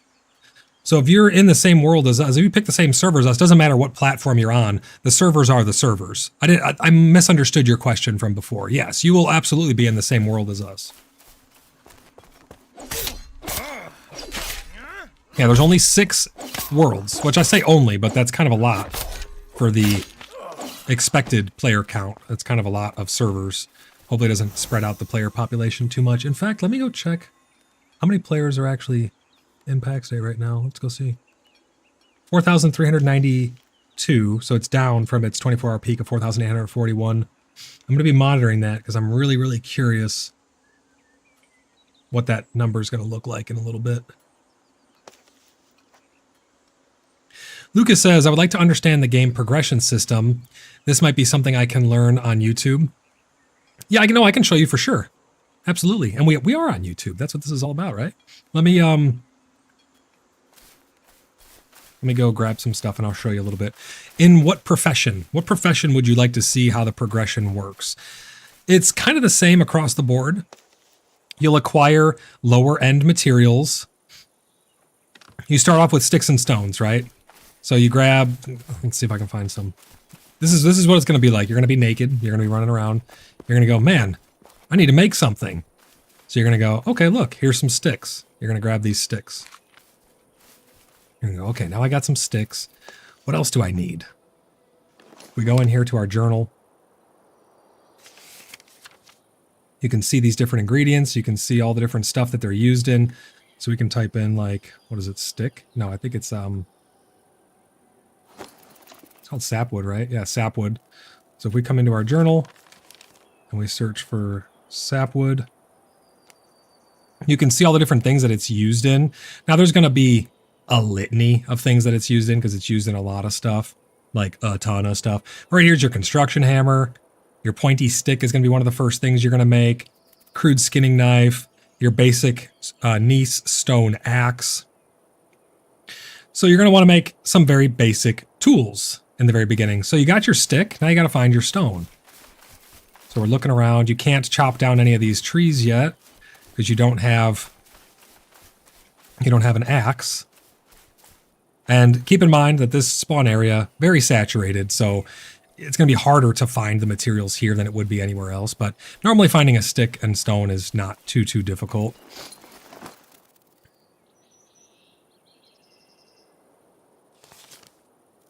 But we go here to this crafting menu, and you can see construction hammer. This is what lets you place your building pieces, your construction pieces for your house. This is what lets you place down your furnaces, your crafting stations, and all of that stuff. So you need to get one of those. I already have one here, but it just takes 1 sapwood, 1 stone. You get your hammer to make your axe, 2 sapwood, 1 stone, skinning knife, 2 sapwood, 3 stone, a pickaxe, 2 sapwood, 1 stone. So you can see very basic stuff right here. Pointy stick, just 2 sapwood. So pick up two pieces of sticks off, or 2 sticks off the ground. Now you get a pointy stick. You're off to the races, just like that. You want to make some arrows, sapwood. You want to make a shield, 6 sapwood. Very, very basic stuff there. And you can see their corresponding difficulties right here. You may fail some of these at any given time, depending on your skill level. Like this wooden shield, it's easy to make, but you have a high probability of failing these things. And that was one of the harshest things about PAX Day is when you fail these crafts, you get like nothing in return. So like I'll try and make one of these shields here. This one's going to succeed because it went over the halfway mark. So you finish, you get some XP, you get the item. I don't actually want that shield. Let's try again. I'm trying to show you what a fail looks like, but it's on easy, so I really shouldn't fail it all that much. But it really sucks when you're trying to make something with like those rare tattered lockets and stuff that we were picking up. And those, you know, it really sucks when you're trying to craft those and they fail. Because you lose all the rare sigils and things like that you spent dozens and dozens and dozens of hours farming at those POIs, right? So that's how you make your basic stuff. Once you have a hammer, you'd have to really have access to a plot. So if you don't have access to a plot, if you're not a property owner and you don't have access to any plots, you're not really going to be able to place anything into the world. All of these are shared with clan elders and eldermen. These are all placeholder stuff. We're going to get the city all built right here and things like that. So these are Egbert, some of our members, and Black Pickle, one of our members. But if I hold the hammer and I right click, it'll pull up the building menu. So you can see all of these build pieces that you're going to need to place down. So you do your foundations right here, 20 stone, 10 clay. And it's pretty intuitive. You can't build too far outside of your property. You might be able to go like right here, but you want to be careful. Even if it'll let you place it here, you won't be able to put a wall on the outside of it because that wall would be too far outside your property line. So you want to be well within your property line when you're building. You can only build so close to the roads as well. That being said, you hold left Alt and you scroll your mouse wheel and this will go up and down. Now it's red because I don't have any stone or clay on me. You have to have the stuff on you in order to build. You can see that the grass and things like that, they will come through your property. The tiny little trees, there's been a problem since day 1, and they have not been able to fix it yet. If you wanted to bury this, you'd have to put multiple foundations and go up above these little trees, because these trees, even after you cut them down, they will come back through your property. Same with the bushes and everything. These stuff will all come through your property. But you have structural integrity, so you can only build so high. You could build pretty damn high, though. But that's like your foundations. You have stairs. These things all lock together. You have pillars and all kinds of stuff like that. All of those things will lock together. These are all of your different build pieces. These are founders pack stuff. So we have some fancy pieces of wood and whatnot. Then you have your crafting stations in this tab. You have your very basic ones. And you unlock these. Things will show up in here as you touch the materials required to make them unlock. So you have these beehives. You got basic workbenches, founders tables, campfires, basic furnace. You have market stalls, all these things. Then you have your decorations. You have chests, stools, tiny stools, all of this stuff's founders stuff right here. You have these signs for your chests and things like that. So that's kind of how the building works. Luke says, can you show us the graphic settings you're running on this? Yeah. Let me pull this up here. The game doesn't run the greatest for me. I'm not going to lie. I'm on 1440p. I run exclusive full screen. I run overall on high. I put my UI scale up because I'm on 1440p, so my monitor's got a lot of real estate, and things will be tiny if I don't bump that up.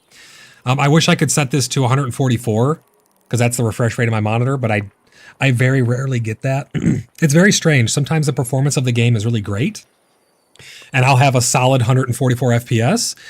And sometimes the game will run like absolute dog shit. And I'll have 10 FPS, 15 FPS. There's like memory leaks and stuff. You'll have to log out and log back in order to bring your performance back sometimes. It's not perfect yet. A lot of us feel like this 1.0 was rushed a little bit. But At least we're going to have a persistent world now, at very least. Character detail I run on high, FSR3. I got that on quality. And then the streaming distance. Used to be a sliding scale. Now it's just high, medium, low. You got VSync. I turn motion blur off because I hate that. But that's very, very basic stuff there. Andre, how's it going? Welcome into the stream. Luke says, thank you so much, bro. Yeah, no problem, man. You have your audio settings, obviously, as well. You have your general stuff here. You can turn off the compass. You can have waypoints and stuff shown or not shown on your compass if you want. And then you have all your controls. You got all of your controls here, your mouse sensitivity. You can rebind these. I'm pretty sure you can bind these to controller if you wanted to. You have all your different settings. And you don't really have that many spells, right? So with your axe or your weapon here, you have 3 different spells, your Q, R, F, so you can bind those to your controller really easily. And then you have 4 different spells. One of them is your boots. So like my boots will give me, I press control, I get a speed boost. Number 1 is an out of combat self-heal. Number 2 is a stamina regeneration for you or a party member. You target who you want. Number 3 is going to give me some of my spirit back, which is that blue bar, much like mana. Arnold says, how does the game compare to something like Mortal Online 2? I've not played Mortal Online 2. I know that Mortal Online 2 had kind of a rough start and a rough finish. I don't know if it's still ongoing, actually. Is Mortal 2 still active? Maybe it's a different game I'm thinking about, but I've heard of Mortal Online 2. I've never actually played it myself, so I can't really compare to something like that. In terms of something like WoW or your traditional Elder Scrolls Online or something, there's going to be a lot less content here compared to something like that. This is kind of the world is what we make it, things like that. If you have any specific comparisons of something you need me to show you in-game, Arnold, let me know, and I'll be happy to show you that so you can make the comparison yourself there. Andre says, I'm fine, thanks. And you? I'm doing all right, man. I just got done having a little bit of snack, getting some more water and stuff, and I'm ready to get streaming again and show you guys everything PAX Day has to offer so you guys can decide if it's going to be something that you're into or not. So this game, Call Me Some Attention. Let's see here, but it divides opinions. So what's my opinion? That's really a very hard thing to tell. I mean, I have my opinions on it. I think that 1.0 was rushed. I think that it's lacking very meaningful PvE content. I think that it's not complete yet. I think that they rushed it out the door, and I wish that they let it cook a little longer. Those are my opinions. Those are a lot of people's opinions, but everyone has their own opinion. I think there's plenty of content here for a new player to be satisfied for several months. I think if you got in right now, you would have months of entertainment for sure. And for a $30 fee, you know, if you choose to not have a subscription and you want to join like our clan or something and have access to the infrastructure you need, I think you can have a lot of fun for $30. And especially if you can get a free key, it's free for you to hop in. So there's really no downside to it. You know what I mean? We'll see longevity wise how much the devs can get added into it. I think if they can really add in some cool PvE stuff, the game will really shine. It really, really, really needs some good PvE content, though.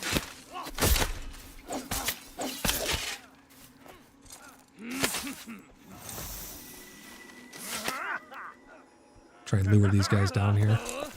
And chop them down.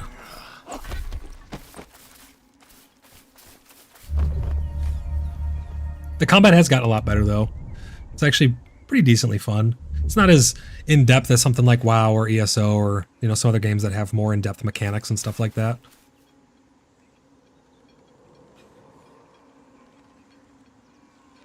Arnold says, I'm guessing building will be the strongest suit of this game for now. But does the combat feel, how does the combat feel, melee specifically? I mean, the combat's not bad, right? The biggest detractor of the combat is the fact that the AI is janky.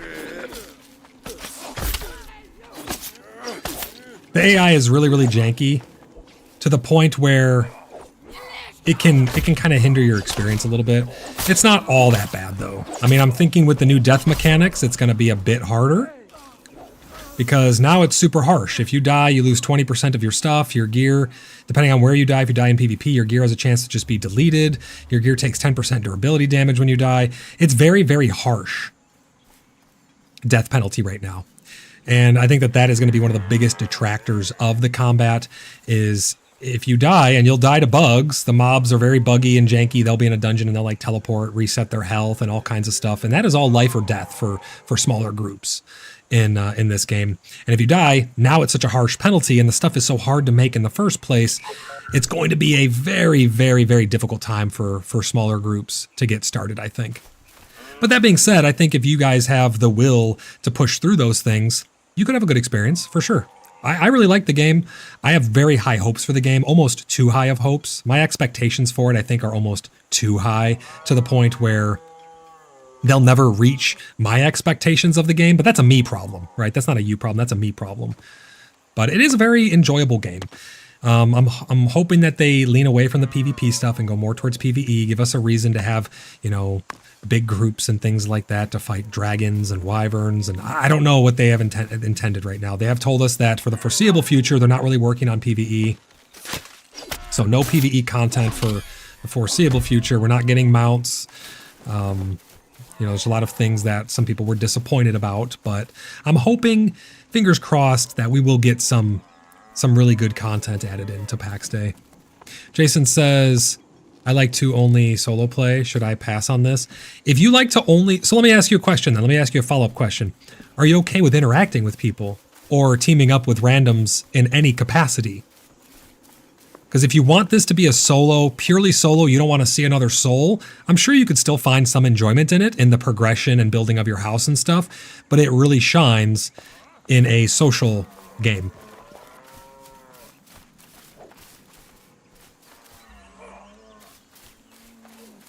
So that would be my question for you is, are you wanting to never see another soul and play 100% solo? Or are you wanting to come into town in Bloodhaven and be like, hey, I'm looking for some adventurers to go fight some monsters in the woods.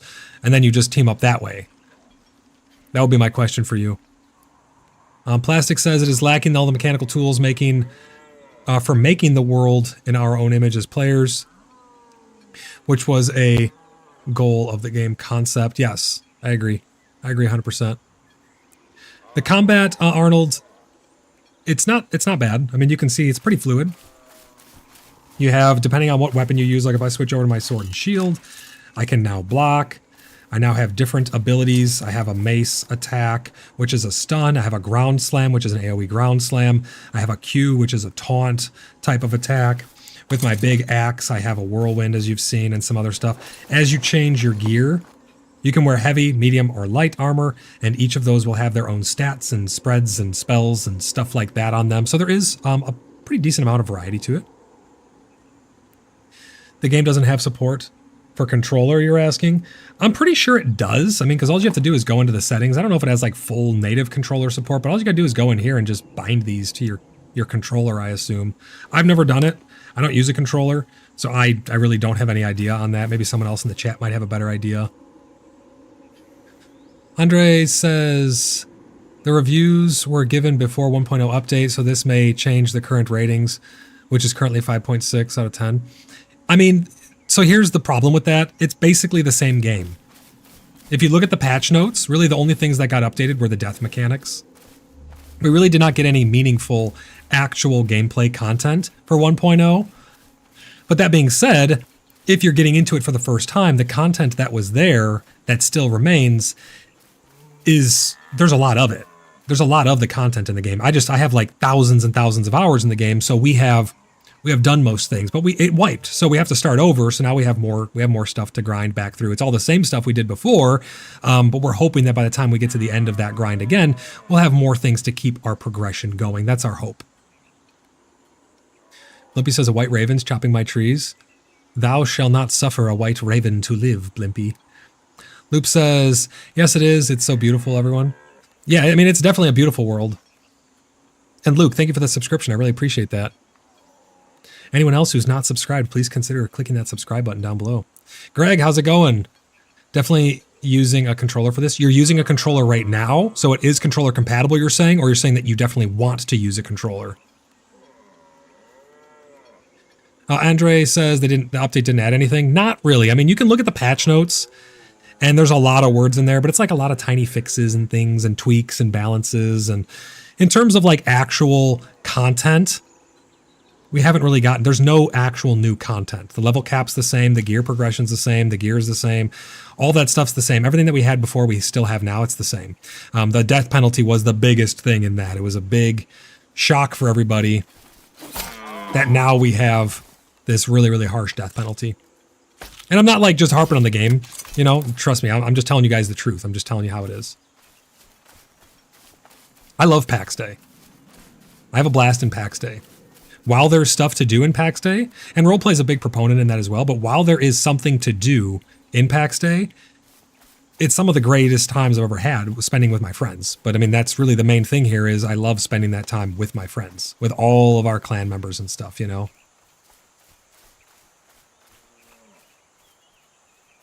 Greg says I'm going to be once I'm home from work. Oh, I gotcha. Okay.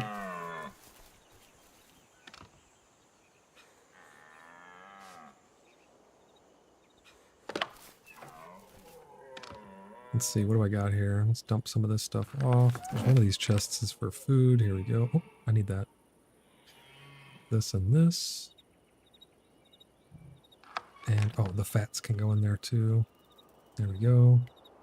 Tiny bit of sapwood.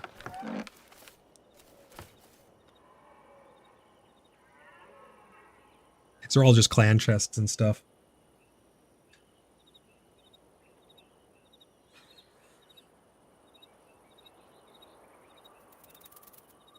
Victor says we should contact Elon Musk and Bezos so they can invest in PAX Day. I don't know if they'd want to invest in PAX Day. They've had a roughy, they've had a rough start. They have several big investors. They have Riot Games, who's owned by Tencent. We have, who else is an investor? Andreessen Horowitz. I think Microsoft at some point, there was talk about them investing in it, the cloud-based technology and stuff like that. So Bezos invested in New World. Didn't Bezos make New World? Wasn't it an Amazon game? Didn't they make their own studio in order to make that, I think? Andre says, I'm looking for an immersive medieval MMO, so even though the game is somewhat unfinished, I consider this game an option. Yeah, definitely. If that's what you're looking for, you'd be hard-pressed to find a game that does it better than this. Now, you could argue, you know, you do want a little more barbarian-themed, like Conan Exiles does a great job of that kind of theme, but if you want something purely medieval, and for the most part, thematically accurate from what I've heard and what I've seen, this is a great option, honestly. Especially if you're just looking to be immersed in the world and you want roleplay, this is going to be a really great platform for roleplay for sure.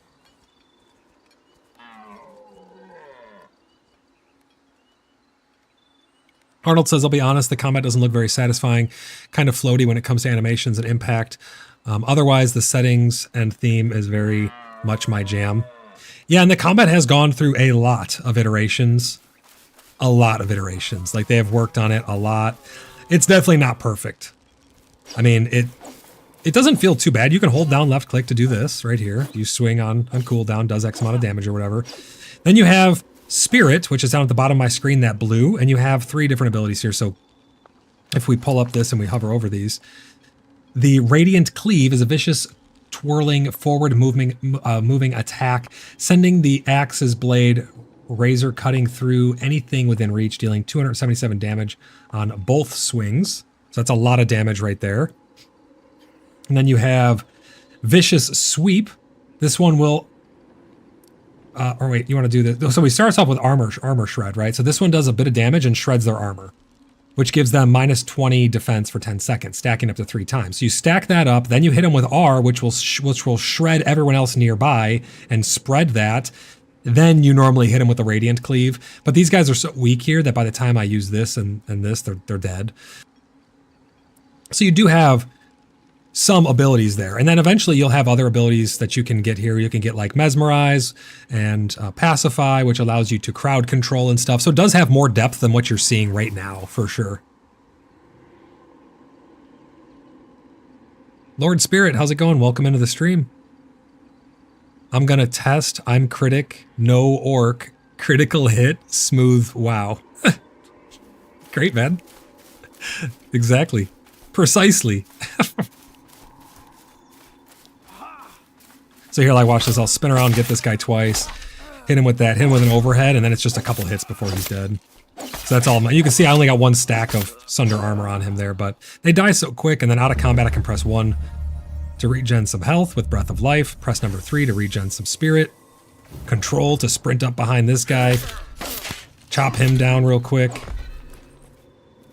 And these guys are level 1. The things do scale. Dungeon play is a lot more in-depth than this. You'll eventually have a tank with taunts. You have healers with heal abilities, AoE and targetable heals. So it does have more depth than you're seeing just from me going out swinging an axe and chopping people's heads off. There is more to it than that, obviously.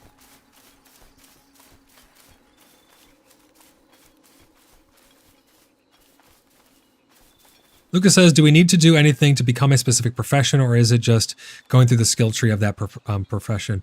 So it's basically just you collect and do the things that you need to for that profession. So I do alchemy. I make potions and stuff. So I walk around, I pick flowers. You get all kinds of flowers. You get these extracts from killing mobs. You use these extracts with vials, and everything is interconnected to some extent. So in order to get the vials I need to make the potions, I need to go to a blacksmith. Because I don't do blacksmithing, I focus mostly on the alchemy itself.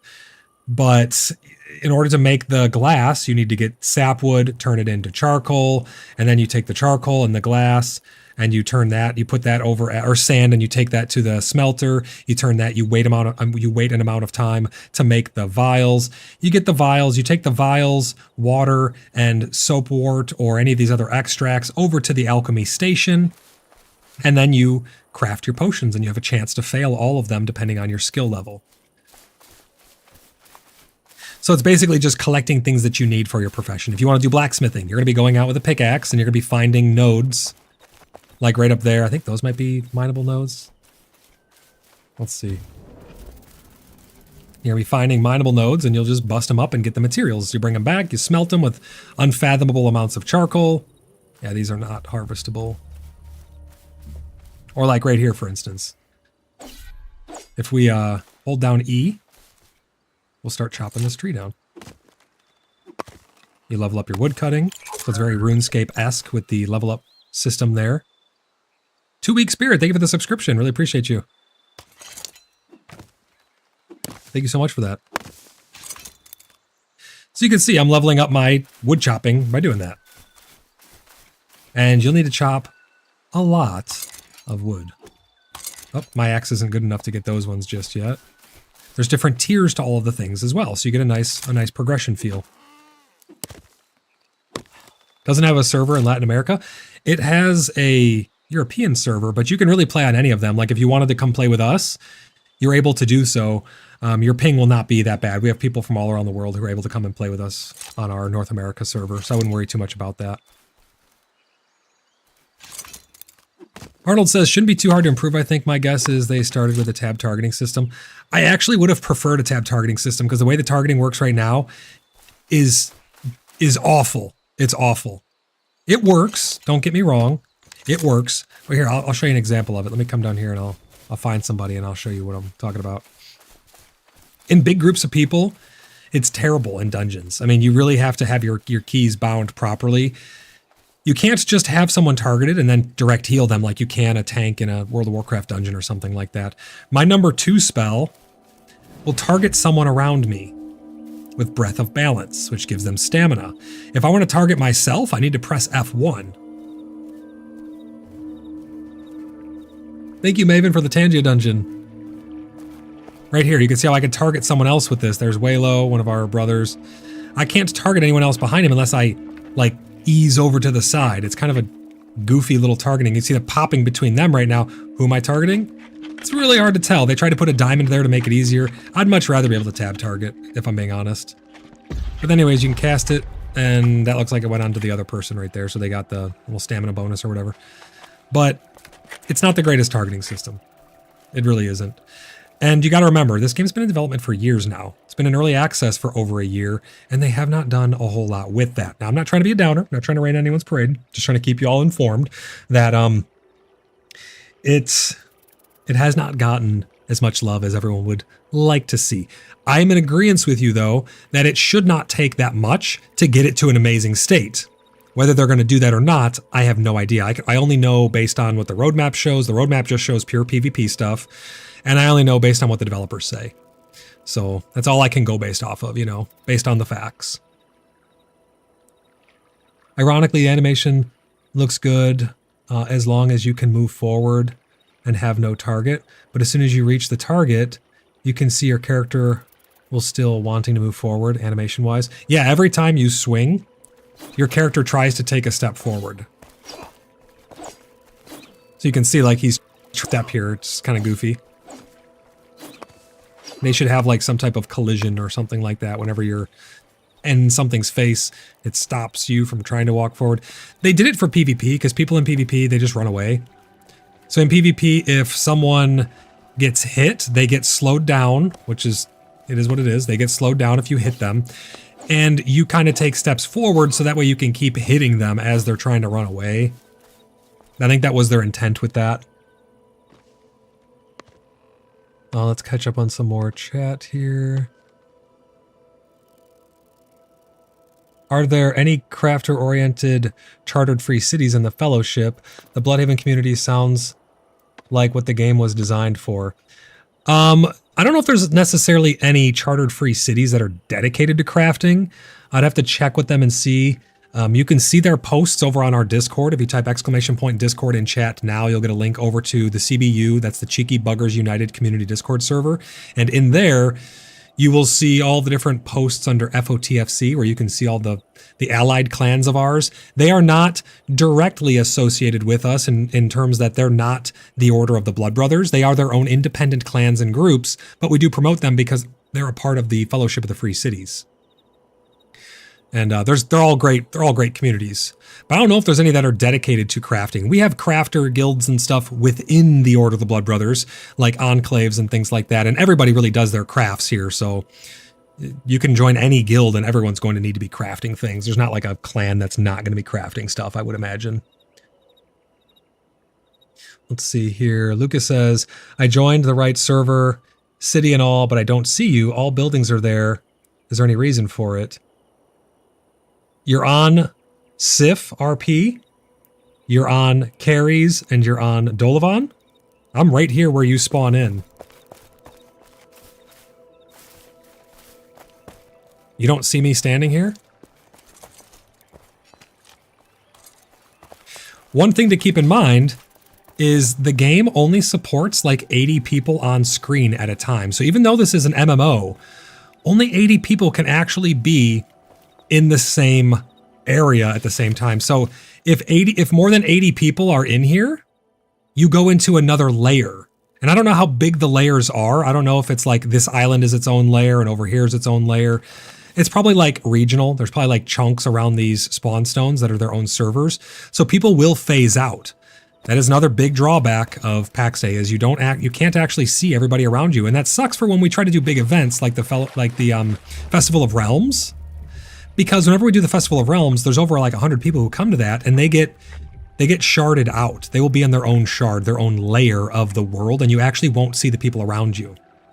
You'll be able to see me building on my property. You'll see the build pieces pop up and stuff because all of that is shared visual, but you just can't see all the people. They're in their own layer. So keep that in mind. 2 Week Spirit says, might be something on your end, Lucas. I just spawned in less than a minute ago and I saw Void. Yeah, I mean, it could be something on your end, or you reached that. Yeah, they get sharded, exactly. Or you're just on a different shard, a different layer. I'm not a huge fan of that.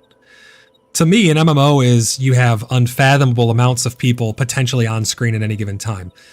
Like in Star Citizen, you can have a server with all 600, 700, 800,000 people, however many people can get into a server now. They can all be in the same spot and see each other at the exact same time. Here, you can only have about 80. You get about 80 people, and then you'll get layered out. Great question, though. I'm glad that I could explain that to people. Hopefully that makes sense. Lord Spirit says, just get the Game Pass. Yeah, you could get Game Pass, and you could try it out on Game Pass. Yeah, the layering is not my favorite thing, if I'm being honest.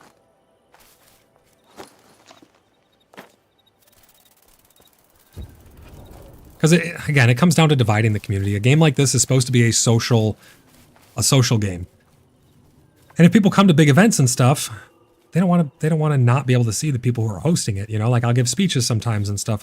Almost every time I give speeches about these things and at these events, and people can't see me, then they can't partake, and that's just, it divides the community, and that should not be the intention of the game, is to divide the community. You know, it should be to bring people together.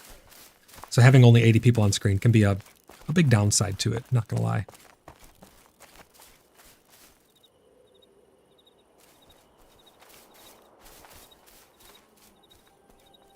I see a bunch of you guys joining over on the Discord. It's great to have you guys. If you're wanting to join the Cheeky Buggers United, becoming a verified member, or join the Order of the Blood Brothers, you can head over to our website and get your application entered. You register in the top right of the website, www.cheekybugger.net. And then once you're registered, you click applications and you hit start a discussion, and you fill out all the questions with your answers in there if you would like to join us. We vet and verify every single person who joins. Is there VoIP? No, there's no VoIP. Well, I take that back. There's no proximity VoIP. There's VoIP for like parties and stuff. If you're in a party, I think there's VoIP for your party and or your clan if you link your Discord. But it's all tied to the Discord, and it's just, I don't know. They did Discord integration, so you can join for clan and join for party. But you can only have 32 people chatting in voice in your clan, even though we'll have hundreds. So only 32 people can talk at a time, and party is up to 6. So there is VoIP, but there's not like proximity VoIP, which is what I would prefer. Proximity VoIP would be ideal, because that's going to allow you to just talk with random people around you and stuff like that. So hopefully maybe one day they get that added in. But it's all powered by Discord.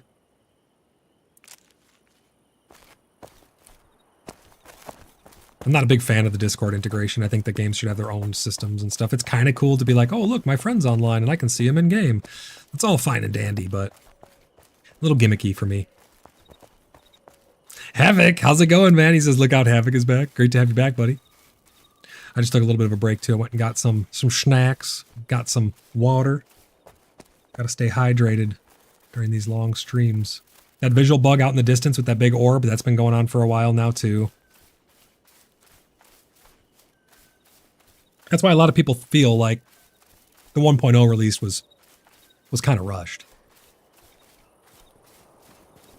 Have I really been streaming for 5 hours already? Holy crap.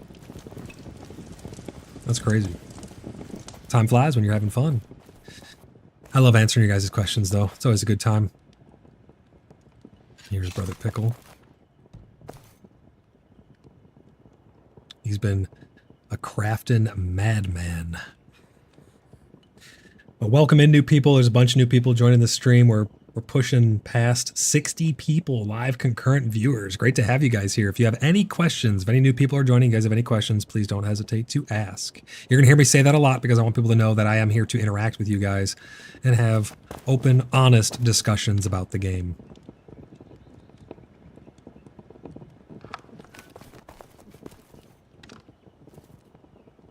Drop these sigils off in here.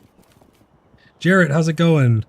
Jarrett says, wow, can't believe there's no proximity voice chat on full release. What's the difference between now and a year ago during the beta tests with Asmongold? Not much. I mean, I hate to say that, but the combat has gotten fleshed out. We got some new pieces of gear. They've taken a lot of stuff away from us, too. We used to have more item slots for your gear. Now you have less, but they're more condensed. You have less cosmetics and less ways to customize your character there. But you have spells that are associated with them now. So you have some new magic spells that you can cast on friends. They added in healing. They have refined the combat to make it more fluid with all of these new attacks and stuff. They've tried to refine the AI and stop some cheesing and things like that. They've implemented the grace system where you can actually use grace to get bonuses in your crafting and anything like and stuff like that. Nothing too big. Your crafting and your harvesting. You can get more grace here by coming and clicking this. Let's click it. Boom. Get 15 more grace right there. Bring us up. A little more grace. 765 grace now. They added this system to be able to buy your plot tokens. But honestly, they've not... I'm trying to think of like what other big things they've done. They've overhauled the world like 4 times, which, again, the world was beautiful the first time around, right? So, yeah, I mean, not too much has been added, Jarrett. I'm not going to lie to you. You can always count on me to tell you the truth. Sometimes that truth is hard pill to swallow, but we've still been having fun regardless, though. I don't want anyone to think that we're not having a good time in here. I wouldn't be playing this if I wasn't having a good time. We're having a ton of fun. There's all kinds of us run. Look at this. I mean, we're just running around everywhere. Tons of us running around having fun, collecting stuff, working through the motions. We're going to get Bloodhaven built. That's going to be a big undertaking to get Bloodhaven built. It's going to be tons of fun, though, right out there. It's going to be beautiful. It's going to be absolutely beautiful. We just got one more plot we got to get from someone who put down their plot right away to sell stuff. If we can get that plot, I'll give them a stall inside of Bloodhaven where they can sell stuff right in the city. And we'll maintain all of these plots to have a nice, big, beautiful city right there and right up over here as well, right on the island, because you spawn in right there. People will be able to go right into the city. But it's going to take a little time for us to actually get that all sorted out and stuff. Havoc says, has anybody visited the unfinished POIs? No. I have not been there. So here's the thing about launch, right? I would imagine that when your game is coming, you only have so many times to impress people. You only have so many times for releases. If they had some content like that, like some crazy big thing that they added above ground or whatever, or some new type of dungeon or some new bosses to fight, I think they would be absolutely silly to not tell us about it at launch and give us something to be hyped about. Imagine if they had dragons. You'd want to tell people, hey, dragons come in 1.0. You're going to be able to tame them and fight them and ride them, and dragons, griffins, wyverns, whatever, world bosses. It's a big selling point. People would then get hype about it. They would sell more copies. They didn't have any big announcements for 1.0. They didn't have anything crazy like that. So I doubt that they would just sneak something in. Don't get me wrong. It could happen. But I think that it would be doing a big disservice if they didn't notify people about that stuff, because gaming nowadays is all about the hype, right? It's all about that. You got to ride the hype train. Games do it sometimes to an extent that's too extreme. They'll hype their game up way, way, way too much, and it just doesn't live up to those expectations. And I think that's a problem in and of itself. But in terms of if you had some actual content added into the game, they should let us know so we can be hyped about it. But I digress. Havoc says yes, but to that point, these are silly devs. They can be silly. Absolutely. They definitely can. They also like to pop in chat from time to time. I don't know. Mainframe, is there anything hidden, if you're watching, is there anything hidden out there? Simple yay or nay. Is there anything hidden that I should be going and trying to explore to find? Can you throw us a bone, Mainframe, if you're out there? Would greatly appreciate it. I'd love to be able to bring that to the greater world and show them the hype that they can have here in PAX Day. Yeah, that's where Bloodhaven's going to go. It's going to be really, really cool. I'm super looking forward to it. Once we get the plots secured, that one right up there and a couple over here, we'll be able to start building a big hub. And it's going to be for the whole community. People will be able to sell stuff in market stalls. People will be able to come there for role play and tavern RP and all kinds of stuff. It's going to be like Baldur's Gate, right? Just a big melting pot for people to come and have fun. Maven says, shakes the magic 8-ball, unclear, go searching. Oh, that's great. Havoc says, tell us. I mean, I'm all for them hiding stuff in the world. I love exploring and coming across things. But, when it comes down to a 1.0 release, you gotta give people the bone and let them get hyped, right? You just gotta. It's going to be interesting to see what's going to happen with all the plots over the months. I have a feeling that a lot of plots are going to come into fruition and then fade out of existence as people's free plots from their founders packs come and go. But we shall see. I am going to... Let's see here. I'm going to go... Let's go mine. Let's go mining. I'm going to get some stone so we can make some sand. Let's go on a little bit of an adventure. And you can see the performance is still not great, unfortunately. Still some weird stuttering and lagging. When you go across the world borders, they're still all janky. There's still rips in the ground. And I'm not sure what they're going to do about those issues with the world being persistent now. How are they going to change and edit the world? What if someone's living there, Could be a problem in the future. I'm not sure. I guess we'll see. But those are some of the concerns I have. But let's go try and find some stone, go find some resources, go on a little bit of an adventure. We're going to head east. We'll head out to this quarry area. mega lag right there. Very cool to see all the buildings getting built up, though. It's going to be a very, very populated area. Going to be all kinds of RP going down here. Oh, man, the lag coming out this direction is abysmal.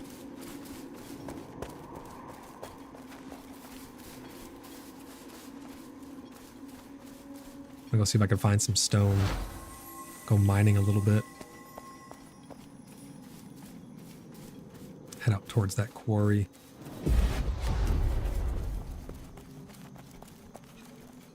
But any other questions, guys? Don't hesitate. Throw them up in chat. I'll do my best to answer them. I think I can get this. Tin. Oh, yeah. Get our harvest on. You will run out of stamina while you're mining. You can get gems and all kinds of stuff. I'm lagging something fierce out this direction.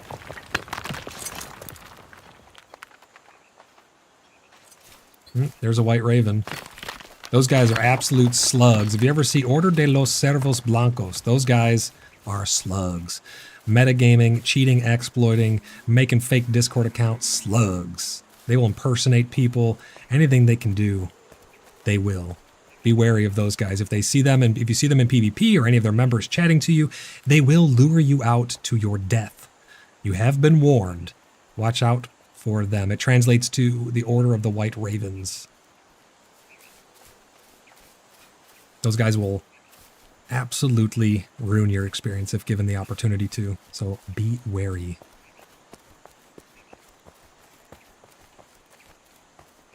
Looks like we got a bunch of stone right here. This might be mineable. Loop says slugs. Absolute and utter slugs. I mean, they will go into dungeons and try to get you wiped. They'll pull mobs on you to try and get you killed. Anything they can possibly do to exploit, cheat, or otherwise ruin your experience, those guys will do it. Mikey says, I just spawned into the game. What does one do? Run around and look for some sticks. Well, first, double check to make sure if you're on our server, if you want to be able to play with us. We're on the Sif RP world. And then from there, if you are where you want to be, run around and find some sticks. And look for some stone. They're going to be on the ground. They'll look like little rocks and stuff on the ground. Get yourself a hammer. And then you can make yourself a pointy stick. You just press tab. You go up and you click on this hammer and you can craft certain things right here in your inventory. Right here you can make the pointy stick. Just takes 2 sapwood. That's going to be your first weapon. Make yourself a skinning knife so you can skin the animals that you find. All that good stuff. That's your very basic first steps.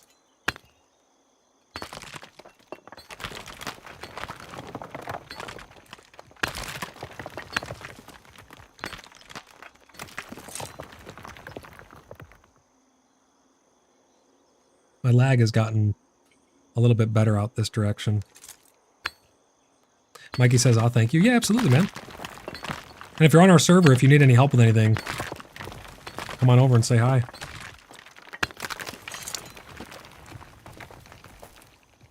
Jared says, is there clan raiding, looting castles or bases? No. No, none of the above. They have talked about systems, but they've talked about a lot of stuff for a long time. And currently, what's in the game right now? No, none of that. I think a lot of that stuff is planned, especially because they're really leaning into the whole PvP side.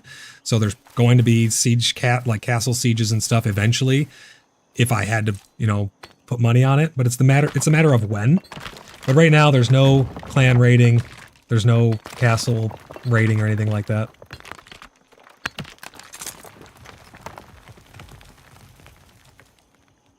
Alfredo says Spectre Milk joined those slugs. I haven't seen Spectre Milk since forever.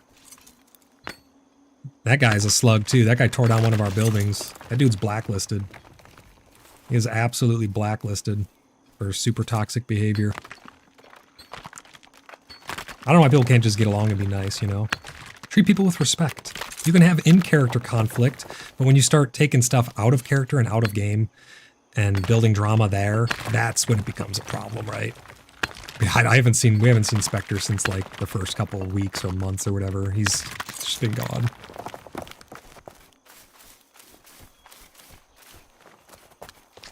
Clay is going to be very, very important for your builds, so you're going to want to grab as much clay as possible, and stone. The amount of gneiss deposits that I'm going to have to mine is going to be unfathomable. Absolutely unfathomable. That's why I always tell people, you're not going to want to play without premium. You can see the premium is giving me a 50% bonus to all experience gained. You're not going to want to play the game without premium. It's going to be so much more grindy. Oh, almost left this one right here. Don't forget all the sapwood. Yeah, absolutely. Havoc says sand. Yeah, I'm going to try and get some sand so we can get some glass vials made up so I can keep working on my alchemy. The sheer volume of things you need in this game is crazy.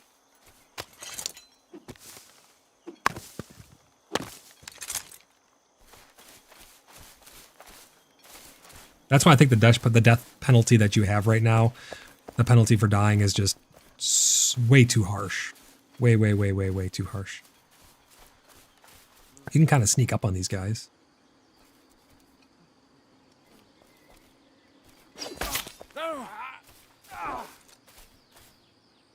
Hey, come on back here, buddy. I'd like to cut your head off behind this wagon. Hey, Great Axe is level 9. Look at that. Get our little bit of regen. Use our spells. Sneak back around the corner. Cut this guy's head off. Got him. The combat has come a long way. I actually don't hate it. It's nothing like Ashes of Creation or World of Warcraft, or, you know, where you have a lot of spells and a lot of things to balance and stuff like that. It's a much, much more simple system. But it does work. You can do weird, cheesy stuff like this. See, the AI is just a bit goofy. It's the biggest detractor is the AI. It's super goofy.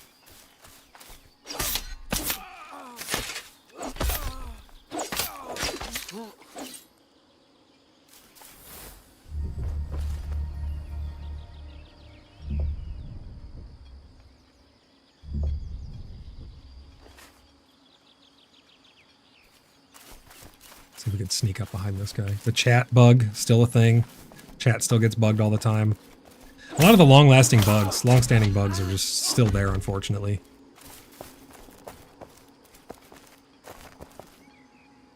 See, I always get distracted. There's rocks on the ground. You can see those right there. That's gneiss rocks laying over there. Either that or flint. I can't tell. It's close to the water. It might be flint.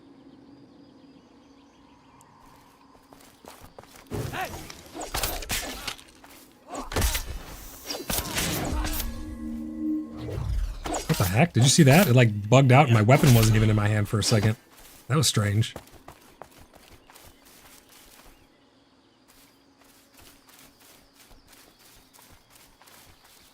This bug right here, if you look behind you and then you walk in that direction, it's super disturbing. Like makes you flip-flop back and forth like crazy. I'll try and find some more stone. I mean, you guys can see the lag. I get crazy lag spikes. The game needs optimizations. It has for a long time. It's gotten better, and then it's gotten worse, and then it's gotten better, and then it got worse again. And it really depends on the day. It's strange. I don't know if it's the servers causing those issues, but it's really quite odd. Yesterday, I had no issues whatsoever, able to play perfect. A little bit lower on the FPS side, but I was able to play just fine. And then now today, really bad lag coming through.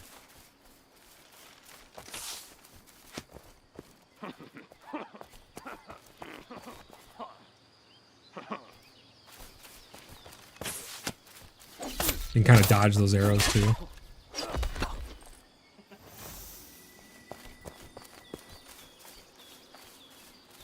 It takes a very, very, very long time to level up your stuff.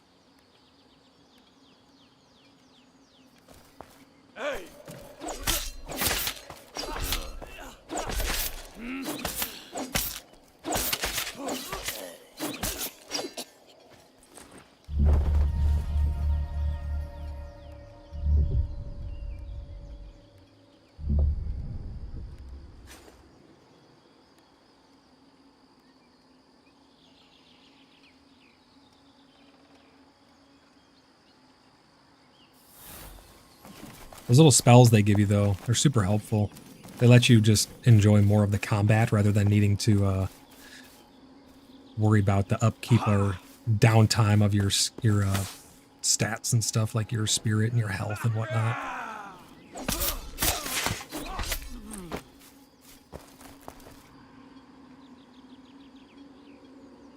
Watch the arrow. It'll zip off into existence. Ready? There it goes. It's kind of strange.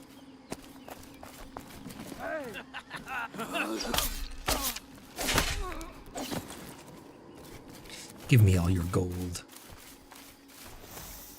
Okay, we gotta find some more stone. Ooh, someone's building right up there.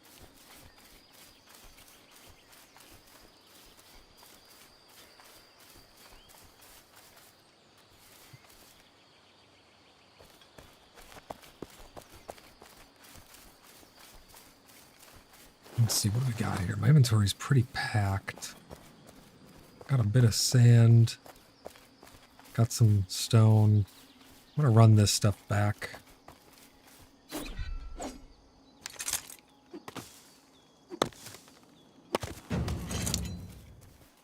And there you go. You can see how you level stuff up just by doing it. All you gotta do is go chop trees, level up your wood cutting. My inventory's full now.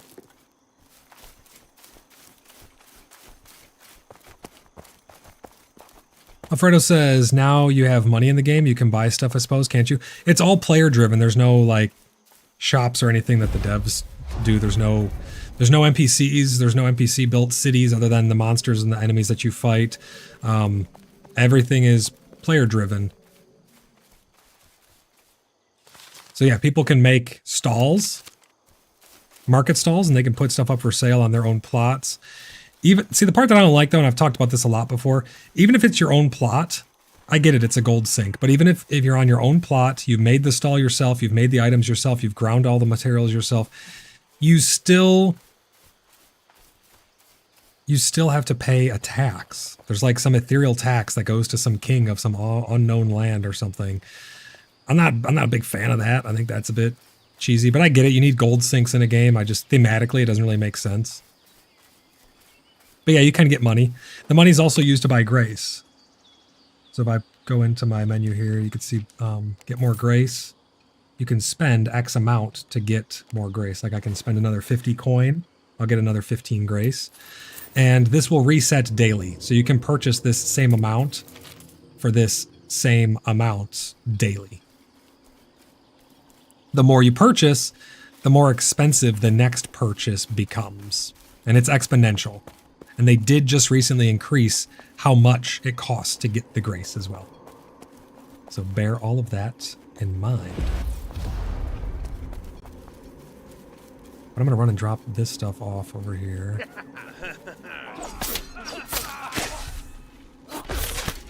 See, my R ability, it completely missed right there. I have no idea why. Sometimes your attacks, they just don't hit. And I've reported that, but it's still an issue, and it's super frustrating because it can mean the difference between life and death in some situations. James says they should have monetized skins and other stupid shit instead of plots. They are pretty crucial to gameplay loop. I agree. I'm not big on microtransactions, but so here's the reasoning behind that, right? At least this is the reason that we are told. Everything here is persistent. Your plot, your build pieces, those are there for everyone to see at any given time. They're always there. That's taking up RAM, it's taking up bandwidth, it's taking up processing power on the servers. It's taking up all of that stuff, which costs real life money and overhead. And because of that, they said they need to offset the cost of servers by charging landowners to have their builds in the world. That's what they've told us. In order to offset the server costs and actually pay the overhead, because these things cost real money to have in existence, they need to charge people for the land. Now you could say it's BS, you can argue left, right, center. I'm there, I'm hearing you for sure. I don't know what the truth is. That's just what they tell us. So I don't know what else to tell you about it, but that's why they say they do that.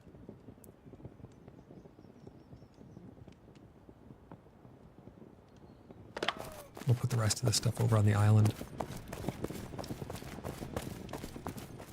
2 Week Spirit says, not a huge fan of the plot system, but I kind of get behind that explanation. Yeah, I mean, it makes sense when you think about it.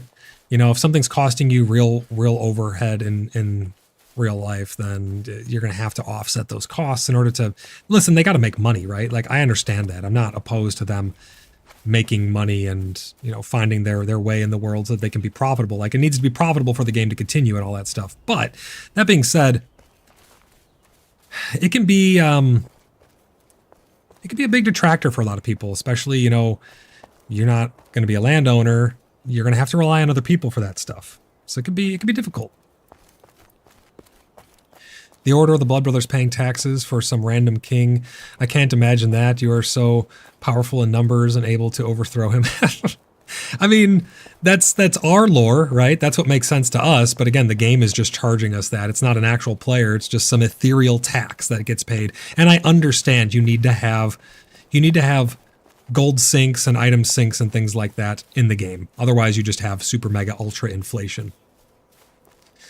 Pigro says, no, that's reasonable. Just got to make sure the content is there to make it worth it. Absolutely. And that's the main factor, right? The main factor is if the game was the best game ever and had all kinds of content and stuff, I would pay $20 a month, no problem for that. I'd pay more than that if the game had everything that we could ever want, right?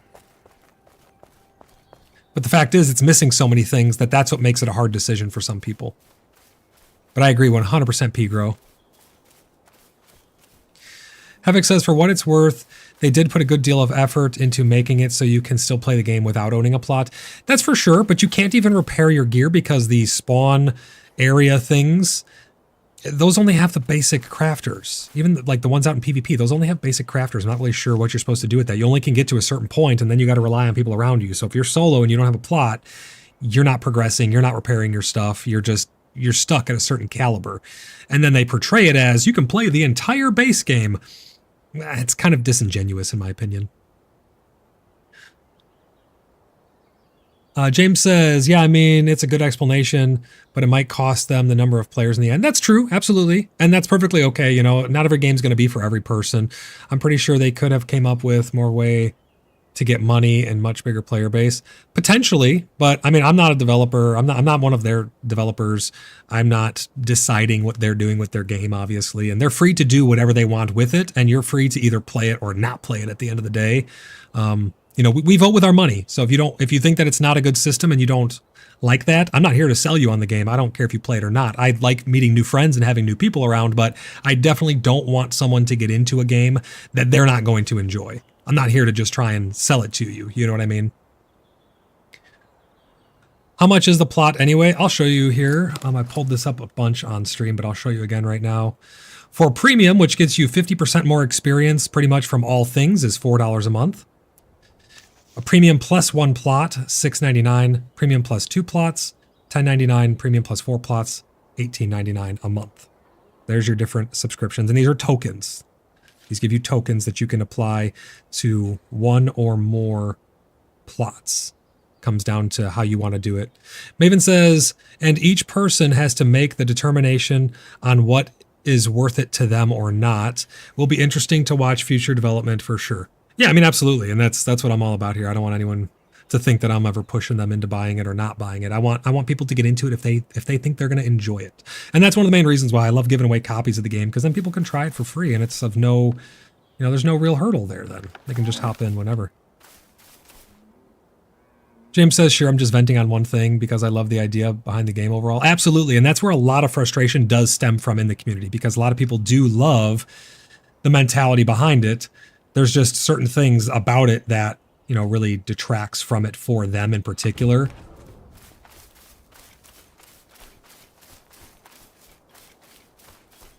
But the concept, right? The concept and the structure of it all, really, really interesting stuff.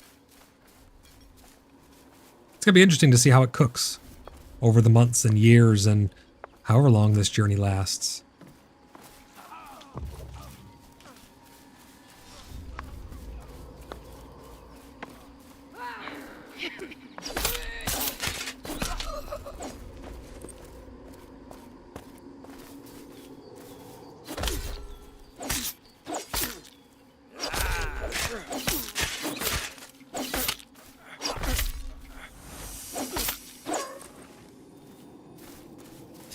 Only need to get they need to get it in gear though, because not too many, people are not going to want to wait very long to get some good quality content.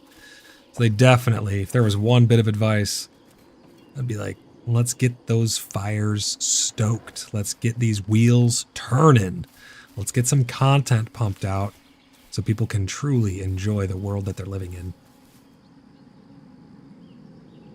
Weezen Geezer TV says, I had 4 plots during the beta, but I'm running 2 plots now just to maintain value and play time because I play a lot of games. Yeah, absolutely. So, you can have those 2 plots. You can get them for 2 months now, obviously, which I don't think is a bad idea.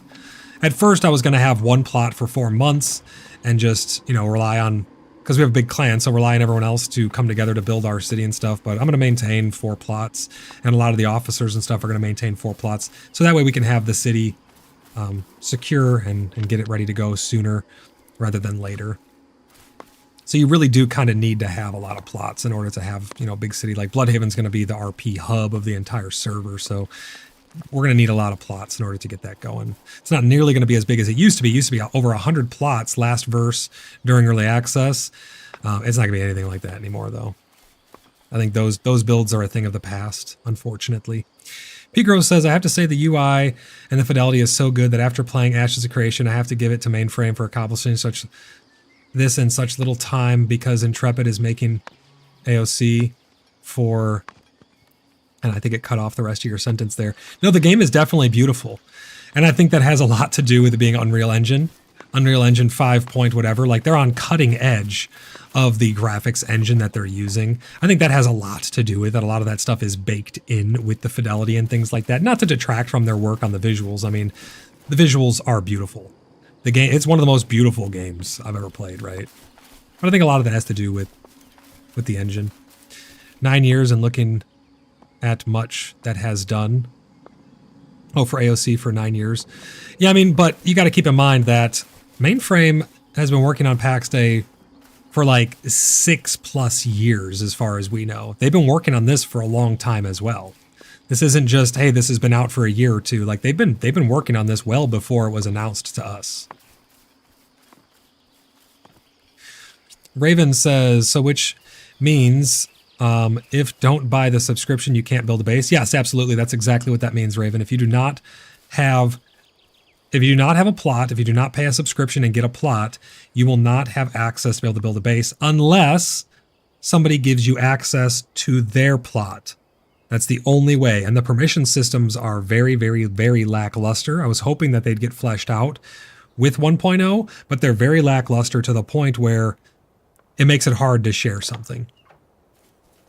I think 2019, Pigro, was when they first publicly announced their funding and stuff. I think it might even be longer than that. I'm not sure. It's very unclear because we don't have all the public information, but it could potentially be even longer than that.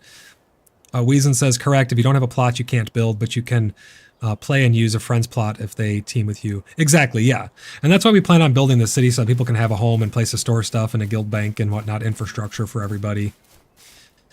For people who don't want to have to pay a subscription, obviously, not everybody's going to want to pay a sub. So great questions, though, guys. If you guys have any other questions, if I've been helpful at all, if you would help my channel out by clicking that subscribe button down below, that really means a lot to me. Click the like button on this to let me know that you like this content.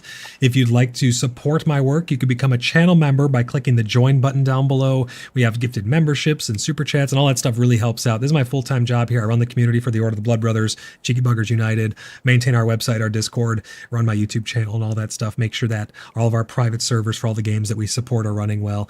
And if you guys would like to be a part of that, type !Discord in chat and you'll get a link over to the Cheeky Buggers United Community Discord server. You can join the Order of the Blood Brothers, which is our clan in PAX Day, and have a bunch of fun with us. But we will have infrastructure for all of our members and things like that, for people who don't want to have a subscription.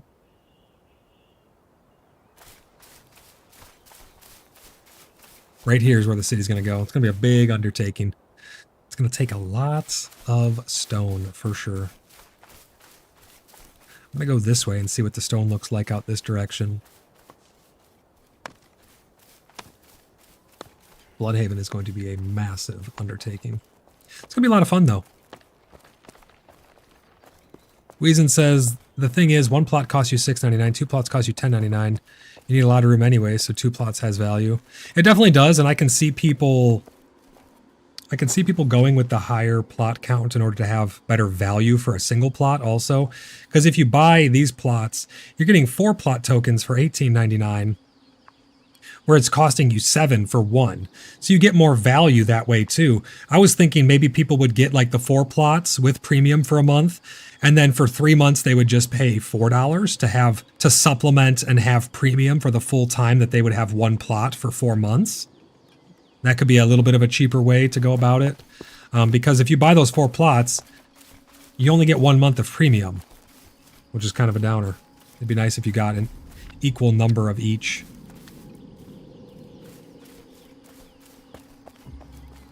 Four plots playing solo is just flexing. You can make a nice smaller place, and it's a beautiful game. I mean, yeah, for sure you can. I mean, you can live on 1 plot and just make a really big tower also.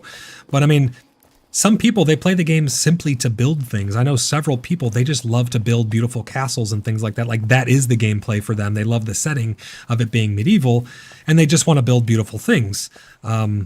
Like the Vidarian Order, they always build a beautiful Holt. It's their goal is to build a beautiful castle and stuff, and it just takes a lot of space in order to do that. So builders are going to have a lot of plots or access to a lot of plots in order to build beautiful things into the world.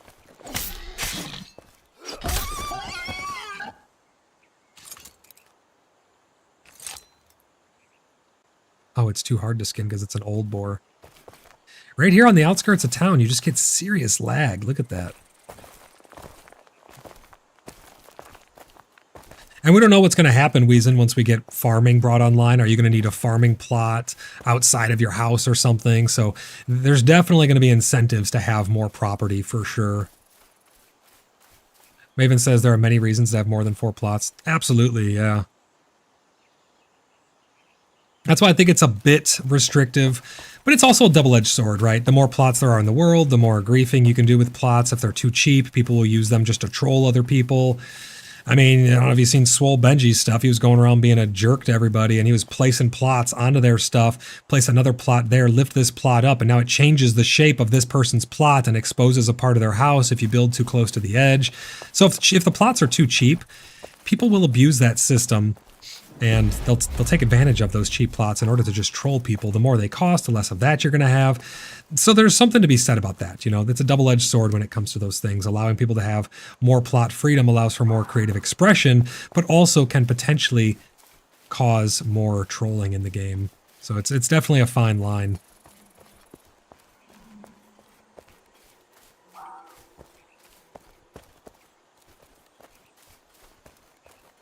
I've been getting really, really bad lag today. Let's see how many people are online. Let's take a peek. People should be getting off work now and hopping on. Let's refresh the page. We're at an all-time low, actually, since the launch, which is weird. We're at 3,741. I would imagine that there would have been more people getting on today after they got off work and stuff.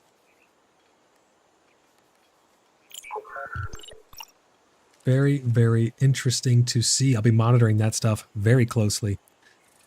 Elodie, welcome to Senior Sleuth membership. Thank you so much for becoming a sponsor of the channel. I really, really appreciate you. Because of you guys, I'm able to run the community and manage everything like I do. So thank you so much for that support. I really, really appreciate that. I'll be updating the credits with everyone's name of the people who choose to keep their gifted memberships as well. You guys all go in the credits. I'd love to give you guys credit for all of the support that you've given me over the years. It is much appreciated. So thank you so much, Elodie, for becoming a Senior Sleuth. Really, really, really appreciate that. There was a ton of gifted memberships that went out earlier. And those gifted memberships, you get all of the perks of being a member for 1 month. If you choose to roll it over and keep that subscription, you will then, that channel membership, you will then go in the credits. So you can get credit there. You also, on the Discord, if you link your YouTube to your Discord, you will get perks over on the Discord as well. You get a special fancy roll. You'll get discounts on merch once we bring that stuff online. I'm having a couple things made for very limited time right now, limited run to see how well people like them, but I'm getting some Order of the Blood Brothers merch made up to see how you guys enjoy them. But thank you, Elodie. Thank you so much. That means a lot to me. Picking up all that clay. Gonna need it to build the city today. Well, not really today, but hashtag soon TM. Dinner time first, Havoc says. You going to get some dinner, buddy? I hope you enjoy your dinner. What are you having for dinner, man?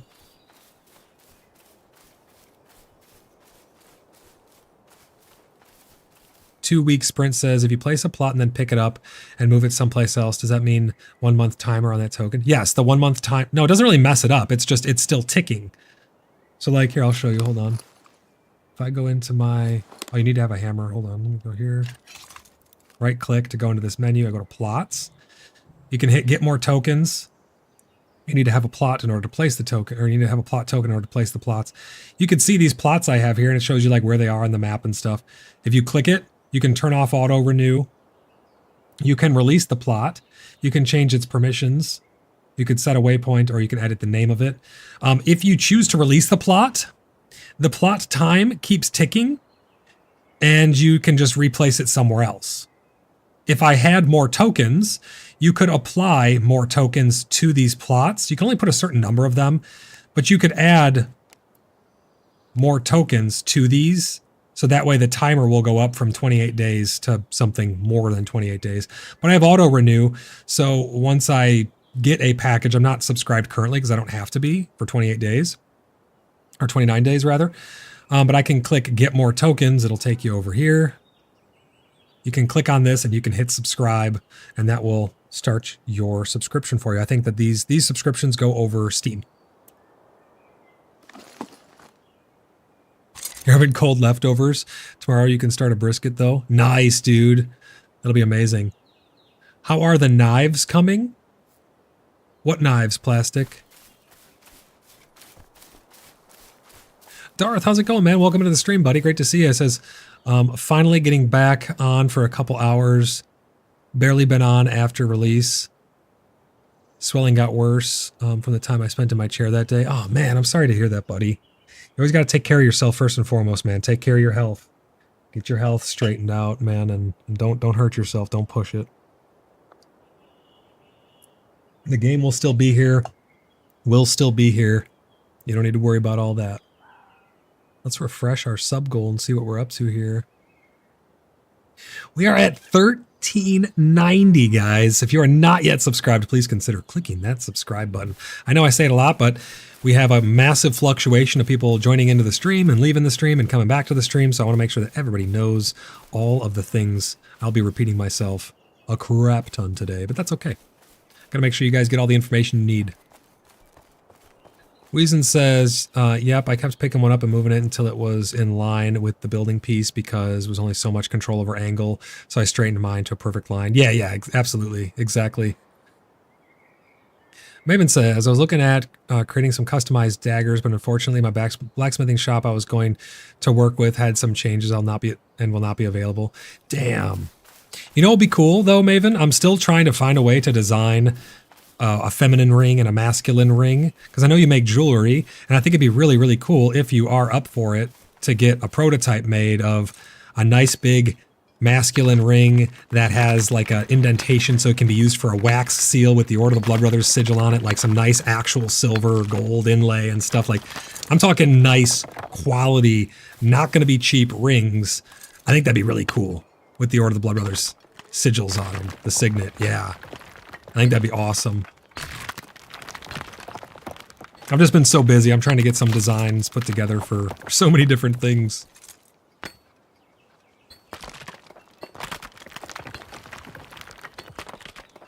Yeah, it'd be like your class ring of the Order of the Blood Brothers. That'd be awesome. But this is PAX Day, guys. This is run around, gathering stuff, fighting things. What the hell? Damn pig just gave me a heart attack. That was crazy. Popped up out of nowhere. It'd be cool to make signet rings, but you don't know. You don't know if you would want to do them. Is that what you're saying? Which is perfectly fine. No hard feelings at all. I completely understand. It's a lot of work. I just know that you make jewelry. I think that'd be pretty cool.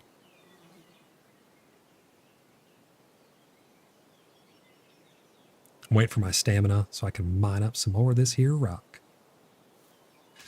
Loop says, well, PAX Day crashed for me, so I'll take that as a sign for me to get some sleep. Thanks for the stream. Good night, Blood Brothers. Good night, Loop. It was great hanging out with you today. I hope that you sleep well, and we will see you in the morrow when you reawaken. Hope you have a great night, though. We'll see you next time, Loop. And thanks for tuning into the stream. Really appreciate you.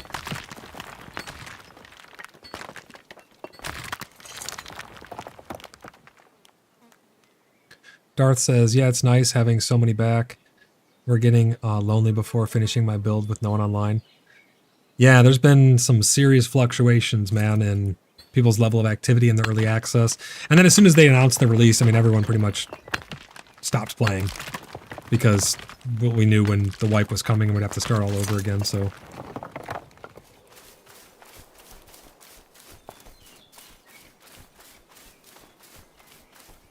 Hello, Mr. Piggly Wiggly.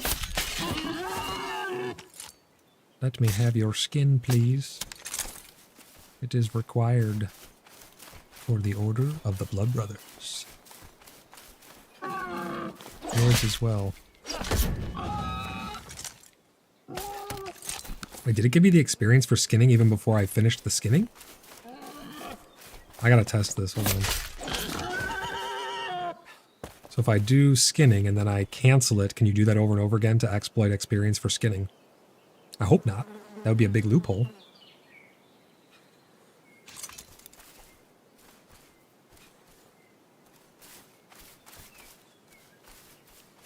I'm trying to see if it's gonna... I don't know how far through the animation you gotta go, so I'm just seeing if it is cheesable or not. Going a little bit further each time.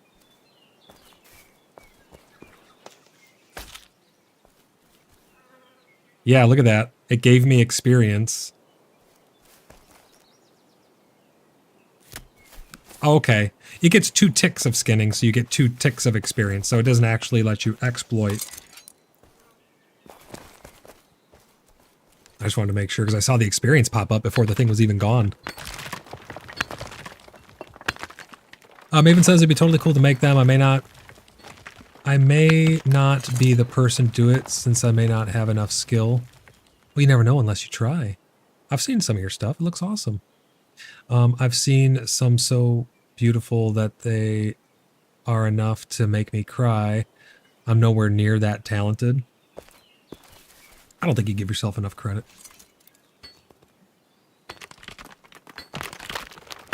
We can do, you know what we could do? We'll do a couple testers. And it can be a very exclusive small batch thing, because I'm sure that that's a lot of work to make those. We'll probably have a back order. I'm sure a lot of people would really love those in all different sizes. It'd be crazy awesome.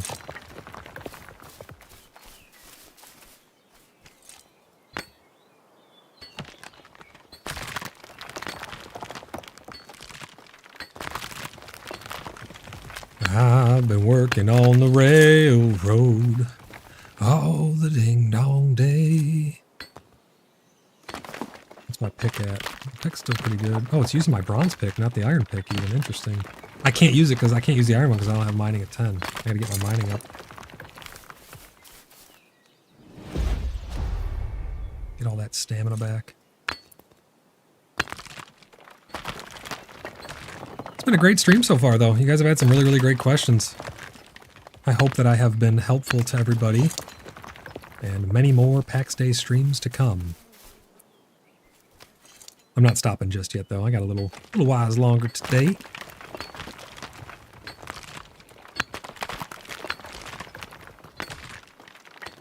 And I need a ton of stone. Let's see here. I'm full up. I don't really need a small stack of clay. Blizzard stone I don't really need. I mean, we will need them for sure. Everything is needed, but you have to triage when you're out and about what you're bringing back with you. It's one of my problems. I always try to bring everything back. You only have so much bag space. It'd be nice to have a backpack or a horse that I could store things on. That'd be great. Or a wagon. What's going on over there? That pig's freaking out. What are those pigs doing? Did they just kill somebody? Whoops. I didn't mean to loot flax.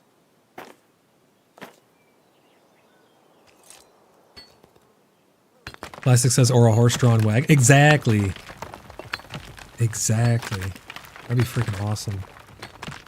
They teased that stuff like 2 years ago when they teased the mounts.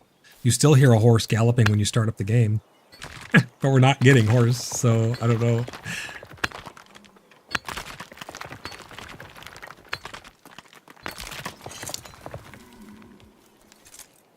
But you guys are not going to want to miss the coming streams. You guys are going to get to see the construction of Bloodhaven.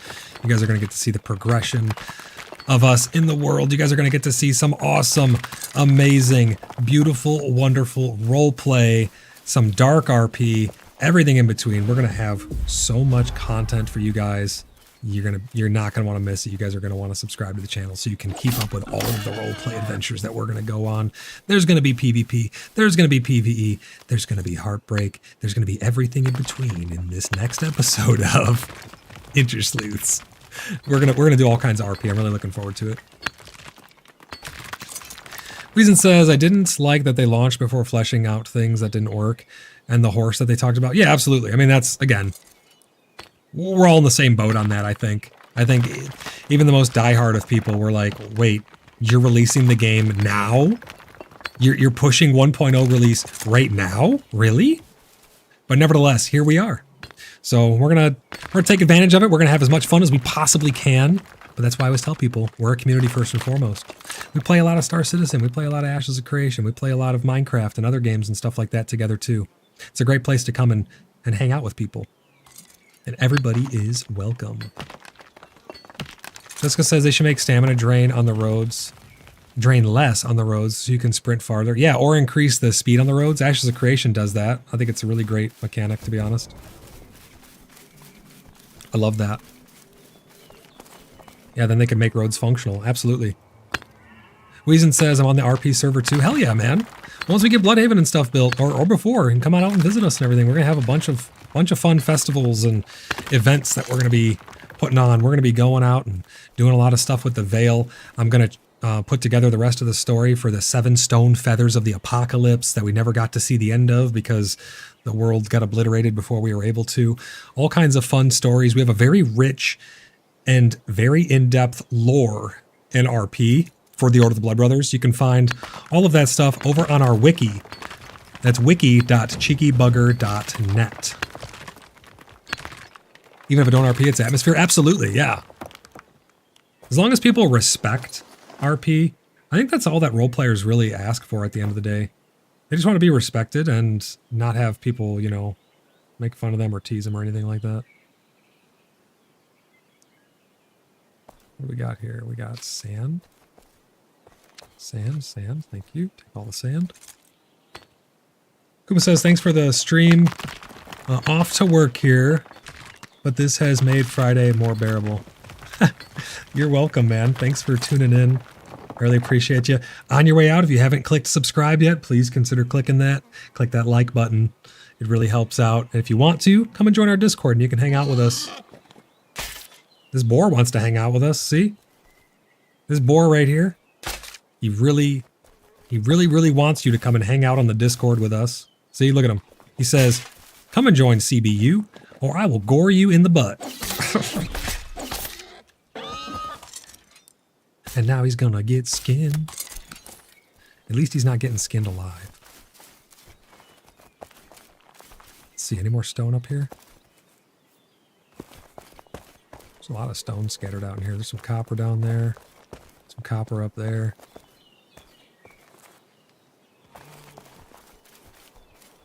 Yeah, you are most welcome, Koopa. Have a good rest of your day, and I'll chat with you later, buddy. Oh, here we go. Hell yeah. Hell yeah, we found some more stone.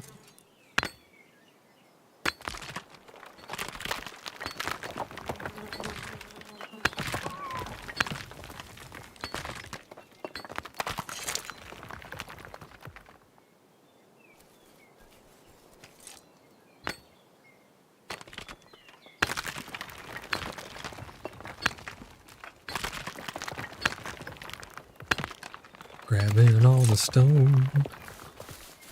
Yeah, yeah, yeah. We're gonna need so much of this, guys. You have no idea. I'll be setting up donation boxes on site pretty soon, once we start breaking ground for Bloodhaven, for anybody to donate materials and stuff, because we're gonna need a lot.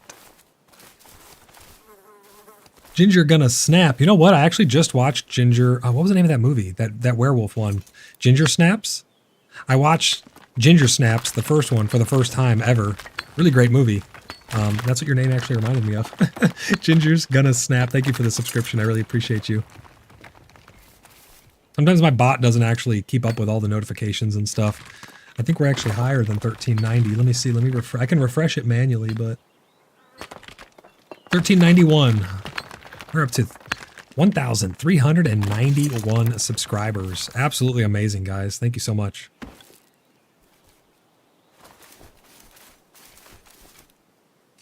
Maven says, I love Ginger Snaps franchise.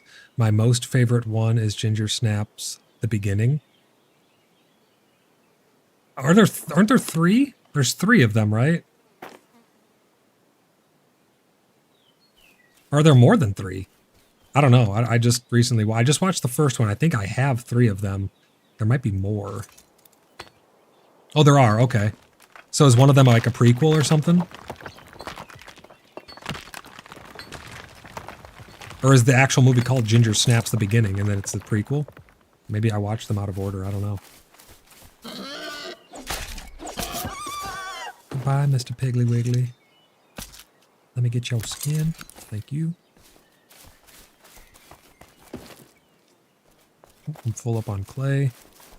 I might be able to fit a little bit more stone in my bag before I gotta run back and dump this stuff off. This is kind of what PAX Day is, guys. You go out, you collect unfathomable amounts of materials, you take them back, and you turn them into a very small amount of product. This is kind of how it goes.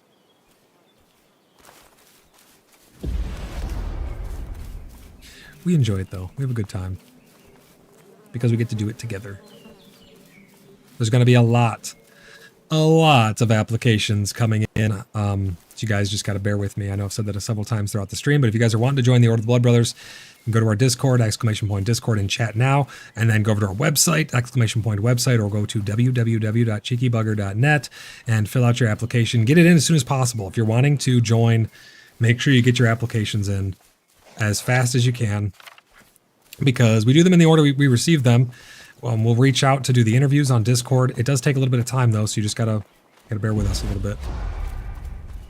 But the sooner you get it in, the better. Flippy says, when I heard the boron stream, I kept thinking I was getting attacked. Oh, I see.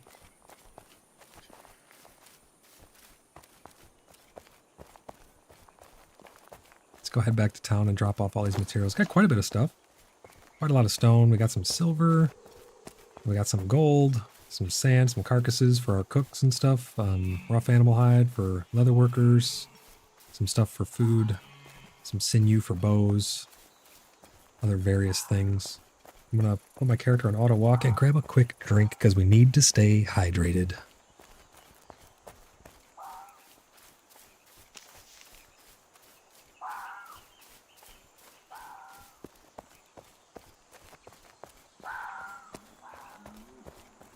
I don't think, this person in chat saying anybody want a founder's chest, I don't think you can actually give those to people because you can give them the chest, but they won't be able to place it because they don't have the recipe unlocked, so which means that you'd have to put the chest on their property, which means that you'd always have access to get into their chest. So that is a security risk. I do not recommend that.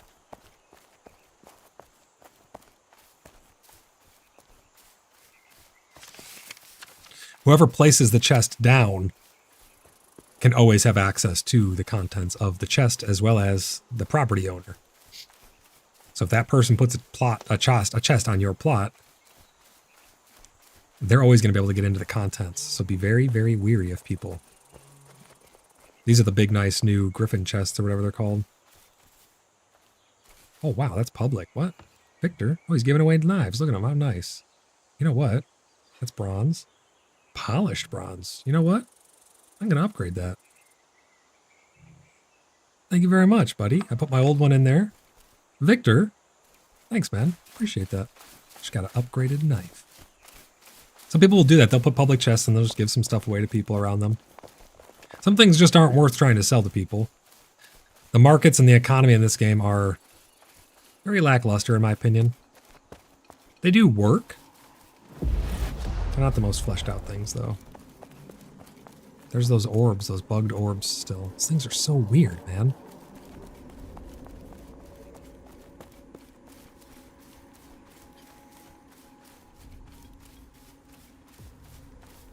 My frames keep getting lower and lower. I think I need to relog. The longer you spend in-game, the lower your frames get.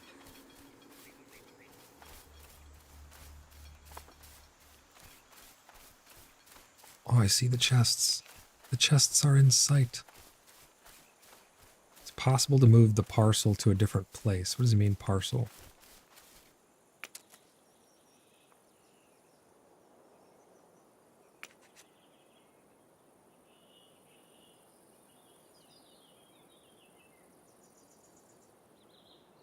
Oops.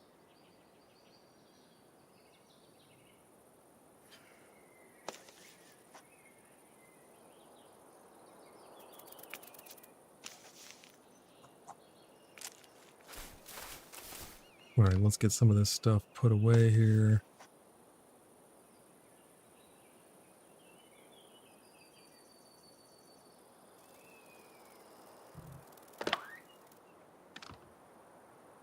Got some intestines, got some fats, some juicy, juicy fats. Let's put these gems up. Some carcasses. Clay. I'm gonna have to start putting stone in more places. Leather, I believe, goes over here. Then these I'll put up in that other storage box. Oh, we got a lot of topaz, too. Jewel crafting should go pretty quick for someone. I think the next thing I'm going to do is, let's try and get a hold of this person. This is the only plot that's in the middle of where our city, where we're wanting the city to go. And there was someone else who had 2 plots here. They were very nice. They actually applied to join the clan. I'm going to vet them hopefully very soon. We'll get them into the clan. But whoever's plot this is, I want to see if I can work with them to get this released so we can get our city started.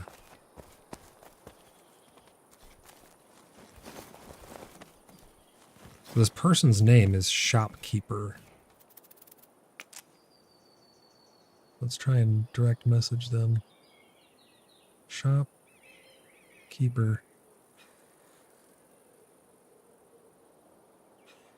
Hello, are you online? No, they're not online, unfortunately. And that's pretty common, especially with these free plots that everyone has. People will place their plots and then just set it, forget it. So, but this is the only really problematic plot. It's right here. You can see it's a big portion of this hill.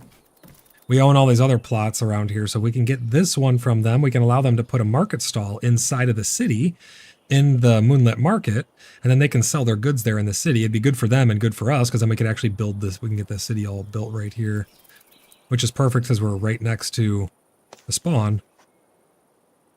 So this would be a really great place. I need to try and get a hold of this person. If anybody knows who Shopkeeper is and you can get a hold of them, ask them if they would be so gracious as to help out the community so we can get the city built here and they can have market stalls in the Moonlit Market. I think it's pretty fair trade, I think. They don't need to maintain the property then. Raven says Corvus means ravens. Yep. Yeah, I don't know who owns the plot. I've seen Corvus something clan running around. I don't know who or what they may or may not be associated with, but I don't think they're with the White Ravens, but Shopkeeper sounds like a second account. Well, it's a character.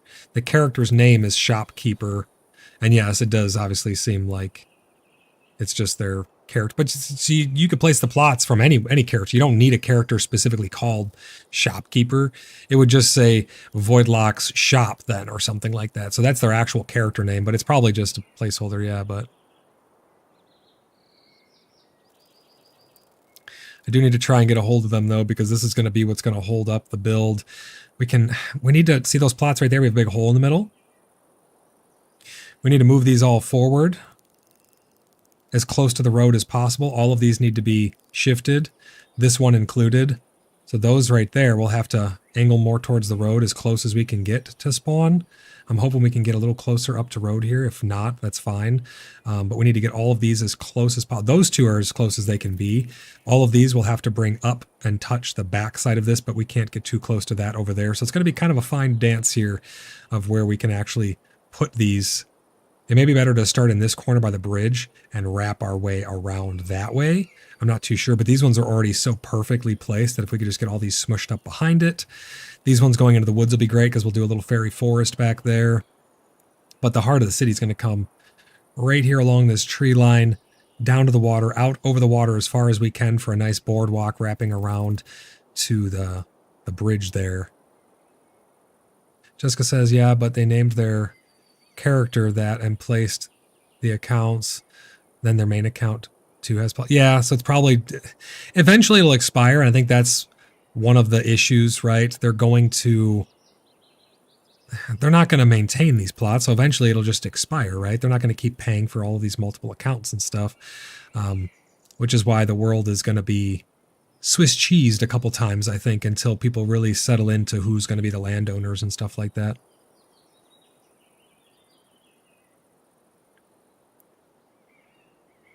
But yeah, that's our plan right here. We're going to get the city built right there. If there are any chests on the plot, you can show their real name. Oh yeah, that's a good idea. I can check it right here. Let's see. Duffy's. Let's message Duffy. Good call with that. Oh yeah, it went through. There we are. Duffy.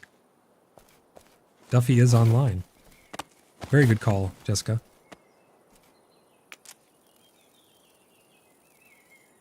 Let's see if we can get a response from them. Ah, they are. Okay.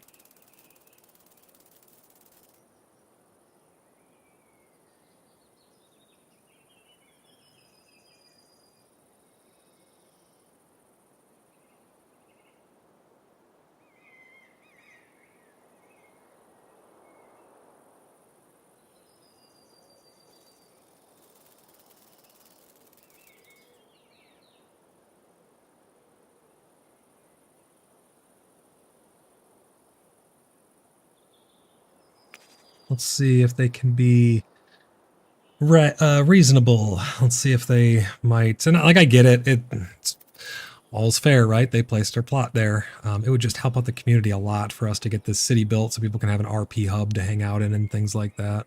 And the market for everyone. And he can put these market stalls in the market there, no problem. We're going to have a nice big juicy market.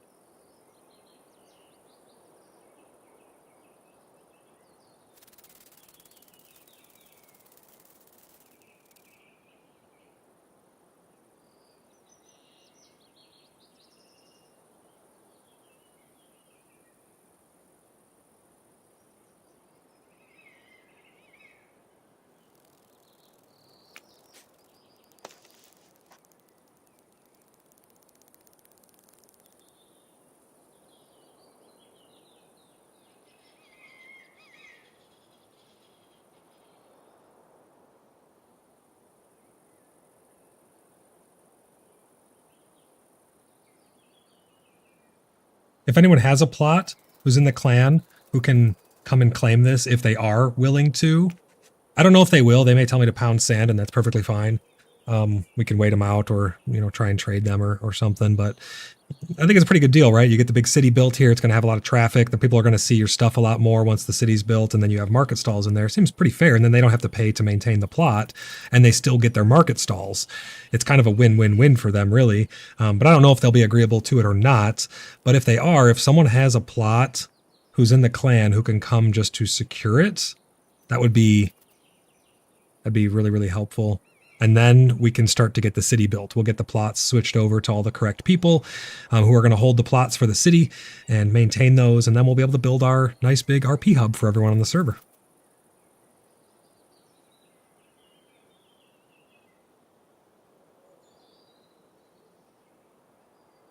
But let's see what they have to say. He says, we do. Because I told him I see that you have the shopkeeper plot here next to spawn. I think that's a pretty good deal though, right? They don't have to pay the upkeep on the plot, but they get to have market stalls in the RP hub city. Seems like a pretty good deal, right?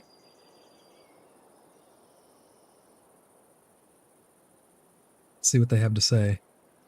Come on, guys. Fingers crossed. Everyone cross your fingers. Come on, Duffy. Be cool, Duffy.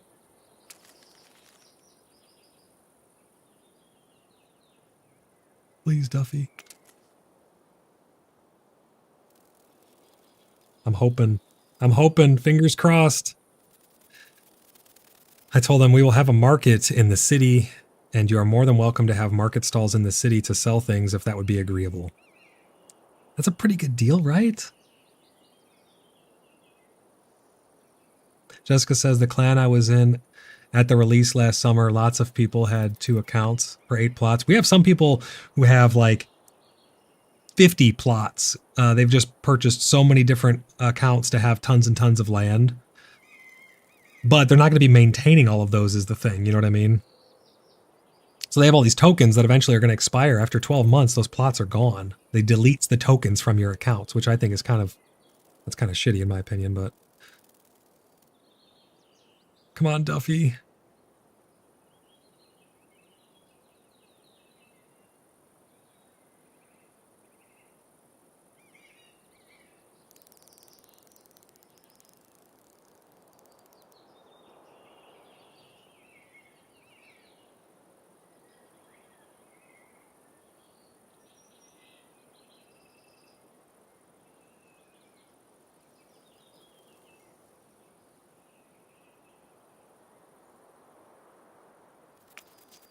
Just telling the city will draw a lot of traffic. There'll be a lot of people see your goods for sale. Jessica says, I just think it's cool to see what I can build on one plot.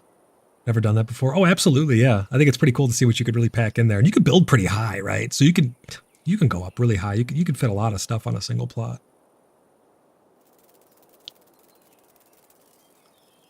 Come on, Duffy. You know you want a Duffy. You get markets, you get stalls in the Moonlit Market. That's going to be the hottest market on the server. I don't think it's going to be an issue. Our main hub is right at the end of the bridge.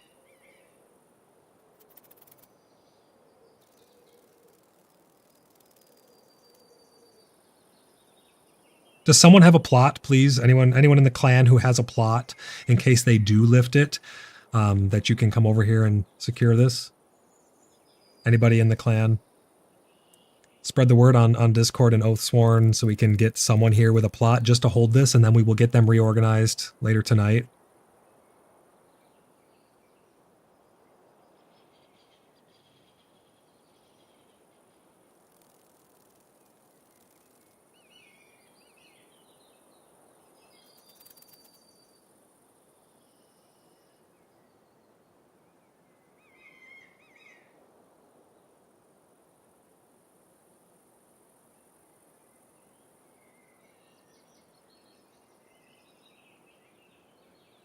I'm not so sure they're agreeing, though.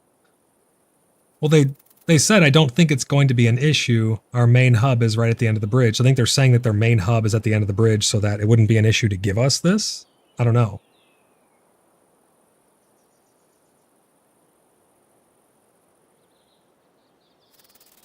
I mean, I just want to have someone on standby, so if he does agree, he hasn't told me for sure yet, no, but it sounds like he's maybe open to it.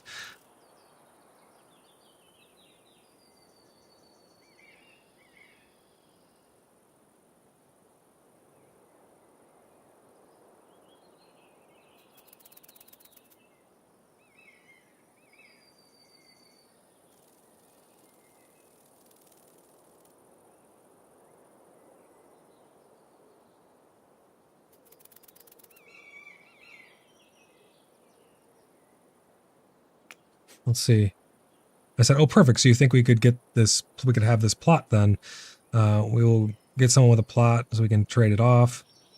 The offer still stands if you'd like to have a market stall in the city for sure. Or did you mean something else by you don't think it'll be an issue. Let's see what he has to say.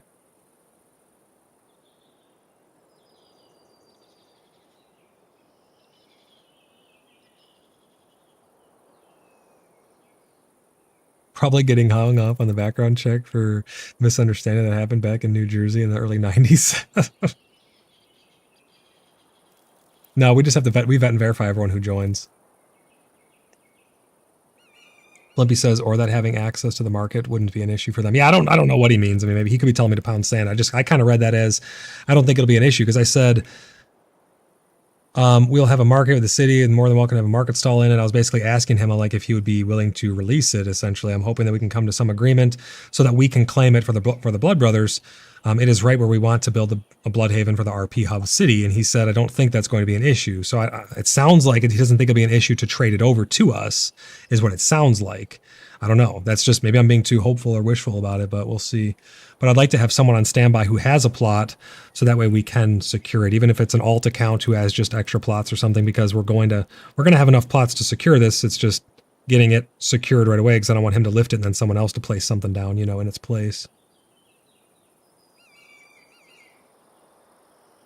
If they're already established in an area, they probably do want a spot right next to the stone for their market. I think it's kind of reasonable, though, if they let us build our city here. The city's going to, obviously, we own most of the plots here. He just has this one. So it's going to be kind of weird if we build a whole city like around his market stall on this weird plot that he has. Yeah, it definitely needs to be clarified, and that's why I followed up with, or do you mean something else by you don't think this will be an issue? It sounded to me like he was saying he doesn't think it'll be an issue of him releasing it. I don't know.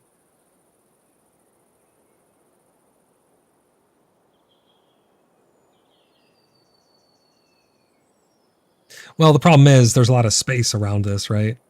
Like all of this would be just dead space. We wouldn't be able to have our foundations. We're going to be building this up really high, and then there'll be an entrance coming down to meet the road, and you'll come up into the city. So that way we can have an underground area with, you know, for some immersive role play with an undercity and stuff like that. So this would just be very out of place if this whole plot couldn't be matched. But I'm more than happy to let them have market stalls inside of the city. It sounded like they were saying that their hub's just across the bridge, so they don't think it'd be an issue to release the plot. Yeah, it's going to be a very grand build. If you've seen any of our previous builds, it's going to be something on that caliber, just on a smaller scale. Jessica says, was just thinking of ways in case he says no. Yeah, I mean, I just feel like it would draw him so much more traffic if people are coming into the city anyways, and they would just see his market stalls. But I mean, I understand if people don't want to for sure, but...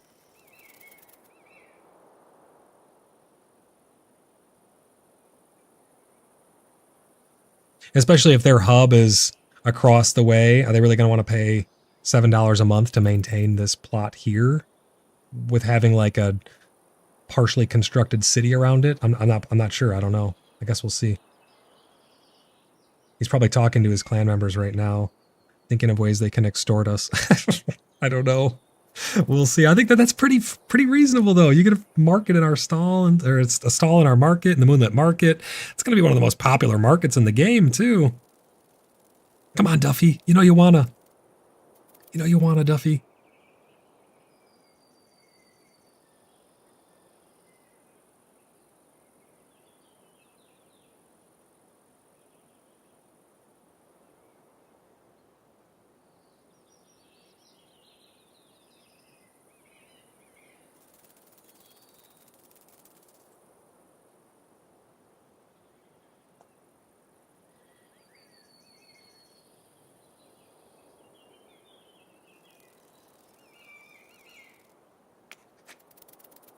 Try and sweeten it up for him. You can join the Discord. We could chat. Wanta Fanta? Don't you wanta Fanta? They want your firstborn? Oh my god. Come on, Duffy. The suspense. Yo, Duffy's got some suspense, man. This is great.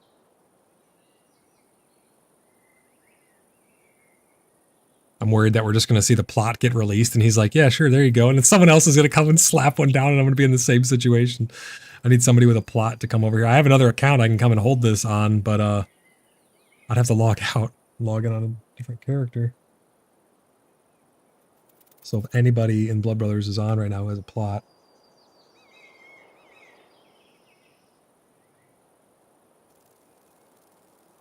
Let's message here.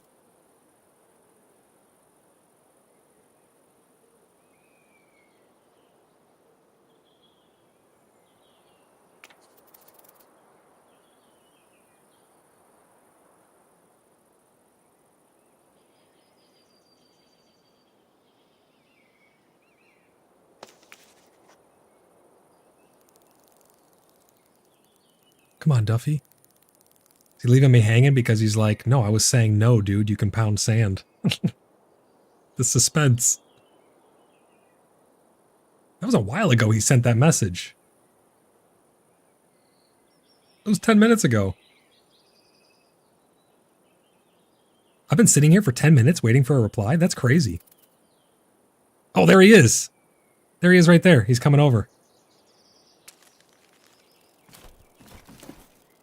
Someone with a plot, please come over here. I don't know if he's going to release it.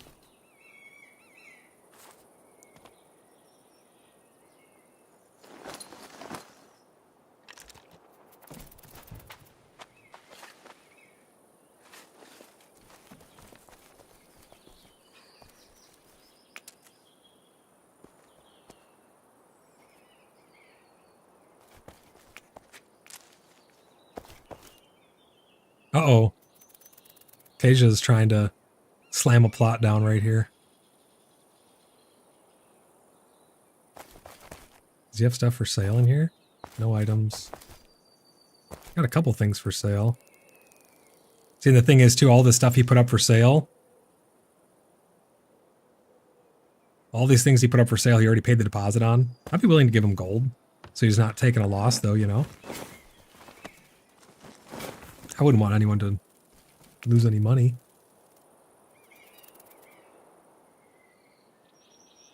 Come on, Duffy. Think that means pound sand? You think?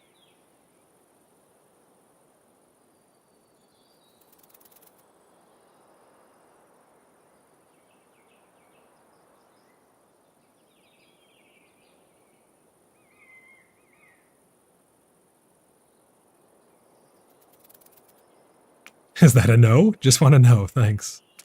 God, Duffy. Come on, man. That's their city right over there, I think. Kasia, are you watching the stream?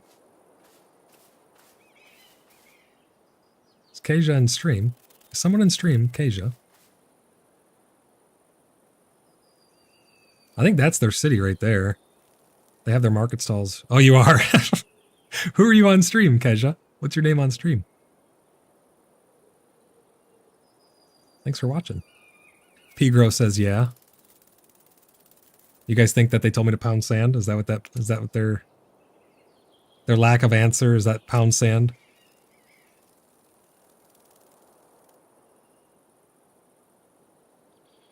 He might be talking with his clan to see if it's acceptable. I don't know. Maybe it's not even his plot. Maybe he put the chest on there, but it's someone else's plot and he just has access. I have no idea. Sure would be nice, though, to be able to get the city fully completed right there.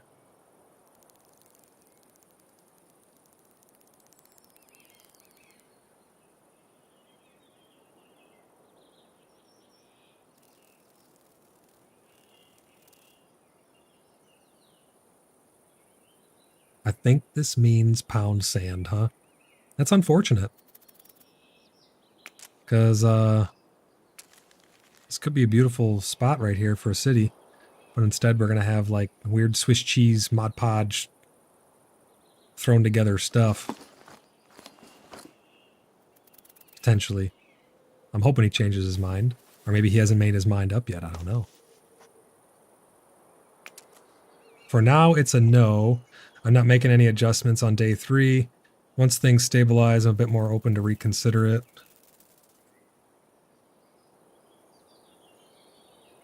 Yeah, so it's a no.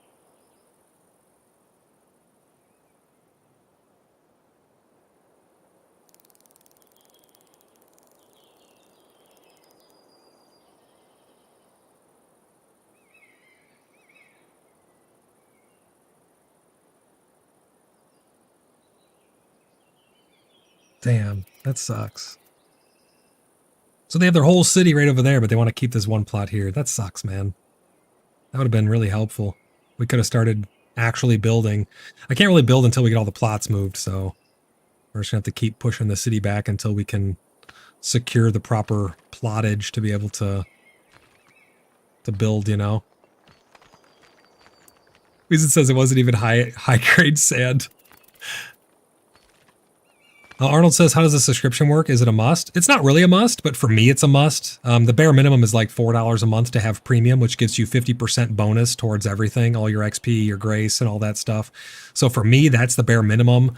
But you don't need a subscription. You just don't get the extra 50% bonus, and you don't get any plots. So it's not like required. It depends on what you're trying to get out of it.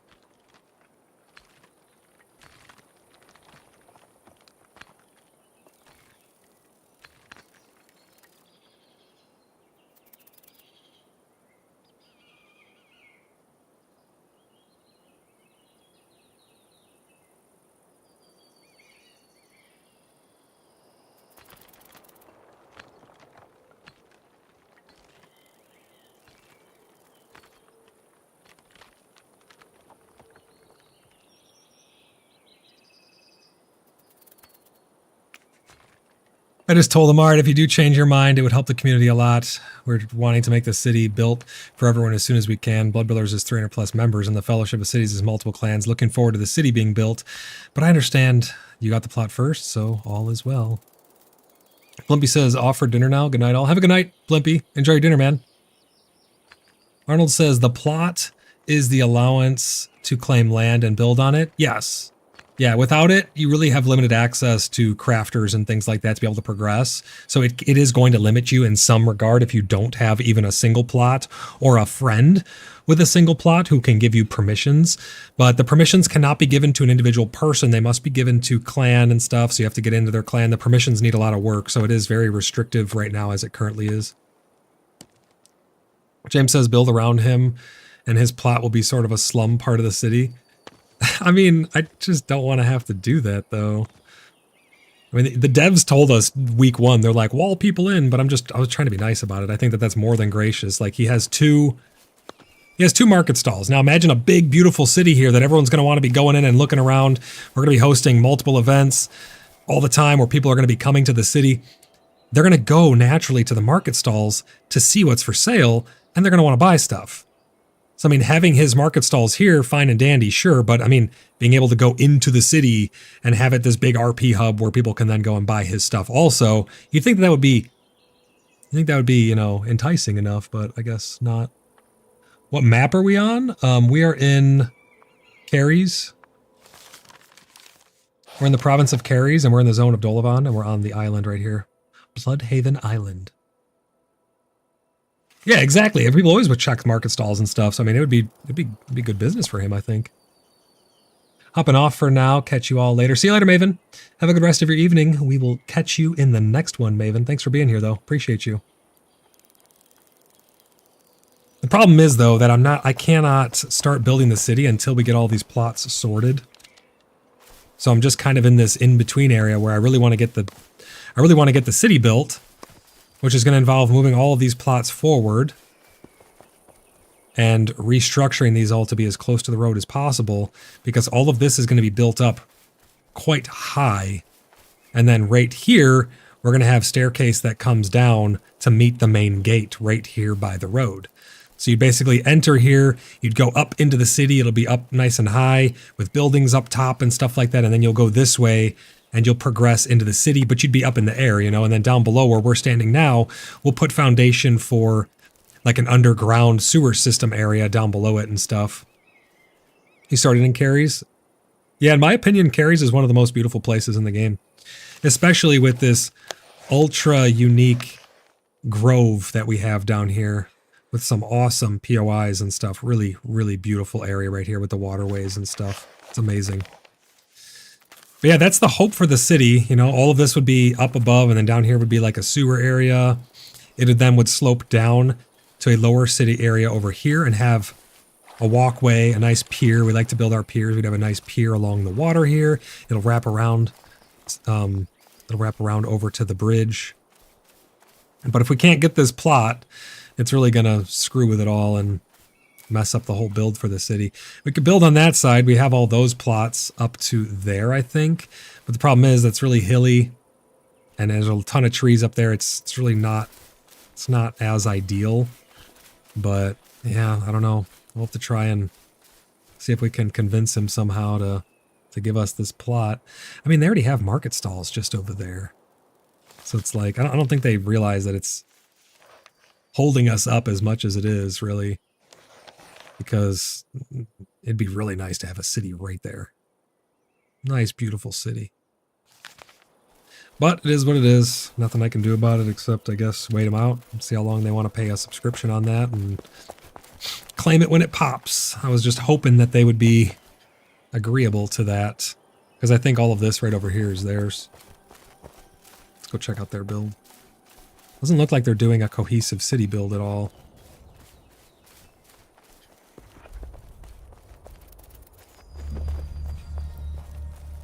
Two-week sprint says, say you are crafting 10 items, do you get the same amount of XP if you craft with one click?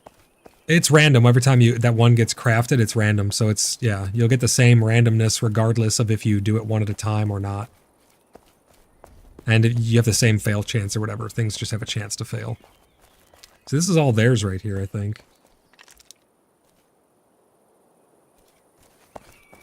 Oh no, wait, this is ours. This is Strom. This is, oh yeah, this is all ours right here. So what part of the bridge are they at? This is Strom's. It was all shared with us. Oh, there's Duffy. So this stuff over there is Duffy's.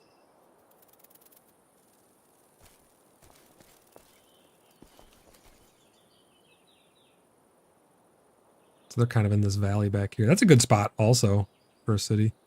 I don't know what their intentions are to do anything there. That's a pretty good spot. A lot of land, not a lot of big trees in it too. You could build a nice big city. Pretty decent sized city. A lot of kilns? Yeah, I mean, you need a lot of kilns. For sure. Jessica says other options is to work with them and have their build change to fit inside somehow. It just would not work unless we can just build. It just won't work with their plot there. That's the problem with the cohesive builds. You really need to build the same style leading in to all of it.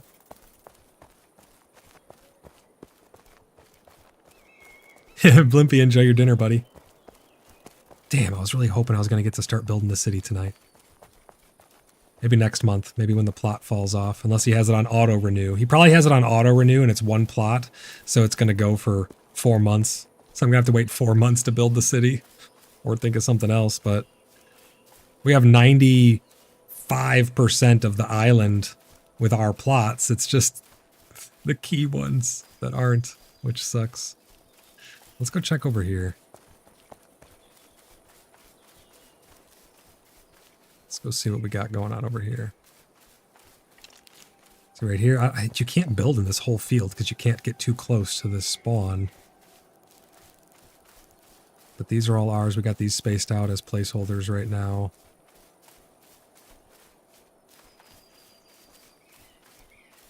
These are all ours. What is this one over here?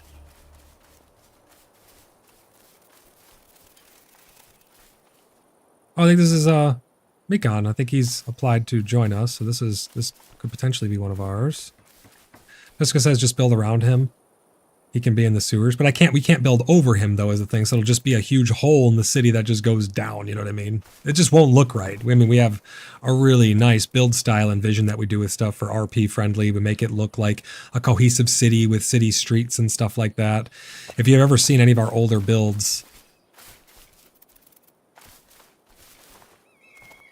they're pretty impressive. We have some really nice builds.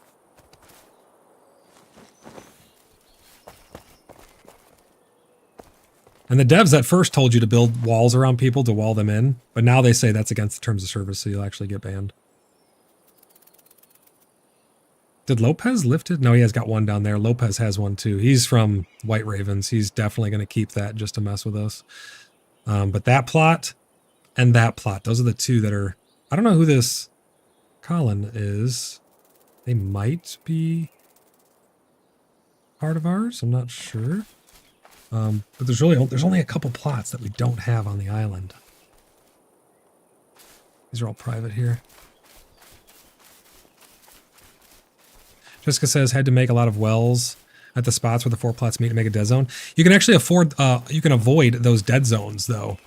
If you stagger your plots, we did a 100 plot build with no gaps at all, and you have to stagger them like dominoes. You put one and then you split the gap with another one, and you keep cascade splitting the gap, and you will not get any of those little dead zones.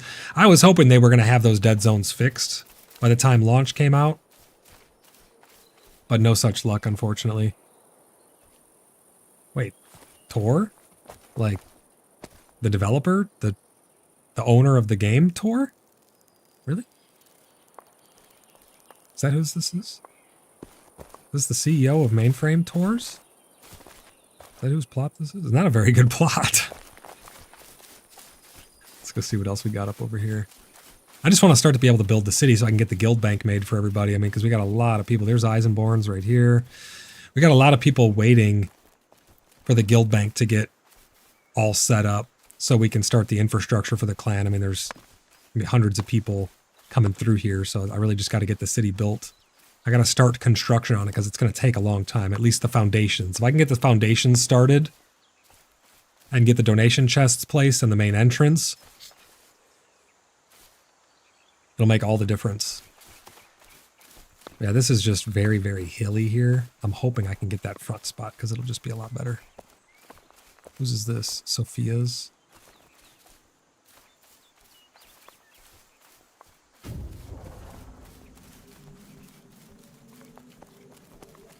I don't think another plot can be placed right here, can it?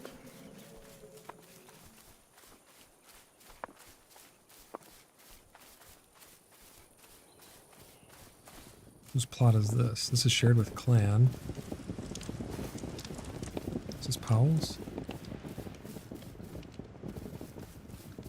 What the hell is the name of the plot? Oh, there it is. This is Thagus's. Okay. Much further back in here do these go? Looks like we have plots that go back into these woods a good ways. See, and this is perfect for the backside of the city, because this is where we can have Bloodstone Hollow and stuff. Like right here on this rock, this could be Bloodstone Hollow. We encompass this in darkness. I have a vision. But it requires that plot there. That one. All right, well, I'm going to keep collecting materials.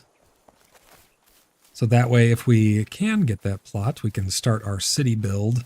We need to get these plots moved forward. So let's see. Powell, if you're on, Pickle, I'm going to go message these guys. I'm going to go chat with them. I'm probably going to end my stream here really soon, guys. I will be streaming plenty more PAX Day. So if you guys are still on the fence about it and you want to see some more gameplay, if you guys want to see some RP and stuff, once we get the city built, it's going to be tons of fun in RP here. Come on out to Sif RP, come on out to Carries, and come to Dolavan. There's tons of good plots out on the mainland. Outside of the island here, there's tons of really good spots nearby that you guys can come and RP and have fun and run dungeons and PvP, everything in between. But if you guys are on the fence about it, I'm going to be doing many, many more streams in the future about PAX Day. This video is already over 1,500 views. We were pushing towards 70 concurrent viewers at one point. You guys have obliterated my super chat goals. Tons of new channel members. Absolutely amazing, amazing turnout. I'm really looking forward to doing more streams with you guys, but I'm going to go and try and get these plots organized so we can get our city built so we can have some fun. If you guys are looking for a great community to join or a great clan, Come on out to Cheeky Buggers United. Type ! Discord in chat right now. You'll get a link over to the Cheeky Buggers United. We are a community first and foremost. We play all kinds of games together, not just PAX Day. PAX Day is going to be our main one for the foreseeable future, and for as long as it will last. We just don't know. Vega Man says, do you have any details on when the next patch will be? Feudal? No, we don't know. We have no idea when it will be. Or what the next patch will be. Yeah, the next patch, so we have the roadmap. The things on the roadmap are going to be the feudal system and stuff for PvP. It's all feudalistic PvP stuff in particular. They have a roadmap that they released. It only has 2 bulletins on it. But we're going to be keeping up to date with that. Make sure you're subscribed so you never miss an episode of PAXcast. That is my podcast that is dedicated to all the news and happenings in and around PAX Day. So if you guys want to stay up to date with that, make sure you guys are subscribed. Click that like button. If you guys have made it this far, this has been a 6.5 hour, pushing 7 hour stream. If you guys appreciate that one, click the like button. Show some support there, subscribe so you never miss an upload. But yeah, come on over to our Discord, hang out with us. We got a bunch of new people who are just joining on there. You can submit an app on our website to join the Order of the Blood Brothers, one of the biggest, longest standing, most RP-centric guilds in the game, clans in the entire game. We've been here since day one, longest running, biggest clan. You guys are not going to regret coming out here and hanging out with us. We have the Fellowship of the Free Cities. So if you guys are looking to bring your own group and join an RP collective or allies in game and stuff like that, come on out, live by us, have some fun with the Fellowship. We're going to have some really awesome, great stories. Weezen says, put it down with 2 hands if you gotta. I appreciate you guys. You guys have been absolutely amazing today. And I'll probably see you guys tomorrow. We'll see. I got a lot of stuff to organize, a lot of people to vet and things like that. So if not tomorrow, the next day. But I'm going to do my best to do 30 days of PAX Day.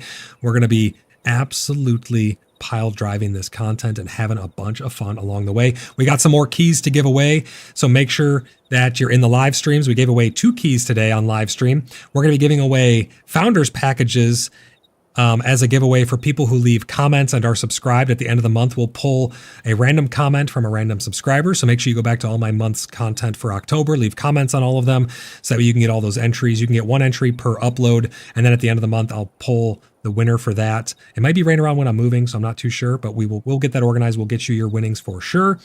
And then we'll also be giving keys away over on Discord as well. So lots of different giveaways going on, lots of PAX Day content happening, and I really look forward to meeting all of you guys and seeing you guys in the next stream. I hope you guys enjoyed this one. Mikey says, I have set up in Dolavan in the northern west mountains. Can't wait for the city. Yeah, I'm working on it. I'm trying to urge this guy to give us that one plot so we could start building a really, really cool city here for everyone to come and role play in and have some fun stories and things like that. We're going to have bar tavern stories. We're going to have spooky story night in the woods with a campfire, all kinds of really fun events, but it's just going to take a little while for us to get all the infrastructure and stuff built, guys. So I appreciate you tuning in for this stream. I'm going to go get some food, stretch my legs, get some more water. I need to stay hydrated, but I will see you guys in the next one. And huge shout out to all of my channel members, but I'll see you guys in the next one. Bye for now.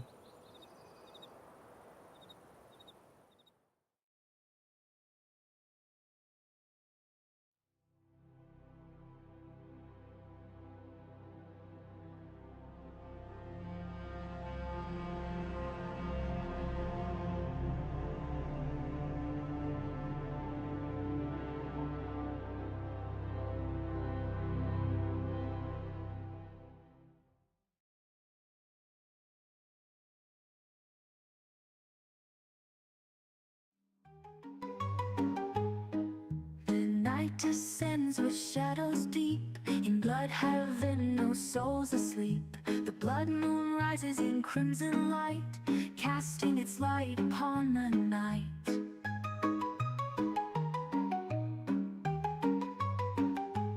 Winds howl through the hollow trees, a whispering chant carried on the breeze. Under the blood moon, in Bloodhaven skies, darkness awakens and the dead arise. Wolves in the distance, the witch's song. In Bloodhaven streets the night belongs.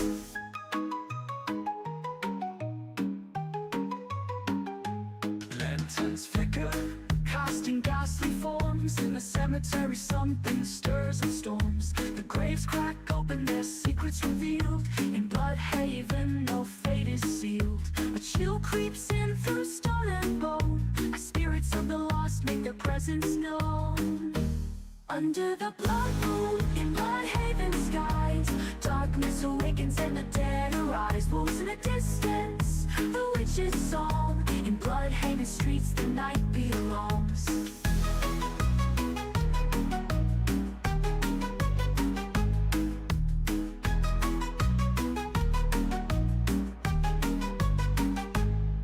Through cobble streets, footsteps fade. Ghostly hands reach from the grave. No mercy here in the blood moon's glow. Bloodhaven's light is all you'll know.